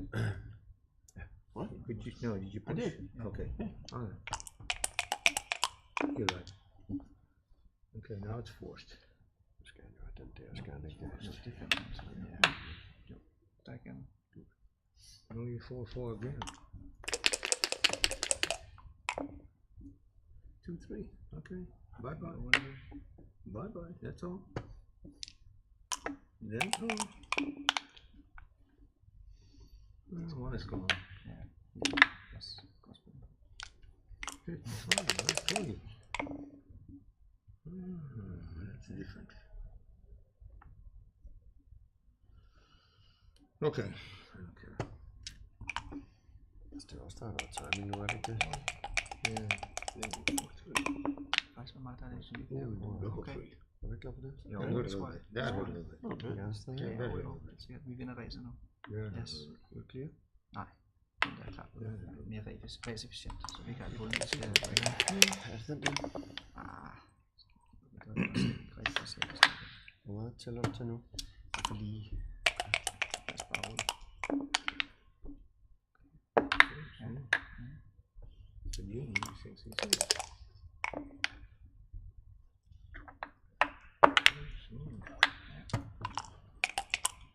He's standing up again. I don't know what that means. Det er fint. Nej, jeg tror, den er lidt bedre. Jeg kan vælge den der. Godt slag, man. Okay, skal vi lige på den næste gang. Nu kigger vi lige på den. Det er en rigtig opring, det der. Ja. No. It's also taken. Good take. Let's see what they do. Let's take. Now you gotta count the pips. No, Guys, pip count. we Fuck did- that pip you count. did- Fuck that pip count. You gotta take one off. That's all. They don't like Either or. Either one. Well, take it. Okay, fuck it. Okay. Okay. And now want some fucking doubles. Shove it up their ass. He's doing what Daddy says. Go on. Oh, no, put it back. Take 3? Yes. Okay, relax. Okay. God. Okay, do it again. Do it again, dude. Do it again. There you go. There you go. 1. 2, 3, 4. There you go. Okay, let's see. 4 rating.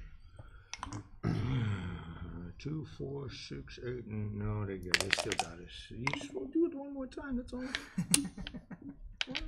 You used that one, didn't you? Så skal vi lige... Det hul der betyder, at vi... Jeg skal ikke slå de flere af dem. Godt slået. Okay. One more time, you can give it back to him. Make him relax. Lige hente op til lukken. Okay. Gør vi ikke. Det gør nok ikke så meget. That's all they got. Det er okay. Men nu er det... First 2.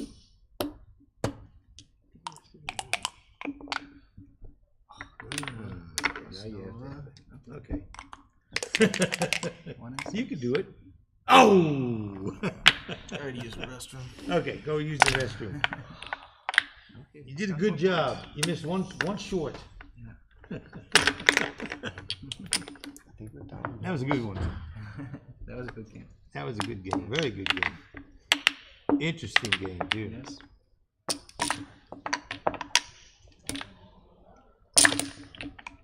Okay. Ind og sidde. Det gør ikke noget. Four. Den klarer du. Yeah, 4 points. So you guys are from California?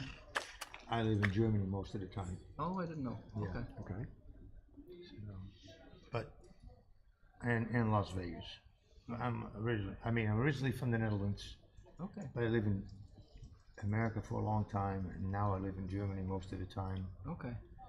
And your son? He lives he's in Germany also with me. Okay. So, but he lives in California most of the time still. Germany, Munich or Hamburg? No, one of the small towns, near Dusseldorf. Okay, yeah. Yeah.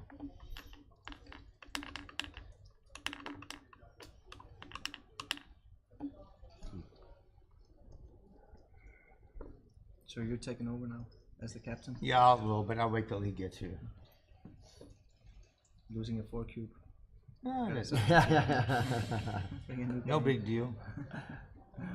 Win or lose, it won't change my life any. So it's all, To enjoy the game. Exactly. Good.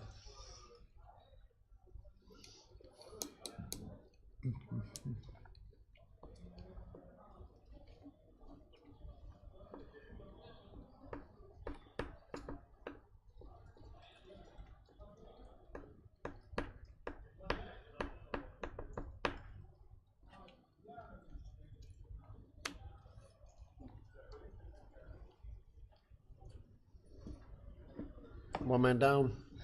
Ja. Og 2 gange det hele. Du modererer det også. Ja, det bliver jeg faktisk også irriteret. Hvis jeg drikker typisk en del inden top. Så So you're from Denmark too? Yeah. I live in London though. You live in London. Why do you live in London? Initially because our business, I started a business 20 years ago that we expanded. This business? No. Oh, not another this. business. This is juice and coffee sandwiches. Oh, really? And we started expanding outside Scandinavia more and more, and so our management and I went to London. Oh, cool. Nothing to do with taxes?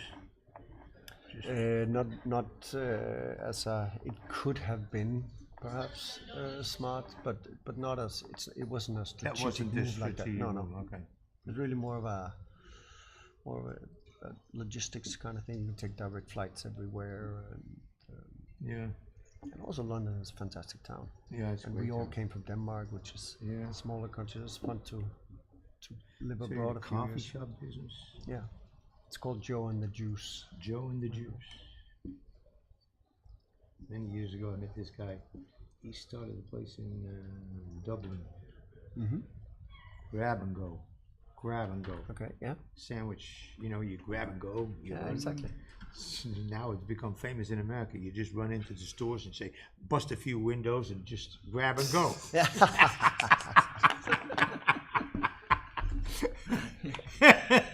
Especially in California. Yeah, especially in California, right? Oh, you Okay, gotta then. press the clock like this. Okay, there you go. Thanks. Nice. Okay, guys, 4-1. Here we go. New game. Uh-huh. New game. Okay, not bad. New game. It's off to a good start. Thanks. Okay. Yeah, I can. Yeah. I know. Oh, did you? Yeah. Yeah.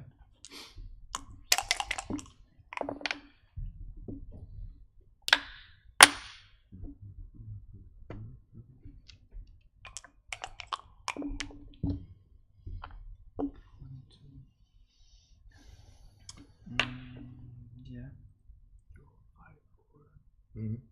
Jeg tror faktisk, det er meget ja, men jeg tror faktisk, det er meget smart at step up under the gun, for ligesom at tage kampen op. Jeg kommer til at lave ballade på de to. Fordi hvis vi går ind på toeren, så bliver vi lidt drøjere. Jeg kan meget godt lide det. Lad os gøre det. Teknisk set, så er det kun dig, der må trykke. Men altså, det er fint nok. De gør det også hele tiden. De ved det ikke. De giver ikke det. Nå, gerne det der, det skal det nok. Den går der to. Helt sikkert, der ikke gør det. I say there. Yeah. But it's up to you. Alright. Oh, the dice. Up, up. Oh. Hvor vil det meget til at få han gjort? Var det ikke det? Det er rigtigt, der. De er ikke med at spille det. Nå. Okay. Man spiller mod. Så lige før sådan noget. Ej, den er dårlig. Den får vi ikke ud af. 13-9 har en kæmpe upside. Ja. That's the way to go. 6-2.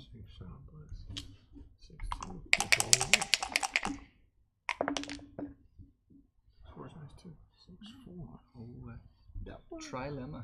That one. Smash. What that one? You can also take out 7 point. I could. Oh fuck! I didn't see that. Forget that point. I like to smash. Forget that point. I want to smash somewhere. You like a smasher, eh? Yeah, why not? Which smasher? Which smasher is And it? I know about the same, so. Which smasher is it? From the deep one? Here?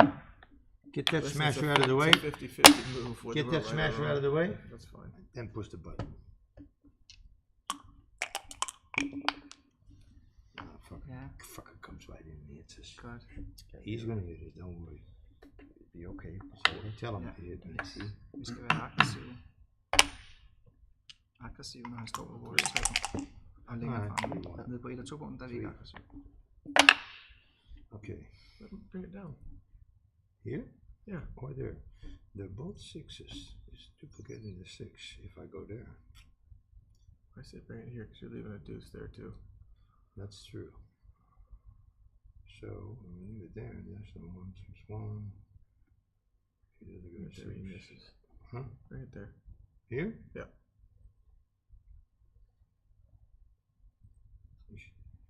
Goes here.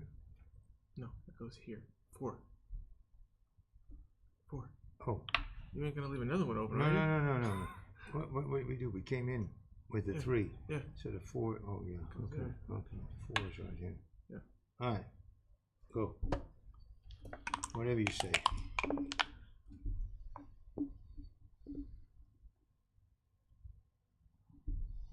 I den er ikke rar, vel? Nej, Den skal spilles ja, to år. ja, man kan aldrig spille 6 Ja, 4, det synes jeg. så det er enten frem Kan man eller ned. ikke. Jeg kan bedst lide den der, tror jeg. Double 4 is okay.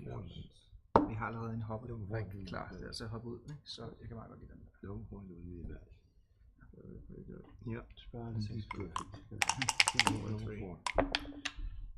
2, 3. That's why you got left. I don't like that one. Because if he hits that one right there, that's bad. I'd rather go here. No, that's fine.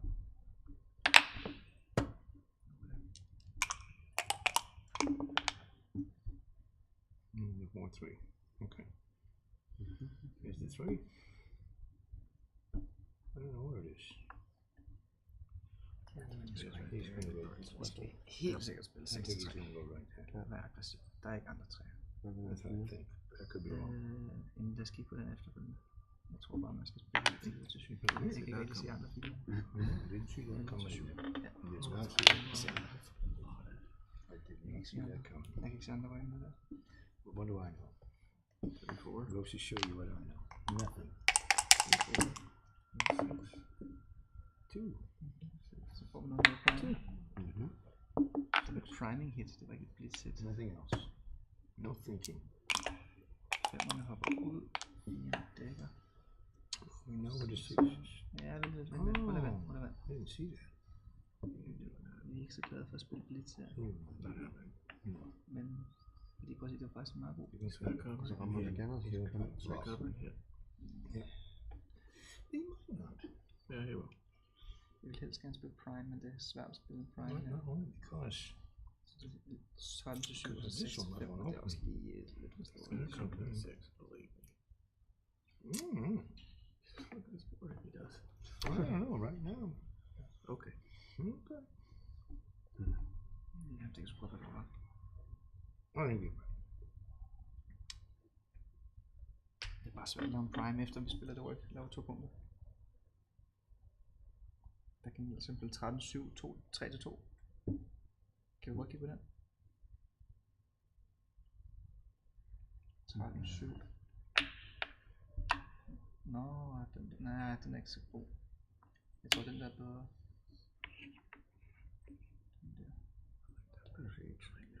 Vi kommer nok til at hit med den etter der. Lad os prøve at kigge på den anden sekser. Og så den op, det er okay på hit, og så op på barn med hans hvide brik. Så bliver op på barn den der. Ja. Lad os se her. Kan vi lave en prime her? Ja, det kan vi jo sådan set godt. Ja, den er nok fint. Sikker på det? Nej, jeg synes det er lidt svært. Det Det er bare at sige til, at han bliver ramt og får flere brikker tilbage. Fordi han har så selv en meget god prime. Hvor mange er det? 5, 2, 5, 3, 3, 4, 1, 6.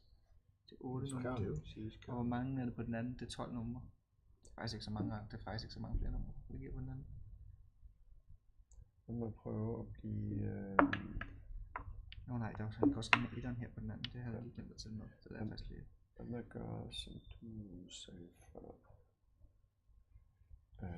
Vi trækker 13 ned. Jamen det er det. Jeg skal prøve at se en gang. Jeg tager 12 skud, men der er selvfølgelig flere. Der er også 5 med. Kommer han ind på 1, 2 og 3, så er der trods alt noget prime værdi eller Jo, det er nemlig det. så har vi 5 derovre. I don't think he does. På den anden side kommer der ikke på et tidspunkt, hvor han giver med, så kommer der afsted. He's looking at it hit right now, he's gonna pick it up. Yeah, well, you have to figure it out. Og så spille sådan en slags backgame. Ja. Nej, det er ikke rigtigt det, man skal tænke. Nej, det skal man ikke tænke. Det er ikke. Man vil ikke ramme, siger jeg. Jeg tror faktisk, at vi bare skal spille den anden. Den anden gav 16 skud, den her giver 8 skud.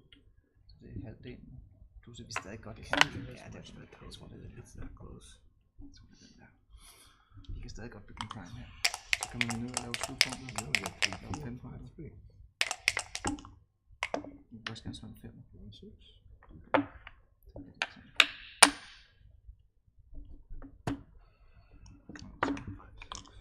Yeah. Super. Hvad synes du? Ja, den skal bare ud. Ja, det er godt slag. No. Yeah, I'm sure there's a right and a wrong, but You want to write? It's okay with me. Want to do that? all the way.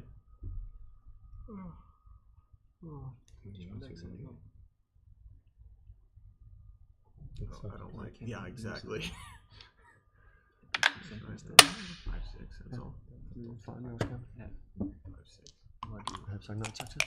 Det tror jeg faktisk, vi har været på at score. Hvad var det? Okay. Tom, Now, Worth it now? I would probably wrong, but. what's the, no, he's supposed to worth it to Cuba. I said I would. I said it's probably wrong, but you know, hey. I was laughing with the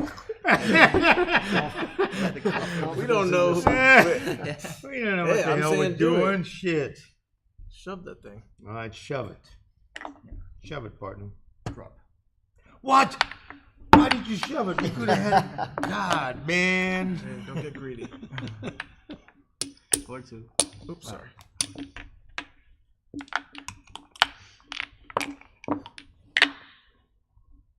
Yeah, it's okay. It's forced.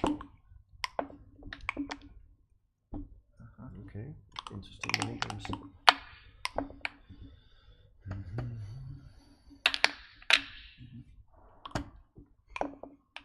It's so hard to remember that. Yeah, he does it too. I just want to show you that you're not the only dummy here, okay? I like running. Huh? I like running. No, it's Just a joke. I like running all the way out. I mean, that's death right there. If he rolls double ace, double. All right, there you go. There you go. Godt, han får noget at sige. Diddley likes running. Sådan derovre. That's why Diddley likes Det er ikke, det laver running. en See? stor forskel, så længe... I mean, Yeah, I you know, who knows what would happen. Yeah, yeah. Who gets Double it? fives, Who really gets it? give you a big kiss. Who gets it? Okay, that's an interesting one. That's a Now- poopy doopy. What? That's a poopy doopy. So now we gotta go all the way. I think we have to. That's not bad. Huh? That's not bad. Run all I the think way? you're right. I think you're right. Run again. Yep. That's all we can do. Since we did the first one. Five. Ja, noget der. I get it 4. Selvom det er også perfekte ankeslag, så kan vi skal have vi skal sige. No, got no, three no, guys I back over don't there. want that. Så hvordan spiller man 6 den bedste? I don't want that. I didn't see that one actually. That's Four, the right is one. it? Moving Yeah. out, running out Siger for du sure. noget Lad os lige prøve at kigge på andre, bare lige for at være sikker. Oh, I don't know. Den bør ikke tilbage. Ja, det er foran. No, he's fine. It's because the kind of the pips and all that. 5 og 7. Det er måske meget godt bare at lave anker. They're way ahead. Han skriver noget op The der. pip count. Men det er bare det, når vi allerede har lavet 7 så har vi lidt prime, så der er ret stor værdi i sådan en match af prime. Altså prøv at spille 6 først bagfra. Den bedste. Oh, what's the word? That's what I mean. Jeg giver ham noget, men... See, now he gives me his. That's a good It's part. not like what you beat today earlier. Ah, fuck you did. One. Don't even think about it. Don't think about it? No. Okay. Let him sit there. 2. 3, 4. Yeah, probably. You gotta build the board. No, I know. I mean, Yeah, we gotta that's build good. it. Okay. Push the button. 8 pips. 3, 1 is fine. 2, 1 is 2, 1, 2. Det er sådan noget, hvor XG godt kunne finde på at tage 5 bomber. Ja, det er det, men det havde den godt kunne lide nok, hvis vi ikke havde været sårbare det år. Og fordi vi er sårbare det år, så kan vi ikke klare det. Så jeg tror, at vi skal... Den der skal ud forbi hans 8 bomber. Og så tror jeg, vi skal spille safe. Men lad os lige rykke den 2 først, så kan man komme helt sikkert. Og det der, han har det bedste bord. Så derfor tror jeg, man skal spille safe, og ikke være lidt på begge sider af brættet. Det er lidt for stort at spille, derfor det står. Oh, yeah. Jeg kan meget godt lide den der. Yeah. So what you said? Vi havde 21. Nu har vi 8. Så skal vi lige holde lidt øje med. Now the question is, No. Det kan godt være, at lige bliver sat enkelt spil i stolen efterhånden. Bare det lidt sundt, og bare sidde og kigge på. And burn that one. Or burn this one. you gotta bring it in. Yes, that's fine. Når man Yeah, tager we til can terning. get it. One of these block because of this. No, huh? No. Okay. You win that one. Målet ikke er... We're not gonna win them all. I'll let you have the next one. All right.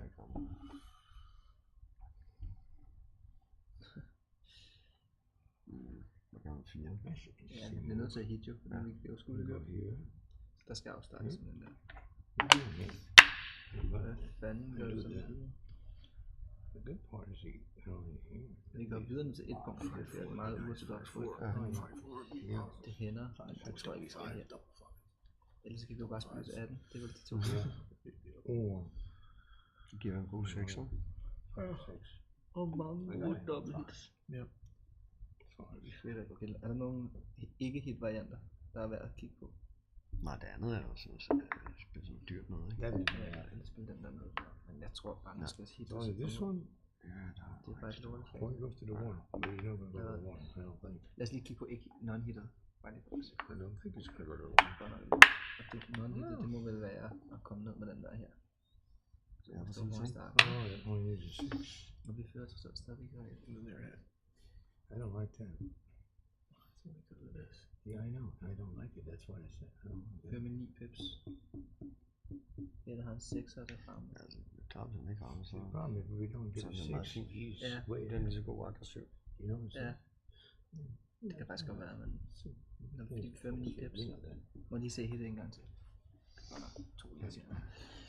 2 irriterende. Ja, så skal man fucking derud, mand. Det er noget lort.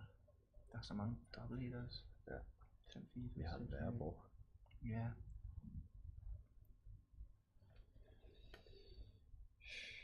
Hvad skal der, hvis vi bare vender den her? Han rammer.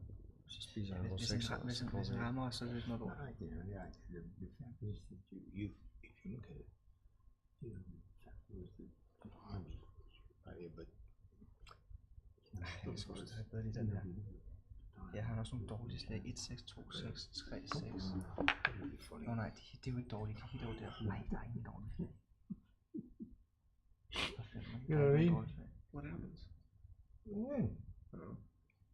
Det ved jeg sgu ikke, Kasper. Jeg hælder lidt til non-hitted faktisk. Men hvad siger du for 3 væk nu? Ja. Scoren hjælper også ikke det helt store. Without hit. What'd you say? I heard a speak English officer, he says when in doubt hit. He said, did you hear shit? Men jeg tror ikke, jeg også lidt på det der. Ja, lad os lige kigge på den. Oh, now he found it. He found it. Damn it. I didn't want to find that one. You wanna come check it? Jeg tror faktisk egentlig, Michael lige det her ryg her. Her er det mest lidt dårligt. Kan du ikke tolke den der kommentar? Det er den ikke som om, den var håbløs. Hvad gør han nu? Nu kommer han ind her, og så rammer han et eller andet derovre. Så rammer det, så står han trods alt dernede. Ja. Der er ikke så mange drabelige dobbelthitters. Hans 6 er ikke gode. Nu 2, 6, 3, 6, 4, 6, 5, 6 dårlige. Det er sgu mærkeligt. Ja, finder vi virkelig sådan et genialt move her.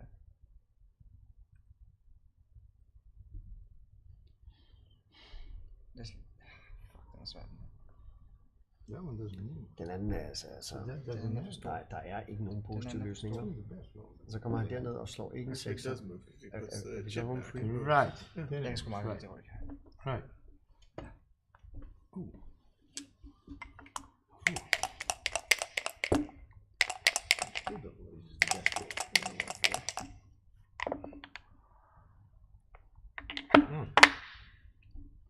Now 2 here, 2 there. We need help right there, yeah. I mean, Right? yeah, we got plenty of room to get help.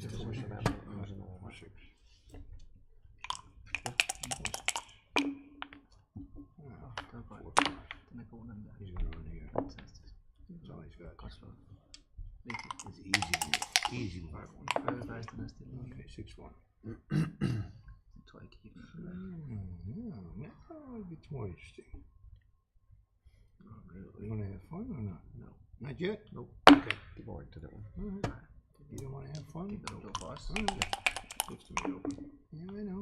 Oops.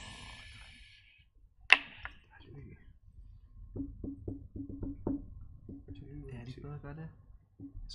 Vi gør også connection. Men får ikke noget af ryg 2 derovre. Jo, vi følger lidt ræse, tror jeg, men det er meget rart at have der, så vi har connection. Ja, præcis. You don't really fight. No. Det er også fint. Det gør rigtig Oh, dejligt. yeah. 4-1. Okay, that one stays there. That's a stinky one. It's a stinky one. Still can't do it, man. It's leaving way too much open. So we wait. Yep. I don't even know if I can. Whatever. Yeah, whatever. All right. It's a matter of what you roll next. Oh, Jesus Christ. Ej, det er for brugt. Lade 3 One. Med cube i midten. Yeah, the cube is in the middle. Cube i midten. The cube is in the You middle. understand German? The cube is in the middle. Yeah, that's We're waiting patiently for it anytime. Right. sådan. Easy.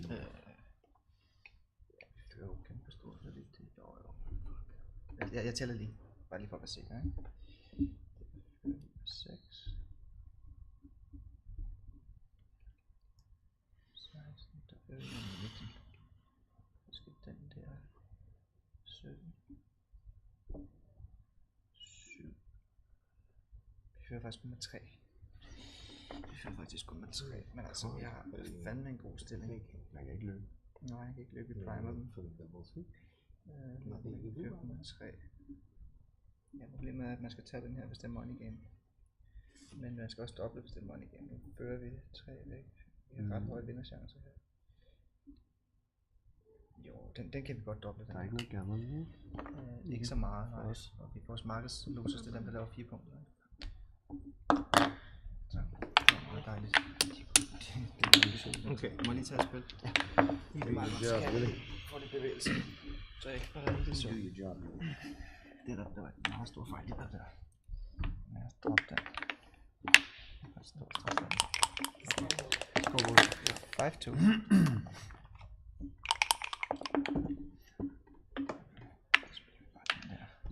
Prøv at se, om vi kan få det om det. Det vil man gerne, men der skal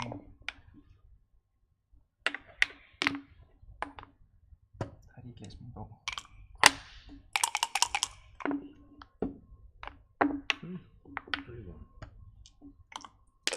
Det var noget 9, 4. Ja. Og du holder running pit count? Eller hvad? Ja.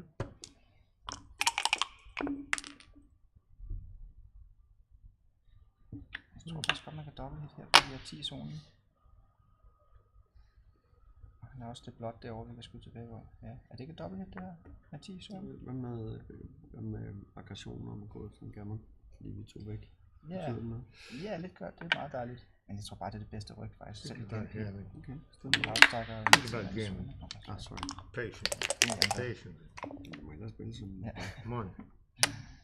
2. Oh,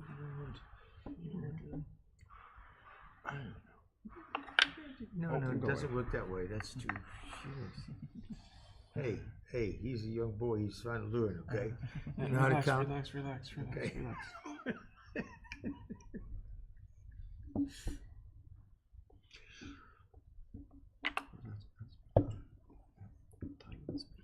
Can't get on my face or nothing. Ja. Ja, det er rigtigt. Han kan ikke lide at være aggressiv. Og der er hvor du laver sidste 2. Ja, det er meget sjovt. Jeg tror, at det de laver hiver der, det er bedre end at lave 4 punkter. Men jeg tror også, at man skal op og lave den eller den. Det er faktisk lidt sjovt. Fuck.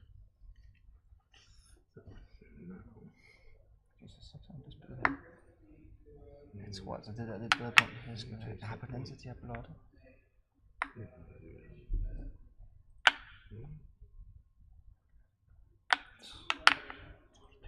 Ja, på scoren. Jeg tror også, det er bedre at lave... Jeg tror, det er bedre at lave andre.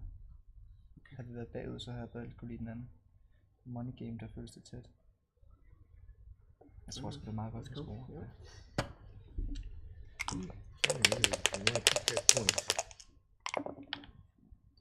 You want to keep that point. That's 2.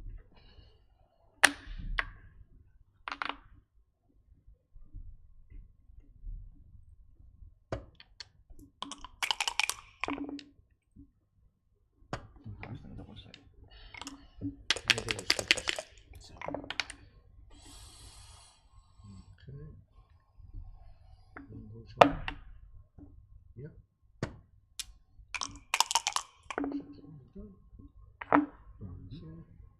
You left in the hitter. Jeg tror stadig, at man skal også have hit, faktisk. Ja, vi skal bare hit. Den har han aldrig spillet. Den der søn.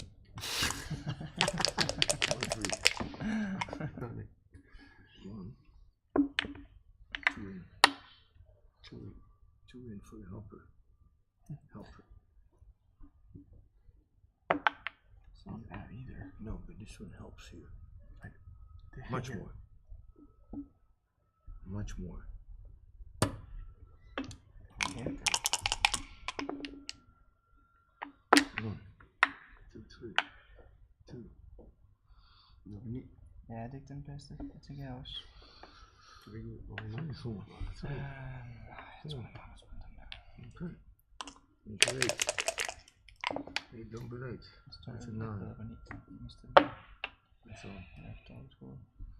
Let's see, I don't see anything else. Do you see something else? No. Den kan man 2, 1, 4, 2.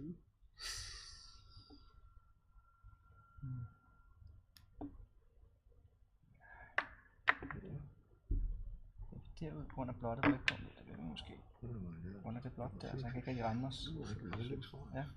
Come on. Is the best answer.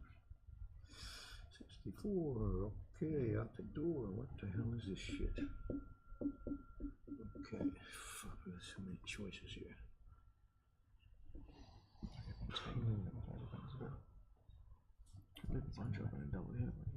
Ja.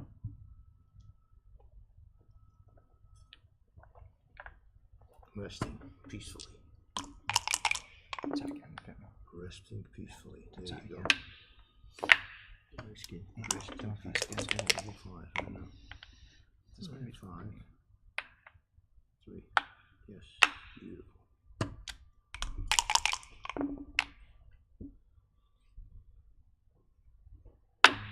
One. Okay. 2, 5. 2, 2.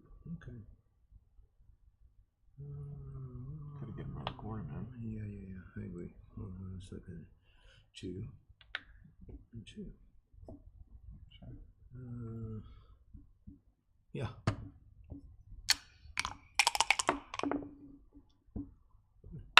He's ready. Det er noget her, man meget gerne vil tage med den her score. De vil jo rigtig gerne have 1 point. Okay. Det er rigtig meget værd. Okay. Men får de 2 point, det er ikke specielt meget ekstra værd. Så vi kan tage meget dybt til sådan en stilling, hvor vi ikke tager afgammer. Okay. Not really. Yeah. 2 in, man. Yeah, that's all you got. Sitting over here. Yeah, they're over there. Great So, roll. great roll. 3-5, that's what you want. Ja, hvor fanden, det er rigtigt. Jeg savner. Nå. Det er så værd at bruge tid på. 3-5. Okay, I got a board. Okay. Okay. 3-5. Det var også en lille fejl, vi lavede der, så den står lidt akavet, den bræk der, og der er 9 punkter. Den skulle være inde på 6 punkter af 3'erne først. Ja, lad os se her. Great roll. Yeah. Så kom der et hul der. Det er meget godt, det der. I'm waiting for you patiently. I don't want him to 3-5. Called for it many times. No. Now we're gonna be interesting. Okay, 4. There you go. 5-4. Pæn af. 4. 7. That's all you Det er got. pludselig meget stærkt. That's all you got. Holding game slash. Nærmest begge. Ja, det er nærmest et back. No words. That helps a little bit. Get him out of there. A long time ago. Yeah, no, 2 deuces again. He called it. Det var irriterende. Så vi gerne have lavet. Ja tak. Okay. Godt slag. You better roll another deuce. Okay, that's it. Safety. Safety. Safety, man. That's all you got. Så er vi ved slutningen. Okay. Take på nu. Nå Gonna ja, leave something open? det kunne vi faktisk godt bare gøre. Here. Ja, lad os bare tage på. That's all he's got. Det var måske endda meget. He'll take the double 5s. Okay. De holder den. 2. Ja. 1. That's all. Jeg vidste ikke engang, der spiller på 6 point. That's all.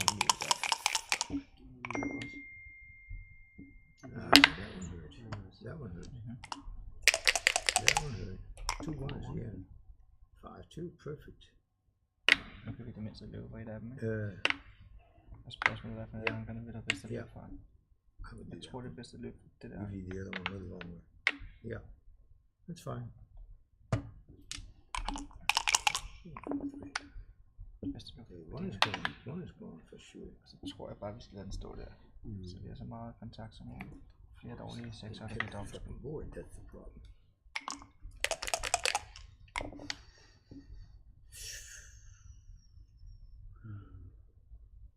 Yeah, yeah, yeah.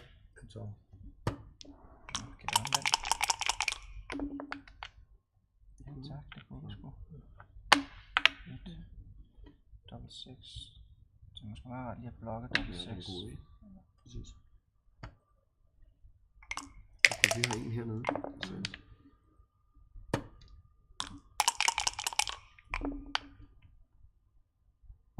Skal vi stadig blokke dobbeltchecks? Den er stadig rigtig god. Nå nej, nu kan vi faktisk den her. Ja, den er bedre. Helt sikkert. Selvfølgelig. He found it. He found it. He found it. It was my Bye. my teammate who found it. Oh. Stærkt. Rigtig stærkt. Now we'll be double six. Show him. Nu skal vi lige kigge på dobbelt. Okay, jeg dansede der, skulle vi kigge på dobbelttegning. Nu skal vi lige se. Fordi vi retter på dobbelt til 4. Either that one or Tror jeg ikke, det one. Vi skal ikke dobbelt. Alright, fine. Nej, det er stærkt.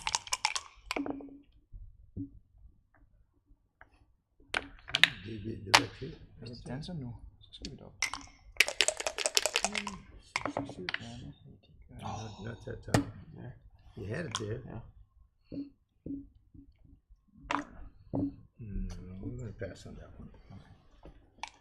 We're going to pass on that one. Okay. We're going to pass on that one. Go for it. Yes. Okay, we got to go to work now. They're killing us, dude. They're killing us. For guys, no cube. These fucking Danish guys are killing us. Okay, here we go. Here we go.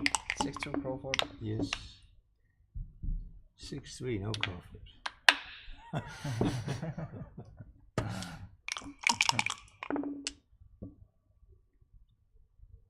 Ja, man skal spille den der. Here he goes. Right away he wants to hit.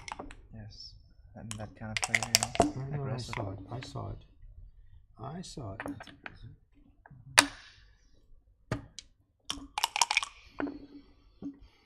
One. Now I know why. Now I know why. Oh.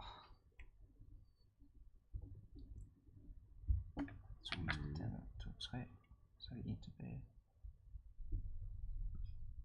Det er sådan lidt, der er lidt for meget under det gun her. Ja, der er lidt for meget double hitters. Det er lidt irriterende. Det er 3 punkter helt ud. Ja, den der. Der er også lidt mange double hitters, men i det mindste lidt, så har man den der tilbage. Jeg tror, den er bedre, den her.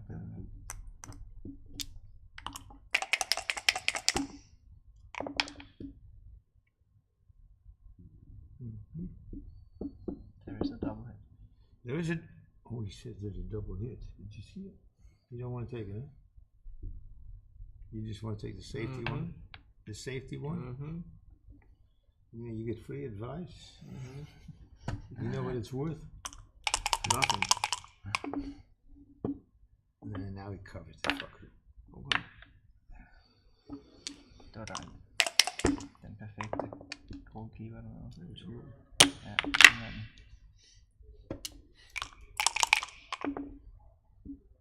Shit, he got out already. Yeah, that's all that's Vi er going ligeglade med at tage That's all gammeren. that's going to happen.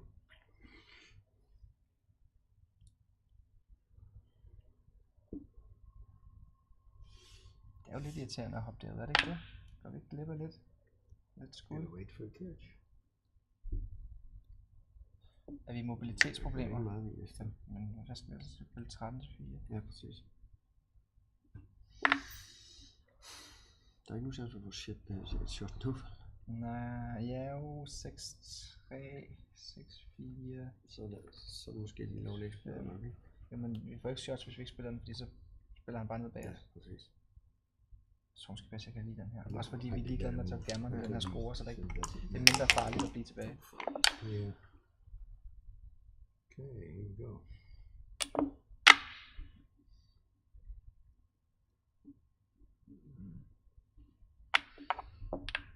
Han er sgu ikke meget for det, ham så. Nej, det er han ikke. Meget, meget, hvis I ikke didn't spiller. realize it's too open.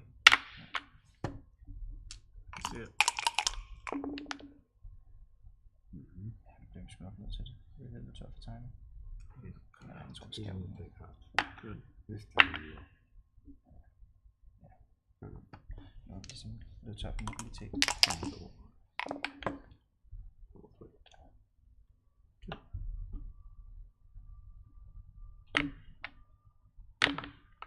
It's all over, isn't it? Yep. Okay.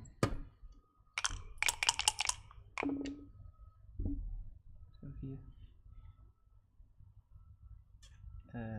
Jeg tror måske, det er meget rart at Ikke meget for nogen. få den her. Ja, lige præcis. Jeg tror, det er meget rart. 10-6.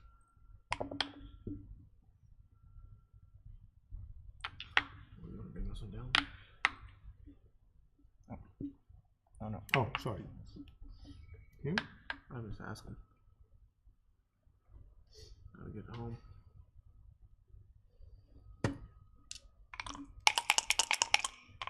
Plus it lets us use a 6. Mm-hmm. Maybe. Ja, kunne vi få lidt skud her? Nej, jeg tror, det er meget godt at have lidt struktur. Jeg kan godt se, at vi kan få lidt skud her i den her næste. Okay. Ja. Yeah. 6. Yeah. I know. It's perfect though. Oh, yeah, 6 yeah, no yeah. problem. No. Came from here. Yeah. Covers. I went Yeah, 6. 6. You stretched it. You stretched it over here. Oh, I think you did. Yeah, you did actually. I did? It goes here. 6. And then Yes. 3 drop. Oh. Right? I think it's like this. Correct, right? We'll let you do the other one if you want. I think Nice that's the guy. correct Nice way. guy. Yes? Okay. Yeah.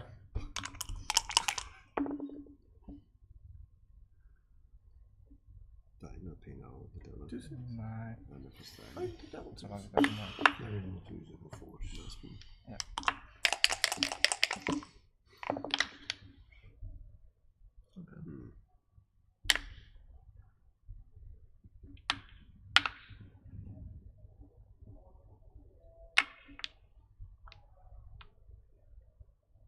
I think it all looks like shit, so who cares? All right.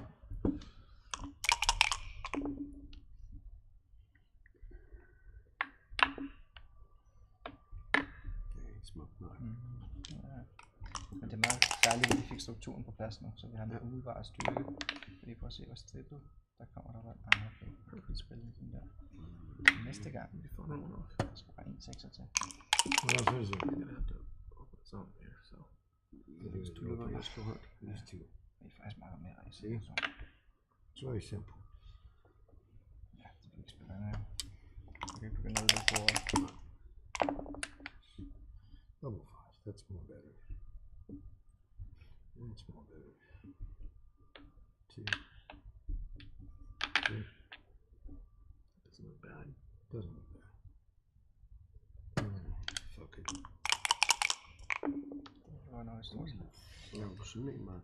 Jeg tror, det er Så er det ikke noget kommet Jeg tror på det. You can run too. Fordi You can run. med. It's all about doubles.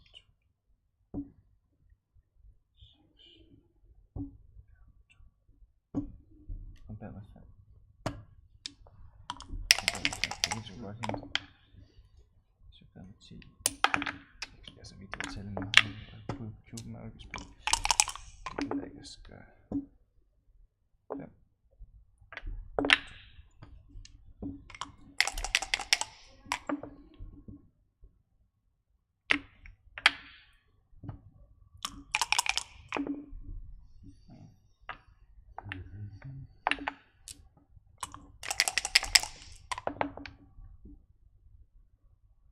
Jeg skal slå lidt højere. Ja.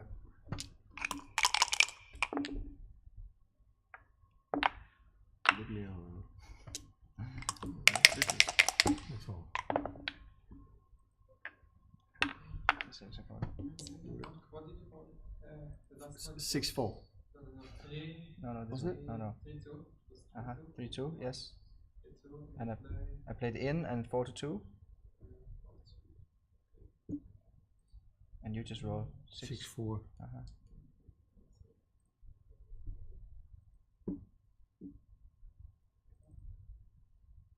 Oh shit. Gotta speed up this. Oh shit! Gotta speed up the galaxy, man. Det tabte jeg nogle sekunder. Det må vi have gjort nogle gange, det der. Nej, det har vi ikke. Vi har brugt tid på 10 minutter mere. Vi har bare snakket. Vi har spillet. Forhåbentlig spillet godt. Det var lidt rutineret af I mig. think this is Hvis their de kan strategy. den der, nu skal vi til en attack, ikke? Det må de ikke. Nej, det prøver. Ja. Jeg tror, det er 19 pips, du skal hente nu. Er det så meget? Men det er dig, der. Ja.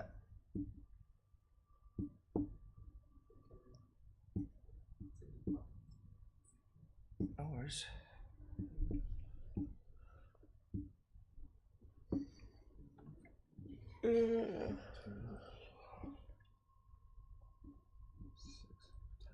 Six? 7, 10. Oh, that's all. Because he had the other game at 10. No.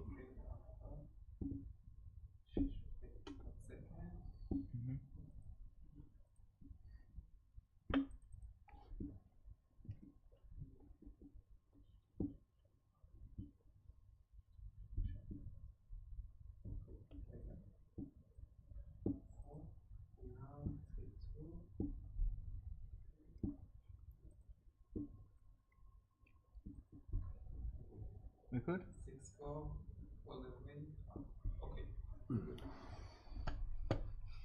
Thanks.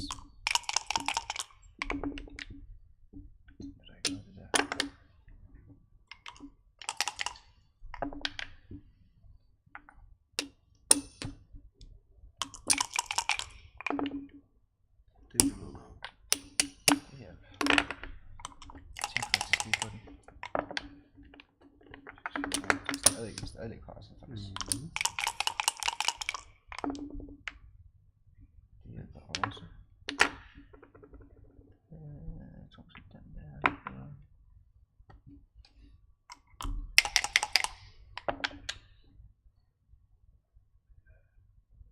Det er vist stadig presset, hvis du tager med 6 og dobbelt 3.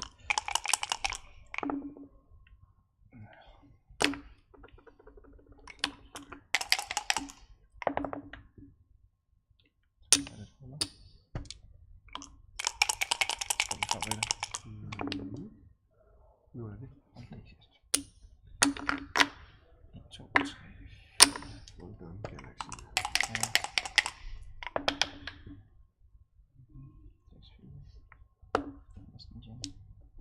That's the worst. Det kan ikke. Det kan nærmest ikke gøre. Good game, guys. A pleasure.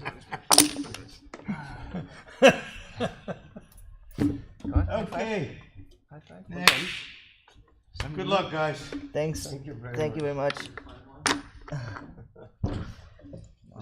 Så kan man sådan der, ikke? Yeah. You played good?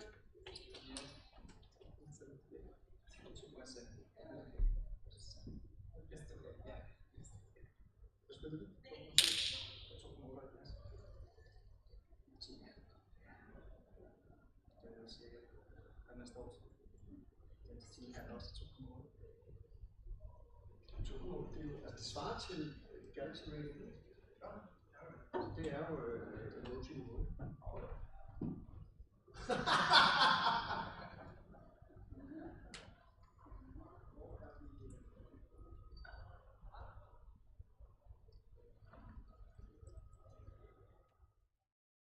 Okay, folks, hope y'all enjoyed that doubles match. Congratulations to Mark and Casper and for their win. And we're going to sign off now at 10 p.m., which is in, 2 hours, 45 minutes. We'll have a couple of great matches live streamed on Stream 1 and Stream 2. So thank you for watching. Hit that like button, and we'll see y'all a bit later. Good night.